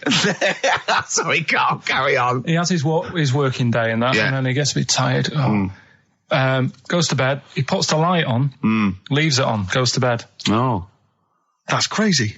That's mental. I can't think what's happened. Anyway, here's Radiohead. Right, okay. What? The question is, why does he put the light on when he's going to bed? He's had a normal day, he's come home from work. Is that right? He's come home from work, or he's not been working? Yeah, he's just been out? No, he's been working and stuff, I think. You think? You've made it up, Carl, you can decide. So the question is, why has he put the light on when he's asleep? There's a reason that he's put the light on when he's asleep. Has he gone to sleep? No, Carl, don't shrug. You're meant to answer these questions. He put the light on before he went to bed. Yeah, and the question you're asking me is why? What's the scenario? And the light's on and that, but he's gone to sleep. Yeah. He started reading and then he fell asleep.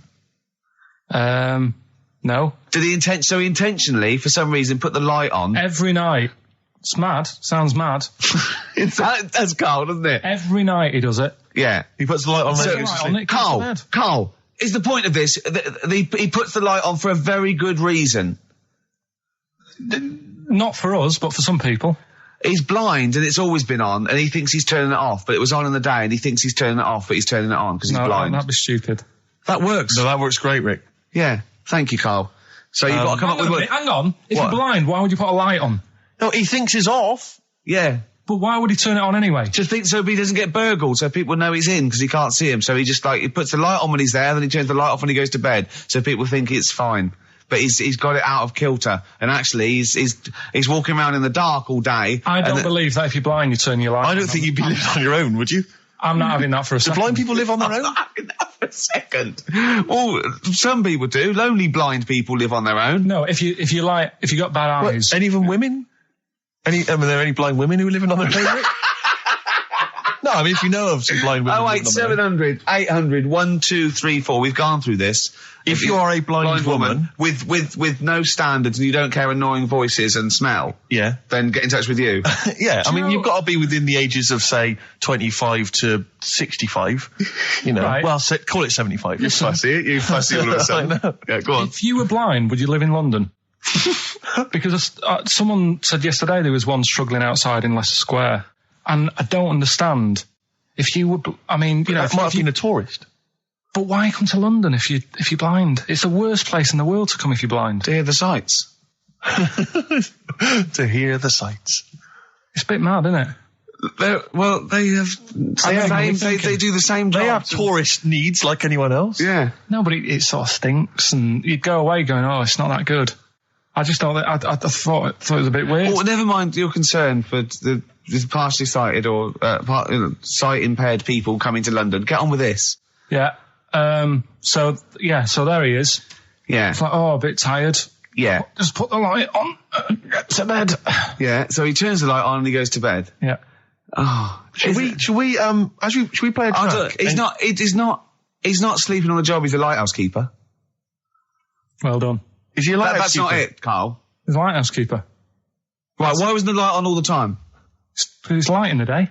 You idiot. Play a record. What? Play a record. You're a buffoon. No, actually, the light isn't on in the day, is it? No, Rick? it's not. I think you're the buffoon. Yeah. Carl has won! It's a long time since we've had any white van, Carl. For those that don't remember this particular hot feature, we basically ask Carl some of the questions that are asked of a white van driver in the Sun. They always have this on Saturday afternoons. Anyway, here's the first one. They're not fascinating, Carl, but I'm just interested on your take, really. Yeah. What do you make of Cilla Black quitting Blind Date after her husband sent a message from beyond the grave? Are you familiar with this story? I didn't know that. What's that? She went to see a medium, and supposedly her husband passed on information through the medium, which was incredibly vague, but persuaded her to quit live on air. Well, it's about time, isn't it? If even dead people are saying enough's enough. But I'll tell you what, though, talking about ghosts and that, do you know how I'm into them? Yeah. Right? How weird do you think this is, right? Well, it's not true. Before you say it, play a record. No, go on. Go on. Right, it's this woman. I don't even know if it's ghost, really. It's just a bit weird. Sure. Yeah, sure. There's this woman, and she's not a woman, she's a kid. Sure. Okay. She's walking down like a street in her area. It's a nice day and everything. Everything's normal. She's walking down, and a woman comes up, cycling past, right? The woman on the bike looks at the kid, absolutely terrified, right? Got a really scary face on her. Yeah. The kid's thinking, why is she doing that? Yeah. Right? So anyway, she thinks nothing of it, goes, I think she was playing in the park or whatever, goes and has a nice day. About 15 years later... Oh, right, yeah. She's, I don't know, I think she was going to work, right, on a bike. She's riding her own bike. Riding her own bike, cycling down the road. Oh, yeah. Looks at the kid. That's the thing that happened, like, 15, 20 years ago. Right. It's her on the bike looking at her as a kid. Not another child. No. So it's her. She's seen herself. Carl? I mean, I don't know where to start. Firstly, where's this information come from? But I mean, why do you ever? I mean, I don't know what part of that you think can be true. I don't. I'm honest. I'm speechless. I don't know what to say. What are you talking about? Bit weird, though, isn't it? But it's not true. It didn't happen. Nothing happened like that. She said it did. Well, Who? then she's wrong. Who? She said she saw herself. She saw herself as a kid, didn't she? Did she carry on riding And as an pub? adult when she was a kid. Did she stop and talk to herself, or did she ride on by and think that's a bit weird? There's me as an 8-year-old. I won't stop. I'll be late for work. yeah. If I'm late again, the boss said he'd be in trouble. Yeah. Oh. Well, And where is this information? Did it happen to someone you know? No, You overheard it on the bus. it was in the 14 Times. Ah, right. Well, Okay. that's the answer. Good. We've Okay. got to the bottom of that. Right, good. Well, Carl, what are your thoughts? Why have you stuck it out here? Nothing better coming in, I thought. Well, I'll tell you all right, why, I because get you're it. always on holiday. You don't do a lot. You get paid, well, doesn't he, really? He's a moany. He doesn't try and get on at all. He doesn't deal with people. He moans about everything. And, so he's... I'm all right. I've got my own little room and that. Yeah. Like a cage. It is like a cage, isn't it?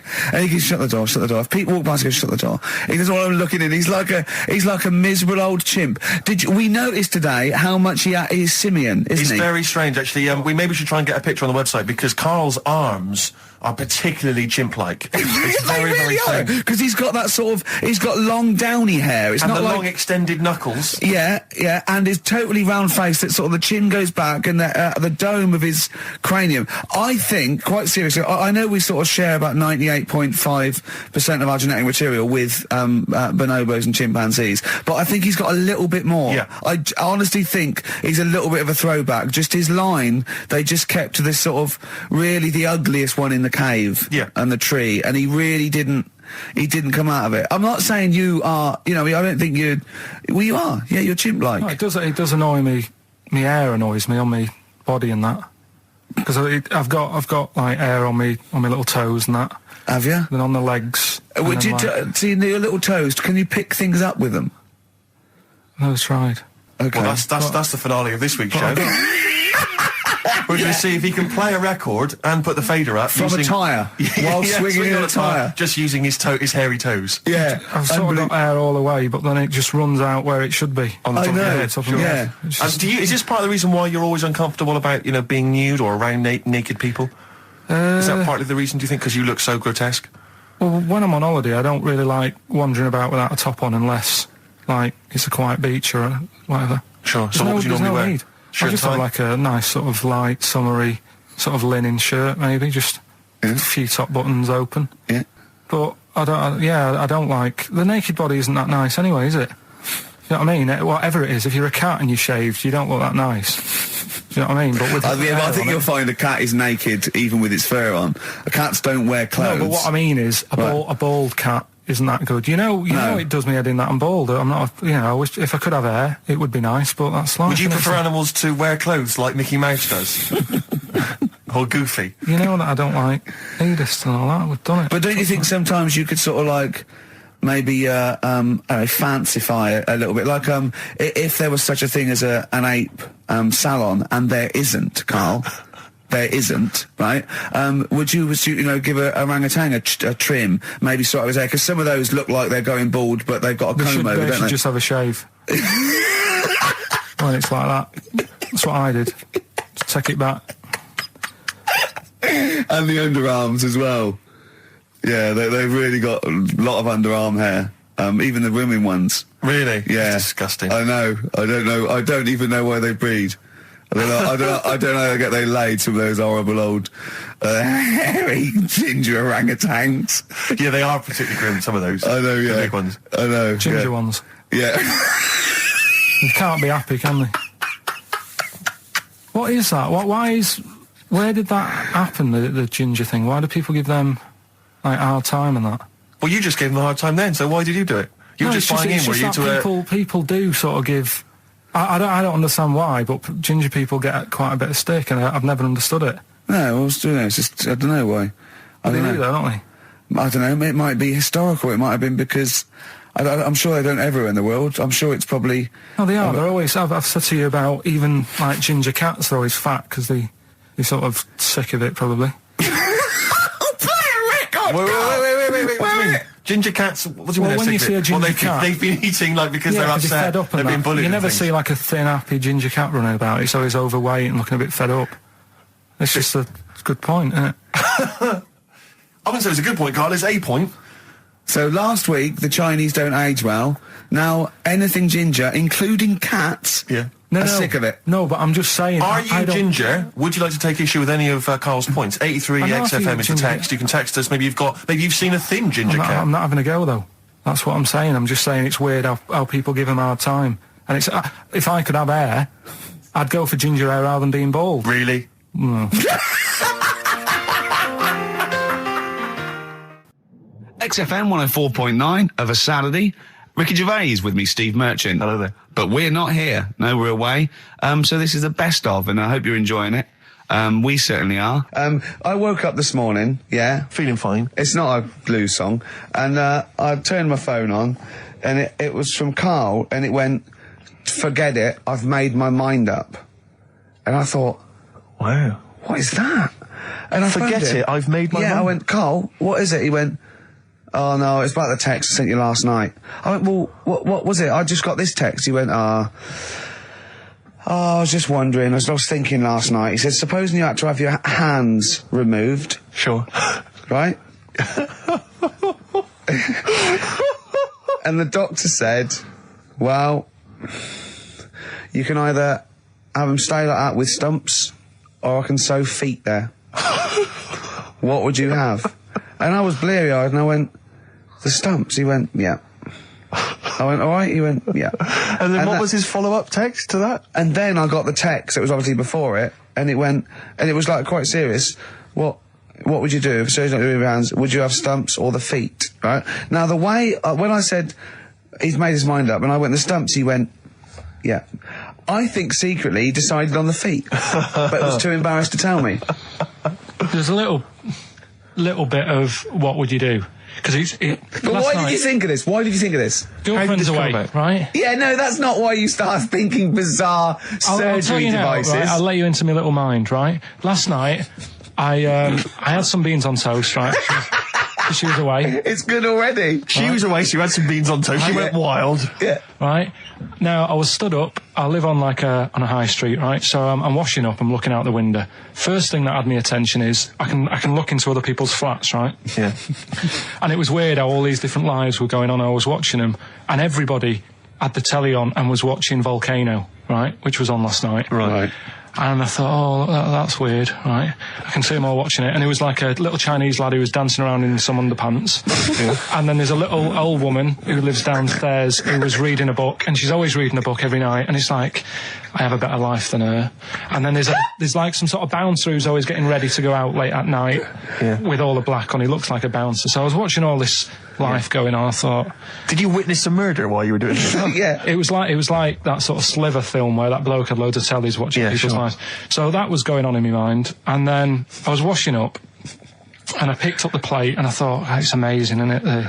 The human body, the way you can just sort of, I want to pick that up, and you do. Yeah. And the way your hands work, right? Yeah. You've got 5 little digits, but it's just the right amount to do what to do what you've got to do, right?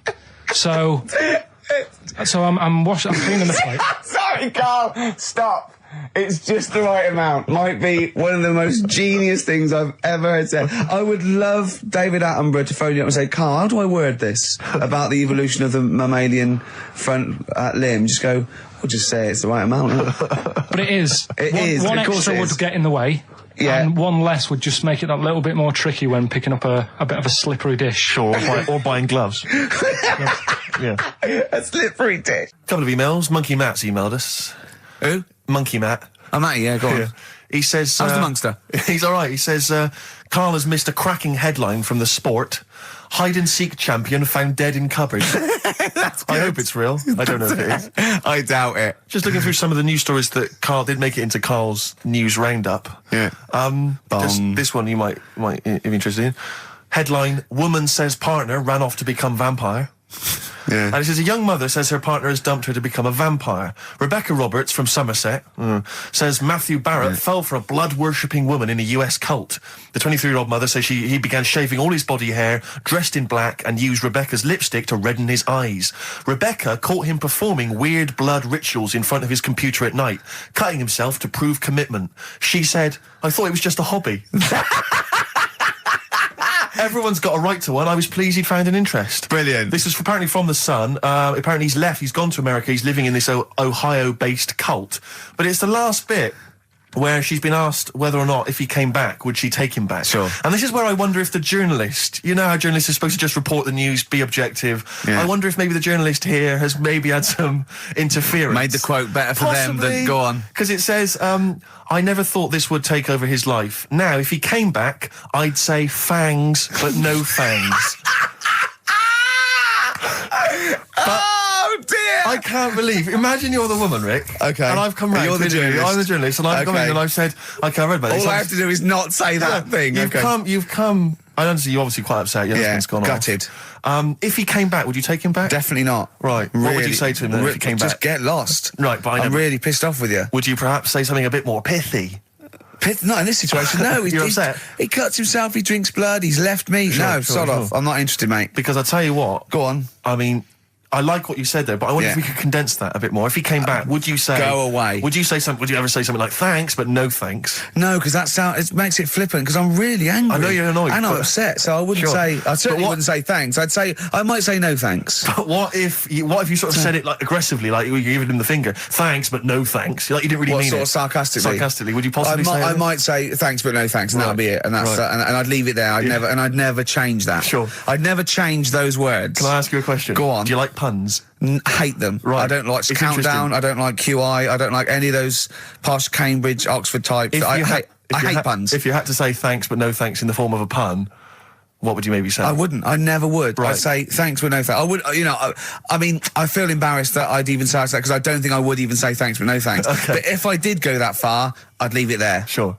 So, have you ever noticed, as I have, go on, the similarity between the word thanks and fangs? Not really. It's very similar. Not fangs, really. Fangs, F-T-H, there's a K. Fangs very much. G. It's A and N. Well, the A, the N and the S, but that's about it. Would you agree it sounds marginally similar? Yeah, Is it possible you might one day say fangs but no fangs? I wouldn't know. Right.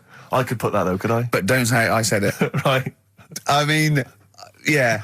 Fangs, but no fangs. Yeah. This is the thing. Just, if you ever read an article in The Sun, The Mirror, anything, do not believe it. Really seriously question and query it, because... If it ends with fangs, no fangs. If it ends with a pun, almost certainly they never said it. Okay. It's not his fault. Let me have It's Not His Fault. You've got to save this. This has got to teach me something. It'll be an interesting story. Right. It's not his fault. This fella... what year? Ages ago? Olden times? I'd say in the 70s. Okay. Would you? Any evidence for that? And does he wear flares in the story? Right, Is that your reason? No, it's a bit like Yuri Geller, this fella, right? Where he's electric. He's electric. And if he walks past the telly would fizz. Uh-huh. If he walked past the radio, it all goes like that. Ooh. His hair stuck up all the time. Ugh. And he'd be having a bath and everything would be all right, and then the power would sort of switch on in his body, and the electric in his body made him jump out of the bath. So... What do you mean, so? What is that so? What does that so mean? You've given us nothing. You've given us nothing. You'd have to at least give us the scientific explanation. Yeah. Electric eels have 400 volts in them. Oh, is this the running away again? What was that one called? Yeah, but it's not his fault. But there's a reason. Not his fault. It's not his fault. I thought it was going to be something about keeping it safe. I think we should do these the other way around. I think you should tell us the story and then we'll hear the pun. It's not his fault. It's not his fault. Right, let's leave it. Play a tune. Forget it. Educating Ricky. Doing it. We're not doing it. No, we are. Oh. Darkness growing on me. Love that. Love the darkness. This is the Best Of Show on XFM 104.9. I'm Ricky Gervais, with me Stephen Merchant. Yes.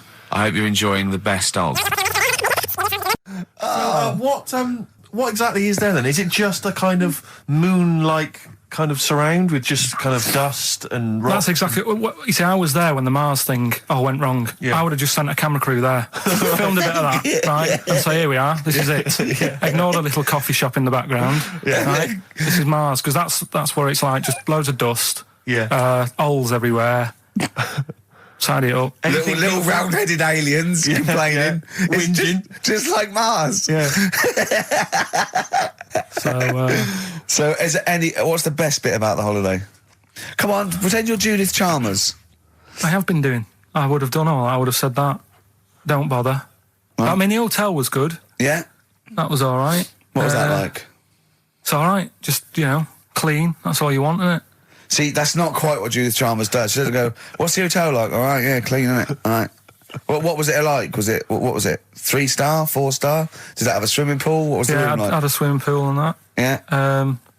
Yeah, it's good. I think it was one of the better ones on the island. Okay. Nightlife? Wasn't really. And there was a bar. There was some bands playing. Yeah. Not very good. Food got a bit boring. Yeah. It was always the same food every night, but they sort of themed it and made out as if it was different. So, like, on Mexican night, it'd be chicken with a nacho on it. Right. And Chinese night, sort of chicken with a little prawn cracker on it and stuff. Sure. But that got a bit boring. That's me just turning on my phone, because I want to read to you a text that I got from Karl. I think you sort of sum up the holiday in this text, don't you? Do you remember it? I can't remember. Let's have a look. Let's have a little look. Instantly, what did Suzanne, your girlfriend, make of it? Similar view to you, that they should fill in the holes? Yeah, it's just that thing. You see, I went on a coach trip, right? And you go and see the volcanoes. Like I say, there's 36 of them. Yeah. Which, how many do you need? And when we're on the coach going round all these volcanoes, the fella on the front's going and look out your left window at the moment, and there's a volcano. And if you quickly look out at the right-hand side there, there's another one. Right. And on the left, he's just like, all right, we've seen it. Sure. Do you know what I mean? Yeah. And that trip, we'll talk about that trip in a bit. Right, this is the text I got from Karl, right? All right. Been up to a volcano. Been in some dead artist's house who built his house in the lava. They said they would show me science with volcanoes, but all they did was chuck some water in a hole and it shot up in the air. No dwarves in the canteen, no scousers here, but there is a Swede woman with a big head. She looks effing gormless with a cap on. All right? So a little reference there to...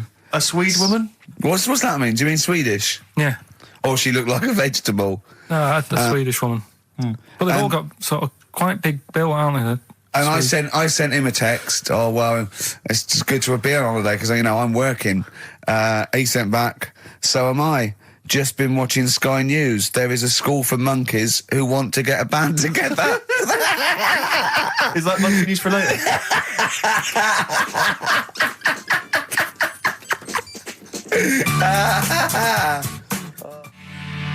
Oh My Corazon by Tim Burgess. I can't get enough of that. I love that chorus on XFM 104.9. Ricky Gervais, Steve Merchant and little Karl Pilkington. But it was a nice holiday. Yeah, it's all right. It's just, I went there to relax and that. Exactly. Did a little bit of that. Trying to think of some new, features and stuff. Sure, always working. 3 holidays a year, Jesus. Oh, well, not really 3, not 2. It's all one big sort of like work thing to me and Steve. 2 holidays, isn't it? Work hard, you need the holidays. So, yeah, the things that annoyed me was like, you get bored, sat around the pool after a couple of days. I'd read my book. Yeah. There wasn't much going on the Not even any crabs to throw sand at, was there? No crabs or anything. They wouldn't bother with Lanzarote, right? So decided to go on a little trip. That's when I saw the volcanoes and that, 36 of them. So we go on the trip, and the thing that annoys me, it does happen every holiday that you go on. If you go on a sort of a package thing, they have these trips, right? And you pay about 40 odd quid, and they give you some wine, so it make it feel like you're getting your money's worth. But how many of these trips have you been on then? Loads. Probably about 12. Phew, more holidays than I've had. Go on. So anyway, so you're on the coach, right? And they take you for the volcanoes. They took us in the middle of nowhere. Yeah. Right. There's nothing else round there. Sure. It's like I say, it's like Mars, but with holes in the ground. Yeah. Right. And they sort of drop you off, and they go, right, everybody, see you back here in an hour. There's loads of volcanoes for you to look at, and a coffee shop over there. And you know for a fact, right, you don't need an hour there. You could just say, well, just keep the engine running because I'll have a look in this hole, we'll get back on, give us 5 minutes. Don't need an hour. Absolutely. But you know that they've got something going. It's a with backhander, definitely. What, with the coffee shop? Definitely, yeah. They go there. And they get everyone to have an ice cream and a coffee, and they sit down, have a fag, talking to the bloke. Yeah, and it's like, cousin. Yeah. How much was the coffee? Was it probably about €3 so I think it was £3.50. Sure. Yeah. Which is, I don't know, what, that's about £2.50. Yeah, they've stitched you up. Well, it's like those people who, those cab drivers that you'll meet at sort of 3 a.m. who've just got a car. Yeah. And just went out with a car. Yeah. And just, I'll pick people up and charge them. Yeah. I got in one once. I said to him, the guy just pulled up. He said, I was in like East London. I'm going back to North London. I said, going to Swiss Cottage. He went, sure, hop in. We set off. He went, do you know the way? I said, well, not really, no. I thought you'd know the way. You're in a cabbie, aren't you? He went, no, don't really know the way there. I said, have you got an A to Z? He went, no. I thought, well, if you're going to go out just on the, just winging it as a cab driver, two things. Take a map and a torch. He didn't have either. He said, well, I'll probably get to Camden. I said, right, I'll direct you from there. Drove on for about 5 minutes, making conversation. About 5 minutes later, he went, do you know the way to Camden? I thought you knew the way to Camden. I don't really know the way. I thought you did. Oh. It was let me out. £4. Exactly. And that's, I don't know who's got that sort of time on their hands that they just think it's 3 a.m. I'm at a loose end. I think I'll go out doing a bit of cabbing. Wow. Yeah. Because your dad was a cabbie, wasn't he? Yeah, he was, Couldn't stand it, but it's good money. He was he wasn't like a chancer, though. What was he doing when he put that little Forrest Gump in a weedy bin? That was part of the cab company thing. They had to do like a charity event once a year, and he did it 1 year. Never asked him again. Tell us the story again. I'd rather not, because we got a few sort of complaints about it. Why? Why did you get complaints about it? Because he put a kid in a bin, and it's not the thing to do. But we could use it as a sort of sobering lesson for people. Yeah, tell it like a, you shouldn't do it. No, but that's how I did it last time. But people still didn't like it. All the stuff I tell you, we don't take the mickey out of people on purpose. No. It's real life, isn't it? And that goes on in life. Yeah. My dad was saying that in hospital, though. Do you know I was in hospital? Yeah. He did some jokes about old people and that. And he said, at the end of the day, if something makes you laugh, it's funny. And if it makes you laugh, you can't help laughing, can you? Do you know what I mean? So, what are you meant to do? And laughing's good for you. Yeah. So... But being laughed at isn't as good for you, is it? No, but there's probably more people laughing at one person. So if you balance it out, there's only one person who's upset and there's a bunch of people laughing. So it's genius. Give me an example of that. Give me an example. Well, for instance, Karl Pilkington as he talks and the people listening. Yeah. No, give me an example of I can't because, again, that's what I'm saying. I can't tell you the story because there might be someone out there who... This person might even be listening and think, I forgot about that and you brought it all back to me. So I'd prefer to leave it, but I think people know... Why did he put him in the bin in the first place? Because he was getting out of hand. What was he doing, though? You see, I can't explain. You can, that'd be silly. I prefer to leave it, honestly. What was he doing? Was he annoying him? He was annoying my dad and the other people in the cab. Right. And he thought, how can I deal with this before it gets too out of hand? Yeah. He pulled over and put the lad in a wheelie bin. I'm going to burst. So we'll leave that. So then I was thinking, imagine like going to the doctors and he's saying, yeah, everything's all right, your heart's good and everything, but... Your heart's good? What, your Larry's or...? Yeah, your heart, you're in good form and whatever. Sure. Yeah, it's good news. I had Giano in earlier. He's not looking good. Yeah. Fat swaller. But you're all right, but your hands need to come off. Right. Blimey. But... That's bad. Like, I get a second opinion initially. God! But I better good news, I've got a nice pair of feet I can sort you out with. Yeah. And he puts them on, and then I was thinking, right, first of all, washing up, what would that be like? But Steve, that'd be tricky. Yeah. And then the second thing was, it'd probably ruin the sort of the shape of your jumper. Because you have to keep putting the feet through there. Yeah. And then I thought, but I could still cycle in. Okay. To work. You could run in. Well, that's the thing. You'd be really fast. Well, that's what I was thinking. I thought I could still cycle because I could balance, and then I thought, but the only thing is I probably couldn't pull the brakes. Because of the little short things. Yeah. And then, like you, I thought, but then again, you're running in half the time. So that's what was going on in last night. Right. That's what I was thinking about. Sure. Did you? How long did this take? Well, how long does it take to wash up? Right, because I imagine you just being there for like all night. Probably 25 minutes. How long did the little Chinese fella dance for in his pants? He's always doing it. Last night he was at it for like 10 minutes. Yeah.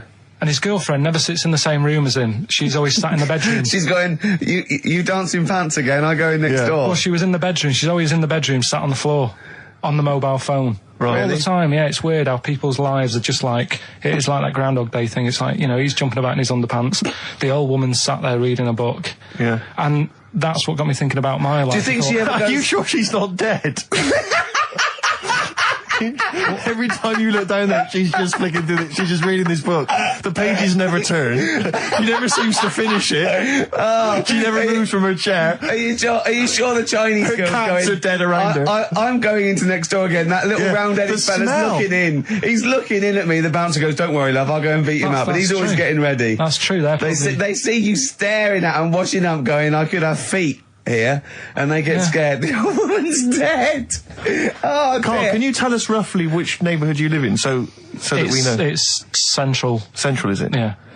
Wow, imagine if that little... Was he a Chinese fella, did you say? Yeah. Imagine if he was listening now. I'd love him to call in and explain his actions. Well, he might be on some other radio station talking about a lad who's always washing up and looking at his hands in a mysterious way. But do we know this doctor that would go, "Well, all right, Carl, you can either leave them as stumps or I've got a lovely little pair of feet." Why? I told Jane this, and Jane went, "Is that the only choice? Could you say, could I have some dead man's hands? Have you got any? Where do you get the feet from? Where do you get the feet from? Can I have? What would you rather have then? Human feet or monkey paws?" Well, I mean, that wasn't an option last night. That if the doctors said... No, it wasn't an option last night, but don't forget, it's in your head, Carl. This didn't happen. I'm just saying, at the time, that's all the doctor had to offer. But it's your head, you can go anywhere. No, it wasn't a real doctor to offer. It's in your head, you can go anywhere. You're not trapped. Yeah, but if you can do anything, then you'd say we'll sort us out some other hands. Fair point, let's play record. We gotta come back to this. Landed, Mr. Ben Folds. We've landed on XFM 104.9. Ricky Gervais, Steve Merchant, and little Karl Pilkington, and his magical little manky, round, baldy head. He was described as wacky mank in one of the papers this week. Really? Brilliant. Well, remember we were talking about it last week about he came round to my house and I popped out my Mr. Johnson to take a little look at. And his two that made daughters. the papers. That made the papers. Wow. What paper? It wasn't front page of the Times. It must have been like the Daily Star or something. Just squeeze Live 8 on the second page. So Wacky Mank. Wacky Mank, that's Wacky great. Mank. Wacky Mank. We had an email from someone that reckons they remember you from body popping round Salford Way. Yeah, Eccles Precinct, apparently. You know that, I wasn't doing it round there, though. What do you mean? I was round Stretford. Arndale. And what were you doing? What sort of body popping was it? Just a bit of everything. Caterpillar. Bit of moonwalking. Did you have a little piece of lino you used to carry around? Well, mates had that. Right, you didn't bother theirs. Borrowed theirs. Were you any good? But you weren't breakdancing, well, you weren't spinning on your head and stuff, you were more body popping. Well, I hope he wasn't spinning on his head, because that can sort of give you little brain damage and things. It can give you brain damage. Also, it can wear your head down, and also it makes your head perfectly round. Yeah. Because the gravity is pulling on. But if you keep on doing it, obviously it's going to wear your hair out, yeah. So you become sort of like a... stupid, bald, and roundy headed. Yeah. So I very much doubt that you did do any of that. Did you, Carl? Didn't do any of that. Well... So you're shooting off in a minute, aren't you? Well, yes, because we were trying to make poverty history, Carl. Yeah. People are making poverty history all over the place. They're putting on a wristband, and it seems to be working, because I haven't been poor for ages. I haven't been poor. And Alex had a stop bullying. Alex was wearing a stop bullying wristband, and as he himself said, he seems to have sorted that out. You haven't been bullied for I haven't been ages. bullied for years. So wristbands work. I saw one in a shop window the other day which said, stop child abuse. And I bought one, obviously, because a lot of people say, does it make a difference? But it was only £1, and I'd only spent it on kiddie porn.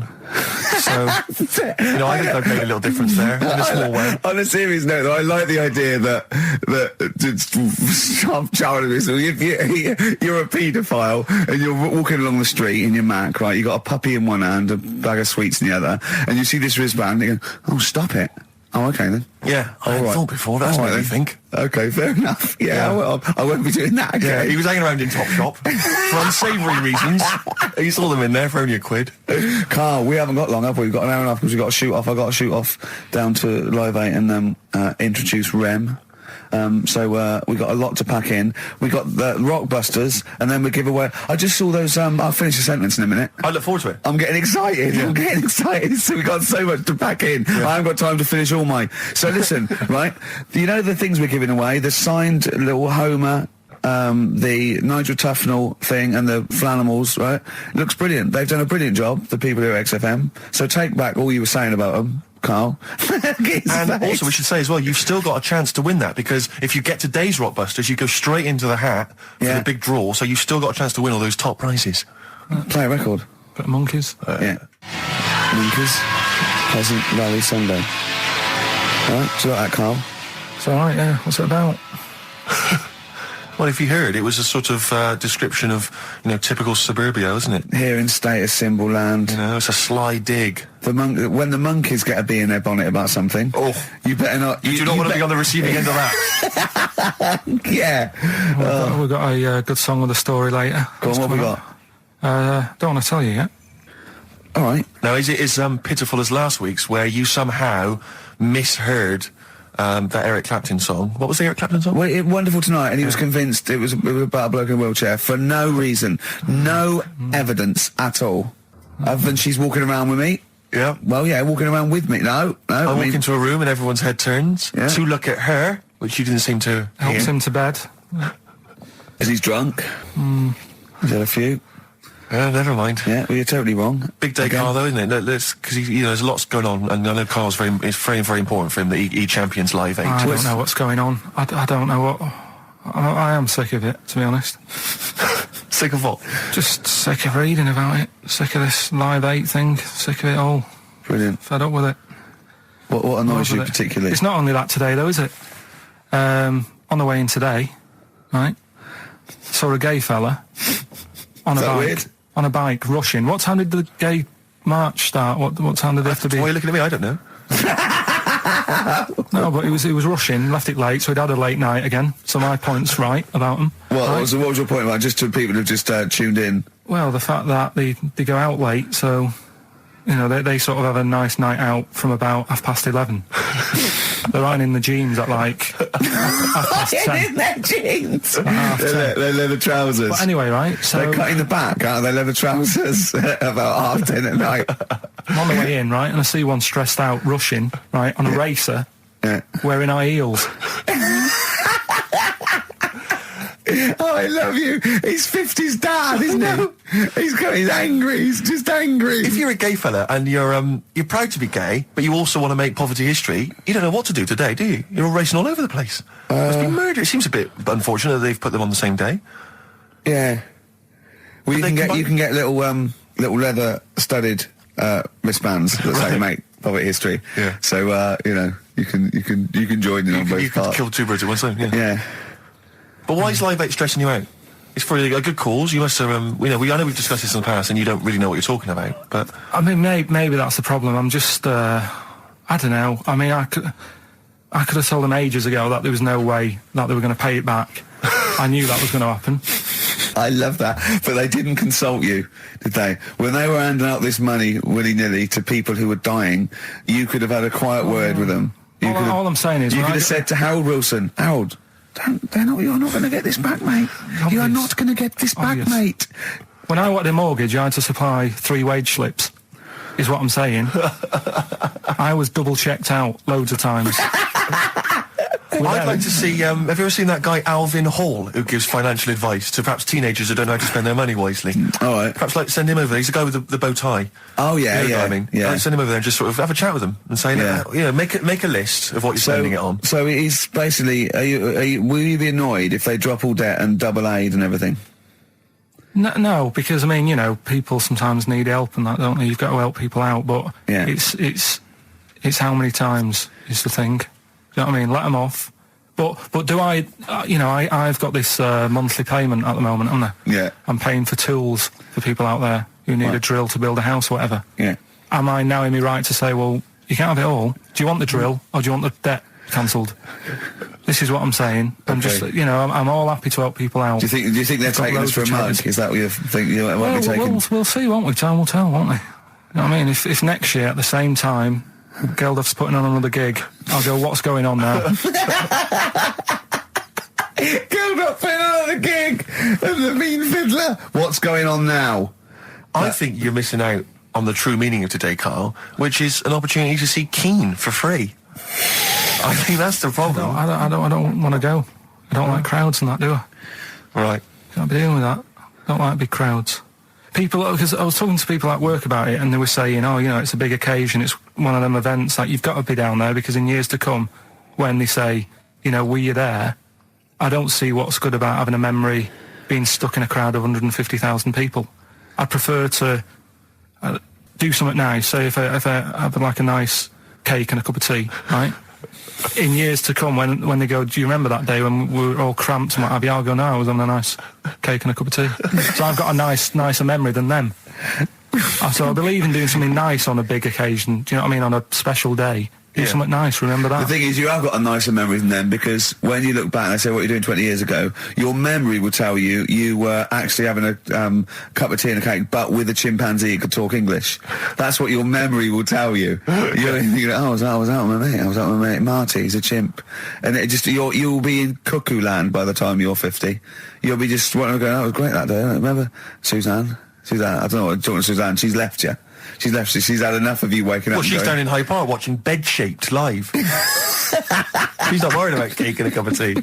Have you ever done a march or anything, though? Have you ever sort of... What are you saying? Have you, you know, you're having a go at me for not getting behind it all, right? Which I am, because I've got more standing orders going out of my account for charities than anything, right? But have you ever got behind a problem? No. I don't think I have, to be fair, no. No, I am quite slack in that respect. It does take a lot of effort, though, doesn't it? Well, it depends. What sort? Well, you know, if you're going to do one of those walks from John O'Groats to Land's End or something, that's a lot of time commitment. There's one, I tell you what, there is one that looks all right. On Portland Place, just off Oxford Street, there's always just a little Chinese fella sat on the pavement, right? Oh, I've seen him, yeah. What's that all about? Yeah. He's just sat there with a poster, but you don't know what it's for because it's in Chinese. Yeah. So he's just always sat there. But that's for me, that's the sort of march I want, where you just... And he's only there when it's sunny. If it's raining, they don't bother. I tell a lie, I did pop down when all those women walked through London in their bras.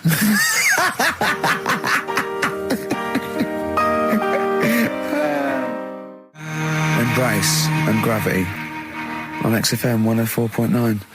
We've had a couple of texts. People obviously can text in 83XFM. That's the text number for the big quiz that's coming up shortly. Rockbusters, still your opportunity to win some of those cracking prizes.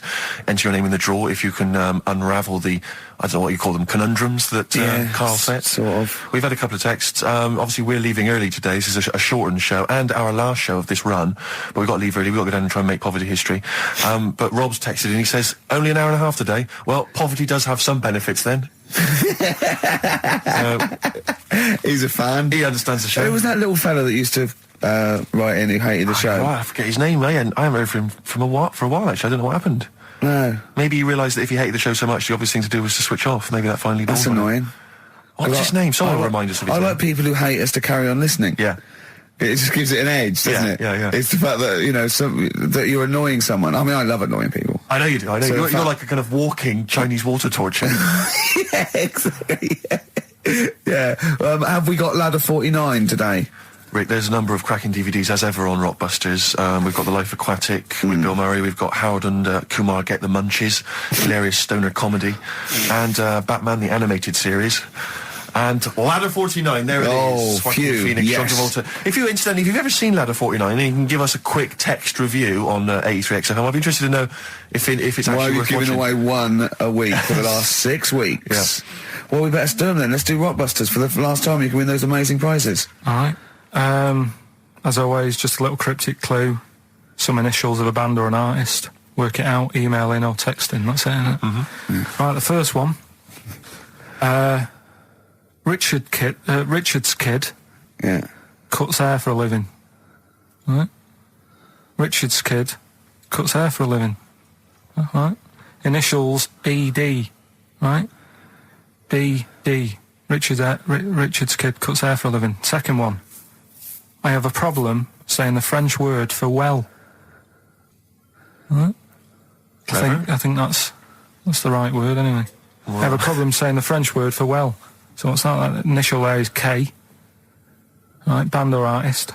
And then the third one, you take 8 kebabs, 2 kebabs, 57 kebabs, times it by 27 kebabs. Right? The fella is struggling to work it out. What's that? What's going on there? Right? It's a good question. DS is the answer there. 8 kebabs, 2 kebabs. I've got it. 57 kebabs, times it by 27 or what have you. Fella's struggling working it out. What is it? I've got that one. DS. So just email in ricky.gervais@xfm.co.uk or on the text 83936. Yeah. Yeah, and you can win Ladder 49 and those other DVDs. Plus, you go into the draw, which we'll do before we leave, and you can win the signed by Matt Groening, personally drawn Homer Simpson. We've got the Spinal Tap poster signed by Christopher Guest, and also the original artwork of us as Flanimals. But they've all been framed. They've done a brilliant job. It really is a nice prize. I mean, almost too good to give away. A little bit annoying. Is it too late to take that back? Well, I was thinking we could sneak in a copy. Yeah. Just a very bad photocopy, so it goes grey and Yeah. No, they're all originals. So get texting. All right. XFM. REM, Night Swimming, beautiful song, brilliant band. I've got to introduce them, and I'm actually nervous. Yeah. I never get nervous. You never get nervous, do you? I never get nervous, and I get a little adrenaline rush. It just takes, 80% of the world's population to be watching you, and then you get a little bit jittery. And I don't know what to wear. No, this is interesting, actually. I don't know. No. I for a moment there, I was thinking maybe Ricky's got to pop home first before he goes down to bring on the band. But if you are watching it, or if you're there, obviously not there, if you were there you wouldn't be listening to this, but if you're watching it on TV, do check Ricky out, because how do you describe that particular look? Ricky's wearing sweatpants. I assume they're sweatpants. They're not pyjama bottoms, are they? They're sweatpants. They're sort of... And you've got just a white t-shirt, cheap plain white t-shirt. Yeah. And basically Ricky is wearing... It's like he's made so little effort. The only way he could have made less effort was if he wasn't wearing any clothes. If he was just wearing his underpants that he slept in.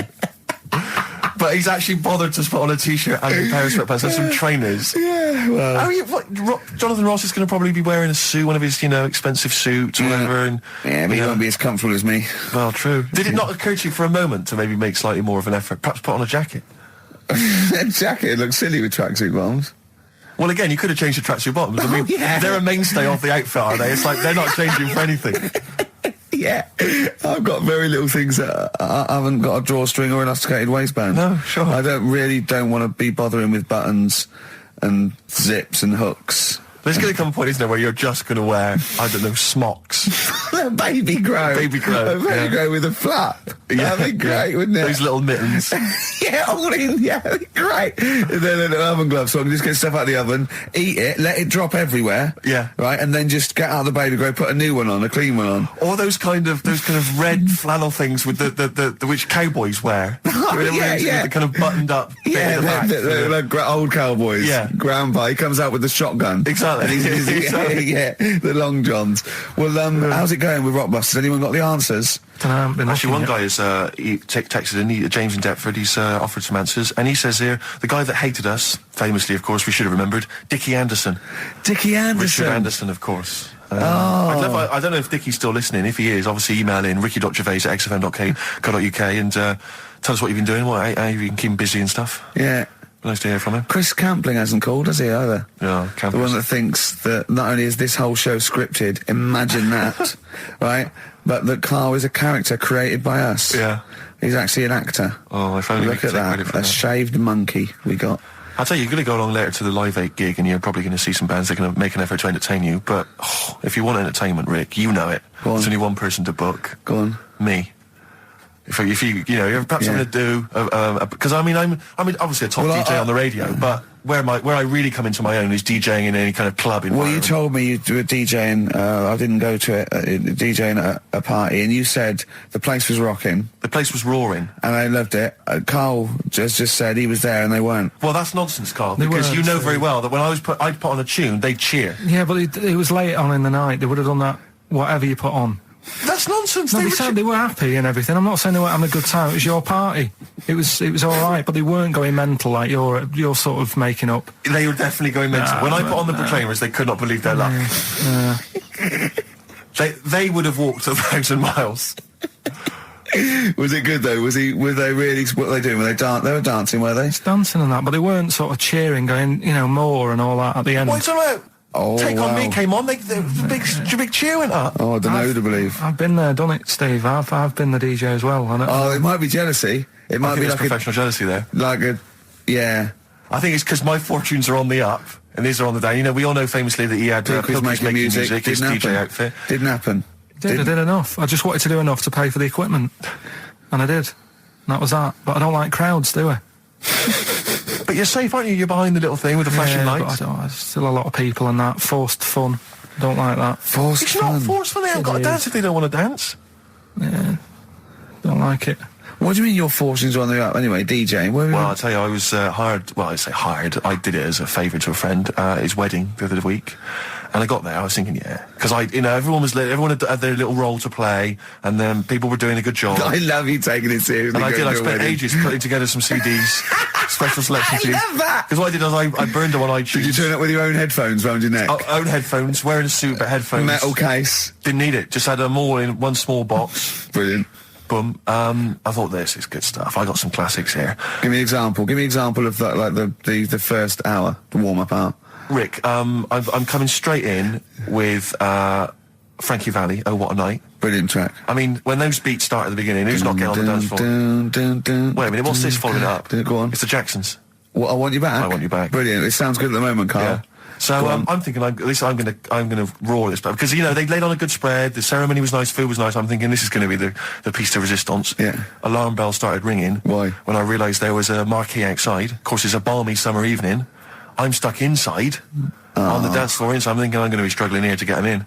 And even with flavours like this, I thought I'd struggle, Rick. So I'm sat there in my suit. I'm sat behind this little DJ console. I've got all the big numbers. There's one or two people making some token effort, but frankly, most people are outside everywhere. no. That time. I was livid. Of course, they couldn't hear it out there. So I was playing to an empty room, really, and I was furious. I was absolutely furious. Because, I mean, what is, they're wasting my time. They're wasting now. I could have just stuck the CD on and They're gone out there, wasting couldn't I? Frankie Valli's. Frankie Valli's They're time. wasting the Jackson 5's They're time. wasting, D-Light's time. Yeah, yeah. And so I'm sat there, and there's a couple of people making a cursory effort. Mainly when they come to get a drink from the bar, they might have a little quick, couple of two. You shout, we don't want your Not lot. interested. All of you or no All one. of you or no one at all. And then there's a microphone set up because people have been doing speeches. This little girl gets on the mic, right? It's being funneled through the speaker system. So every time I put my headphones on, Miss Dynamite, was it? It wasn't sadly Miss Dynamite, although she decided to have a little go at MCing. She was screeching her little head How off. old is she? Oh, I don't know, 8 or 9. At their most annoying.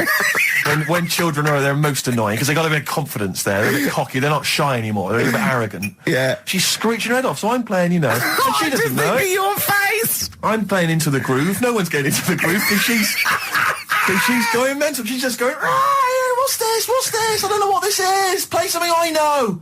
I'm thinking I haven't got any bloody DJ Otsu or Crazy Frog. I'm not going to play what you... So she's just screeching along, ruining it for everyone. And I say everyone, there was no one there. So she was ruining it for me. I bet you were really I was angry. furious. But of course as well, every time she screeched, it went through my headphones. So So, of course, and then her dad comes along, right? And I'm thinking, all right, he's seen you what's just happening. imagine you in your suit, sweating, getting annoyed at someone ruining your set that no one's listening to. I think, her dad's coming over. He's going to put pay to this. He's realised that, she's causing a disturbance. He comes over there, joins in. No. Sits her on his lap. He's just saying, she's having a whale of a time. I'm thinking I'm furious. I'm thinking it's his responsibility to shut her up. He's not going to do anything. What can I do? I can't step in. No. And I know very well that if I interfere, he's going to say, oh, well, she's enjoying herself and no one's dancing anyway, and we've just got into a fracas. Yeah. And I didn't want to start a fight. No. Because I don't know, but he'd have knocked you out, wouldn't he? Someone would have got knocked out. And I'm not saying who it would have been, but, but there would, to bear in mind, Rick, there would have been two of them. And, so I didn't want to get into a fight with him. And, anyway, so I'm playing. Anyway, so my friend came along. He realised what was happening, and I didn't have the guts to unplug the microphone because he'd have known. You see. Yeah. So I got my friend to do it when she had her back turned. So he pulled the plug out. The microphone went dead. She went, "What's going on?" I went, "I don't know what you're talking about." I said, "I don't know." She said, "Where the microphone's?" I said, "You must have broken it." I don't know what's going on. Someone will probably make you pay for that. Anyway, at least we shut her up. That is great. But it really went from bad from worse. And there's that thing when you panic, you start panicking, so you're putting on a lot of flavours that you would have saved till the last hour. What are we talking? Boom, boom, shake. Exactly, you're throwing him in early. Love Shack's coming on way too soon. Really? Oh, Love Shack before 11. It's heresy, but I had to do it. But anyway, in the end, I made the bride go and get some people in. I said, look, it's your special night, all right, and they're going to enjoy this. I'll be honest, love, this is a washout, and it's up to you exactly. to turn this wedding around, or I'm walking. And I tell you, they're going to have a sour memory of this evening, unless you bring some people in. Get everyone in dancing. So she got them in at the end. Brilliant. And I'll tell you this, Carl. I mean, I don't know what you say, but they were loving it. They were absolutely loving it. A bloke came over and said, "Have you got Amarillo?" I said, "No," but I put on something even better, Delilah. Wedding crowds always go for Delilah. A song, of course, about old man killing his wife. It always goes down very well, strangely, at weddings. They get into a sort of hokey-cokey thing. They went berserk for it. And I was following it up with, I had the monkeys, I had all sorts going on. Brilliant. Of course, you know what happens. What? I'm going great guns. People are absolutely loving it. They're rocking it. I throw in, I had something cracking on at the end. Come On Eileen, of course, was on. People were going berserk for it. Which is unfortunate because the bride's name was Eileen. Yeah. And then the bride pipes up. I'm throwing the bouquet. So they all traipse off outside again. Oh. I was furious. Oh, no. I plugged the microphone back in. I said, "What are you doing?" We got, but they went out there. And, of course, you can't get them back once they've done that because all the women are running around. I got the thing. And then they got to wave everyone off, throw the confetti. They ruined your day. I was having a great time and they ruined it. She ruined your special day. She ruined my special night. Oh, no. It's on her head. What would you put on about now, Carl? What if I was DJing? Yeah. Probably a better world party. Go on, interesting. Put the message in the box, put the message in the car, drive the car around the world, and I'm imagining, Rick, that message is make poverty history. That's world party, put the message in the box. Yeah. Can I just say quickly while I think of it, we get a lot of emails from people, a lot of texts saying, can you send a big shout out, stuff like that. I've just looked at one now, Scott and Julie in Australia listening, they want a big shout out, big shout to them. But there's so many people that do it, and I'm obviously just want to say, sorry we never get to your emails. We're very, very lazy. We never really get to look through them. But we obviously do appreciate you emailing in, texting in, stuff like that. And also, can I send a big shout out to my grandparents, who I believe might be listening on their new digital radio? They're pretty high tech. Very nice country. Yeah. Are they the merchants of Bristol? Merchants, yeah. Props to them. Props to them, yeah.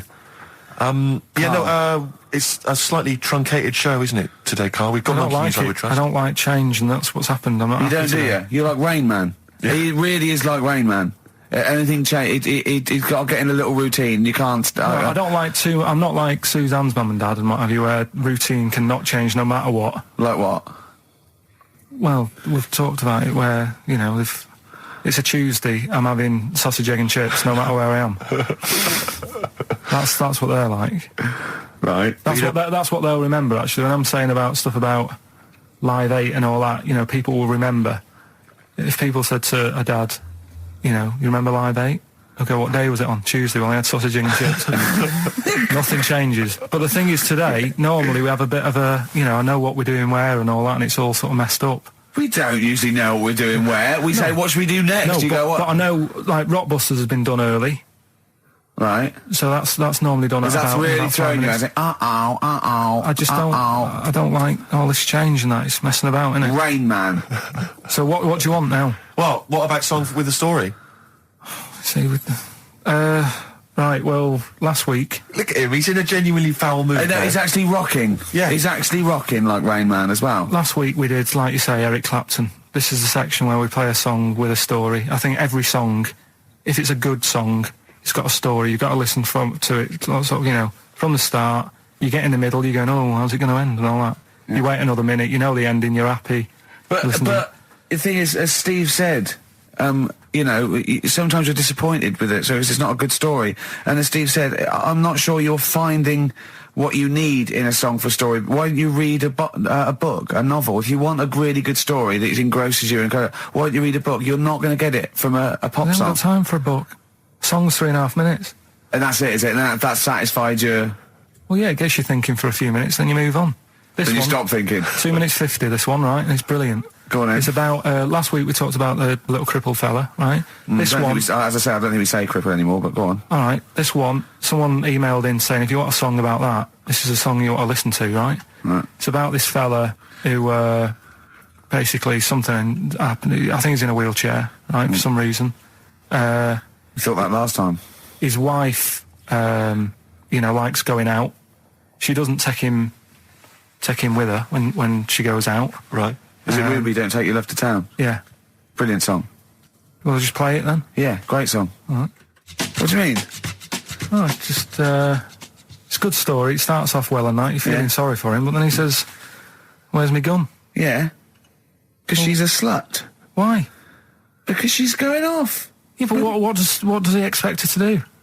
What? Just because he paralysed his legs fighting for his country, presumably in the Vietnam War, it says that crazy Asian war. So he's gone, he's fought for his country, he's taken a bullet, he's come home, he can't walk, he should be a hero, and then his wife's going out putting it about downtown. Why do I never meet women like Ruby? XFM. Forever Lost, the magic numbers on XFM 104.9. Well, the concert's kicked off, Steve. Yeah, I'm a bit annoyed that we're still here, really. Let's try and wrap this up quite quickly and then shoot No off. one's listening anyway. Nah, we could talk about anything. Well, we do. Yeah, true. It makes no difference to We us. could do a lot more swearing than we normally do. We could do even more.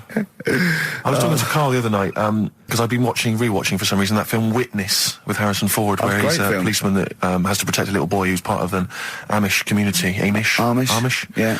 And I tried to explain to Carl... You look plain, John Book. Exactly. And I was obviously trying to explain the Amish to Carl. He'd never heard of them. Completely stony-faced. Amazing. Now, for those... Okay, you explained it to him, have you? Okay, then. Yeah. Now, I don't know what you said, but I'm assuming you got it right? Carl, now tell me back now, what are the Amish? They're just people who sort of live like in the olden times. So to them, they're sort of in about 1842 or something. So they're getting old papers and that. They haven't cut up to. No. They don't have telly. They don't deny that the 20th century has happened. They just don't want to be part of it. They look up and they see planes and they know what they are, and they go into the town and they see it in the window of Dixon's, a telly. They just don't want to be part of it. No, they're still living. They are still living like it's that's what I mean. Yeah, but they know about everything else. They just don't want to be part of it because they think that the sort of the revolution was a bad thing. They think that society became more and more depraved, and they wanted to go away from it, and they want to go back to old values, and they think they don't need TV and jets and that way of life. They can survive in the old way because the old way was better. Missing out on Live 8. Yeah, but they haven't had Band-Aid yet. Yeah, I think this is the problem that Carl had. He in his mind, they were just a bit delayed, so that in his head they were slowly moving towards the 20th century. They wouldn't be able to watch most of these bands, all their electric guitar. They'd be allowed to watch Tracy Chapman. Yeah, doing an acoustic set. Yeah, between the bands. Yeah, that'd be all right. But no, in Carl's mind, it's like if he. Although they wouldn't like Fast Car. They wouldn't like singing about that. They go, I don't know what you're talking about. Pony and Trap. You got a pony and trap. That'd be all right. But are they still? Do they still get sort of rubbish posts and that saying we need your money for this, or get behind this charity? They live in an isolated community. They're farmers, aren't they? They're farmers. It's an agricultural community, and they're obviously very staunchly religious. In actual fact, it would suit you very well, because you hate crowds, you hate groups of people, you don't like the modern world. You'd love it down there, wouldn't you? He wouldn't like getting up at 4 o'clock to milk a cow, though, would he? Well, no, but he'd get used to it. Go back to bed, couldn't you? It's probably out. I mean, have they got anything to do with the Hare Krishna people? No, nothing at all. Because out of all the religions, that's, you know, I'm not a religious person. I don't understand. You're it. only saying Hare Krishna because you've got the head. That's the only reason you think it'd I'm be... halfway there. Yeah. But the thing is, out of all it, you just what was that? The money just fell out of my pocket where I'm nearly laying down. That's the danger of wearing sweatpants everywhere you go. I'm only ever lying down in a chair. No, I'm you know, I've never been a religious type. You know, if people want to do it, I let them do it and what have you. Good of you. But out of all of them, I want one that's not going to take over your life. I don't want one where you've got to get up 3 times a day and you've got to go and pray and that you've got to get up early. Forget that. It's getting in the way. But if it's something like, I was walking to work the other day, right, crossed Oxford Street. There's a little Hare Krishna fella there, and he sort of had he had a leaflet and stuff, and he said, you know, are you interested? And I said, what do you do? And he said, well, you know, we're against getting stressed out and what have you. And he gave me a plum. They hand out food for some reason. But I sort of asked a few questions. It's just the imagery. These 2 bold people, one of which is wearing an orange smock, holding a plum in the middle. He hands the other one a plum. It's almost like you can imagine some kind of religious painting. Exactly. Yeah. But you know, what is their sort of main thing? Because he didn't really tell me that much. He was a Japanese bloke, so I didn't know what he was saying that much. Why? He wasn't speaking English? Not very well. He wasn't the best sales bloke to send out for them, is what I'm saying. Yeah. But what's that? Are they? You're saying they're nothing like? Well, I believe Hare Krishna is a kind of as an offshoot of a sort of Buddhist faith. It is. I think they are Buddhist, aren't they? Yeah, and obviously their kind of trademark, as it were, is that they have to say. I believe they have to say Hare Krishna, Hare Krishna in a certain rhythm, in a certain order, a certain amount of times per day. That's why you see them walking down the street saying Hare Krishna, Hare Krishna, because it's actually a sort of religious chant which they're obliged to do. So you see, even if you go into the Hare Krishna faith, you may find yourself, you know, in Tesco or whatever, forced to say Hare Krishna, Hare Krishna. Perhaps out loud, not just thinking it. Yeah, no, out loud. You can put it on an iPod and you can put that on an iPod. No, it doesn't count. No, I think you have to actually say it. So I guess that kind of eats into your social life a little bit. And there's the wearing orange as well. Particularly frustrating, I imagine, if you're in a cinema or a library. A little bit awkward there, you know, midway through. Or Star you Wars, live next door to a bloke called Hare Krishna, who constantly thinks you're calling him. Yeah, that probably. Yeah, so that's in this. I mean, I don't think we've quite done the Hare Krishna faith its full service there, but so interesting to you. I mean, you got handed a plum. You've been treated well by them. Yeah, well, but he couldn't tell. I just wanted to know how much time it would take up. What are the benefits? You know, what can you do? What can I think the benefits are they probably don't get stressed out. They've probably got that sort of that zen, that chi-ness about them, where they try and interact and quite meditative. Yeah.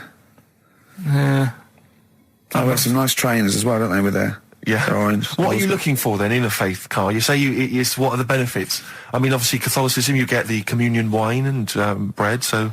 Yeah, but I can afford that. Right. Probably just I like the Crusaders. I was forced into joining that as a kid because a mate sort of joined it, and he sort of said, "Are you joining?" I sort of swore at him. I said, "I'm not doing that." Right? Yeah. He said, "Right, if you don't come with me, I'll tell your mum that you just swore." So I was like, "Oh." So I went. So I went along, and I used to just go on the Friday when they played, you know, Sabutio and stuff. And then I went on one Sunday, and it was totally different. There was no Sabutio. There was no sort of, you know, table tennis. The thing where you hold a thing and knock things over. Skittles. There was all that on a Friday. Went on the Sunday. It was rubbish. He said, "Right, sit down in this room." They gave me a Bible. Thought, this looks too heavy, this is too big, I'm not interested in this book. And I never went again. I used to hide on a Sunday when they came round. And that's been the only sort of... Why did it suddenly turn out to have to hide on a Sunday when they're coming round? Because they wouldn't leave. They wouldn't leave. Who was it? Were they adults? It was sort of a Well, he seemed like an adult to me at the time, but he was probably about 27. Well, that is an adult.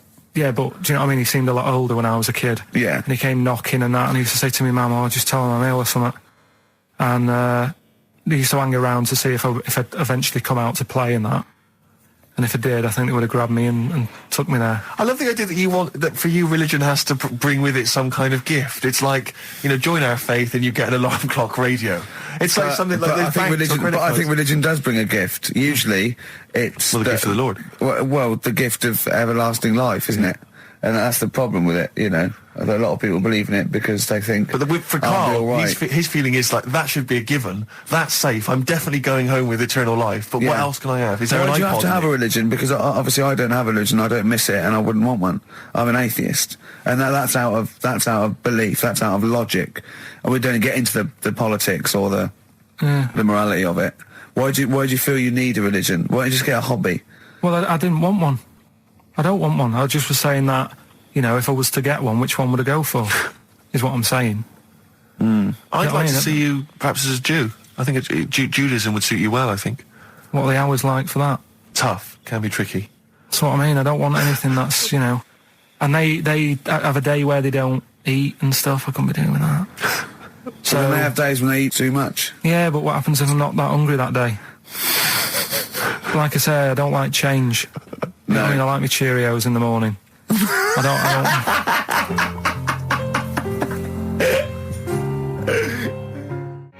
still have that other girl in my head by Elvis Costello and Burt Bacharach on this final XFM show. Ricky Gervais, Steve Merchant, Karl Pilkington. Well, we nearly got to wrap it up. I think we've got to do the Rockbusters winner and give someone those lovely prizes.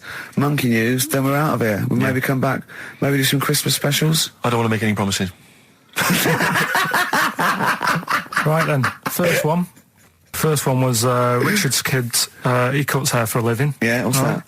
That was try and work it out. No, there's no point. Dick's son, he was a barber. Barbara Dixon, right? Doesn't work. Dixon, well, again, Barbara Dixon. Right, Her name wasn't Barbara Dixon, was it? So that's that one. Did Ronnie Corbett ever say, ladies and gentlemen, Miss Barbara Dixon? Second no, one. Never did he? Never did. I have a problem saying the French word for well. What's the French word for well? Bon, isn't it? That's good. What? No, that's good though. Bell? Well, no, what? Isn't it bien? Yeah. Yeah, all right. I have a problem saying it, so I can't say it. I can't say bien. I can't say bien. Can't say Kasabian, right? So they managed to work that one out. That's say, one of your worst. Can't say bien. Can't say bien. Can't say bien. It's not. No. And the last one. Work. That's terrible. 8 kebabs, 2 kebabs, plus 57 kebabs times 27 kebabs. This fella is struggling working it out. What's the answer there? DS, right? A Donna sum, right? So he's struggling working it out. It's a Donna sum, right? So they got that right as well. So what was the answer? Donna Summer. Donna Summer. Yeah, Donna Summer. So just pick went one, out on a Steve. high then. Steve, just pick one. We went out on a high. That was shocking. What about let's have a look. There's well, it's the first one to get all three. Steve, what's the first one with all three? Well, there's so many here. Yeah, but it's just the first one that came through in time-wise. Probably that one. No, I don't like Rob because he's been slagging us off. In fact, no, let's give it to Rob. If he's the first. No, to be honest with you, Rob's been slagging us off, but at least he knows. I mean, at least he's got some taste. Yeah. Yeah, well, what if he was the first, then Rob's the winner? Well, give Rob, he gets a Ladder 49 and a bunch of other DVDs, but that means he goes straight into the hat for the big draw. I'm just going to write his name now, I'm going to throw that straight in the hat. I can imagine that no one, even the people who've entered, are that excited. Not because the prizes aren't great, but I'm worried that they don't appreciate it, Rick. Do you know, I get the feeling that our listeners, they just don't appreciate the fact that we've gone to all this trouble, we've got the Homer Simpson drawing and things like that. I just feel like these people don't deserve it. Do you know what, it's weird? I just wish we had a better quality of listener. Like, people who listen to Radio 2, they deserve it. You know, they're elderly and infirm, some of them, it would really cheer them up. But our lot, you know, drug addicts, let me pick truck drivers. So I've just put all the names in the hat, all the previous winners from the previous weeks, and Rob as well. Is Pilky going to put it out? Do you want Pilky or do you want Ricky? Oh, well, let's have the shaved monkey do it. All right. Plunge your hand in there. It's just, that's one, isn't it? That's it, just pull that one out, check who it is. Right, it's Gavin Thompson in Edinburgh. Well done, Gav. Are we going to get them up there? That's not his problem. You got to post them. You got to pay. They're amazing prizes. Yeah, but the Spinal Tap one, it's about 5 foot, isn't it? Well, they can post it. It'll cost them a few quid. It's a radio station. I think you should have to come and collect it. No, just because then it'll at least it'll prove that Where's he's he interested. from? Edinburgh. Give it to Bob Geldof. I'll give it to Bob Geldof. He's walking up there. So He can look it. XFM. Chewing breaks. Fishing for a dream. That's what we're fishing for, isn't it? We're fishing for a dream today. What's So that make dream? poverty. I don't know what I was talking about. I don't know. It doesn't matter what you're saying, Rick. No one's listening. No one's listening. Well, we've got to finish anyway. Think about the fact that think how small our percentage of listeners is anyway. Anyway, and then you two are on stage Yeah. at the moment. This is like broadcasting during Christmas dinner. This is the same. It's just On pointless. hospital radio. Yeah. Yeah. Exactly. Where everyone's got an iPod for Christmas. Yeah. On the ward. yeah. Well, we've just got. We're going to go through. We're going to go through now till 5:30, and I've got to rush off. I'm afraid to Live 8. Don't apologise, mate. When people see the glam that you're bringing to that event, they don't even care about the people introducing it. Comedians going there going, ladies and gentlemen, just get on with it. No, I agree. No, I've got a good joint here. Two blokes will get on with it. Bring on Madonna. But we're going to give it to them, Carl. We're going to go through to the end. We've done everything we have to do. Monkey news, the final monkey news of the year, possibly. It's been a joy. I'd just like to say, on behalf of myself, Steve Merchant, and this little bald mank. It's been a pleasure. yeah, speak for yourself. Yeah. But, we should just point out as well, if you miss Rockbusters while we're away. Yeah, right. You can log on to xfm.co.uk/Rockbusters, where you can actually see Carl himself introducing you to an interactive game of Rockbusters. Looks very much like Blockbusters. It does, surprisingly. But yeah, you can join into that. And there's also, talking of monkey news, there's a link on the website. I'm trying to think where you go. I think if you go on my little biography bit, someone's done some animation to some old monkey news. Oh, it's brilliant. It's great. All right. Yeah. So if you're having withdrawal symptoms of monkey news, then you can find some classic And it's monkey news on animated. there. Classic monkey I feel news. drained today. Do you? Go on. This is the strangest radio show in the world. Yeah. Isn't it? Yeah. Because when we can do that, we can talk about this and go, I feel drained today. Just like he's not. Like, no one's listening. Because that's the sort of thing you say socially and no one listens. Like, just when you're watching up, I feel drained today. It's rhetorical. Yeah. You're not expecting anyone, not even your loved ones, to go, oh, really? They just go, that. But to do it live on air, Yeah. no one's listening. What I mean is just give us a jingle. But Exactly. But the truth is, the contempt we have for our poor listeners but is the truth is, the unbelievable. listeners aren't listening, and Yeah. we don't want to be here. So this really is one of the most pointless things ever. No, would have been quite happy to do a full show. But you know but what? The flow of it's just. I would nuts. love to listen to this back in 10 years. This actual show, let's keep this forever. Let's keep this show forever. The show, we went early, we were bored. It was the day we're trying to save Africa, but we're a little bit annoyed that no one's listening. Yeah, right. Right, once and for all, the final monkey news But of if you're the not- year. oh, go on. What were you going to say? No, I was just going to say, if you're not into the Live 8 and you're gay, you're not listening because you're on a walk. Right, okay. Right. Oh, chimpanzee that monkey news. Right, there's this card game going on, right? in the that big hotel in Vegas, Right. The Luxor Hotel in Vegas. Yeah, There's a major card game. All the big players and that sure. were involved. Right, they're all invited. Anyway, so they all meet up in this dark room at the back of the. Oh, there we go, dark room. At the back of the- They didn't work. They didn't see the little 4-foot hairy fella. It was brilliant at poker. Like I say, it's a big game, and that everyone's been waiting for it. So it's played in the back room, not in the main entrance bit, right? So anyway, like I say, it's dark in there and what have you, and the players went in. There was already someone sat in there, right? Right. But they Short bloke? couldn't quite see Was he him. a short hairy bloke with slightly longer arms than legs? Couldn't see him. Where because is it- where his arms slightly longer than his legs? couldn't see Strangely him with it enough. being dark. Was he and what have holding his hand of cards with his feet? you. Anyway. So the cards were dealt, right? Cards Yeah. were dealt. Games going on. His cards with his feet. Game went on for hours, right? No one's listening. The terrible thing is that not even we're listening to Carl now. I know. Literally no one is listening so to insulting. There was a lot of smoking going on. It's going on. A lot of eating and nuts going on. That was a bit weird because they don't normally get through as many, but for this night. So, come on, let's just play Bruce. Goodbye, everybody. See you maybe at Christmas time. Goodbye. Yeah, right.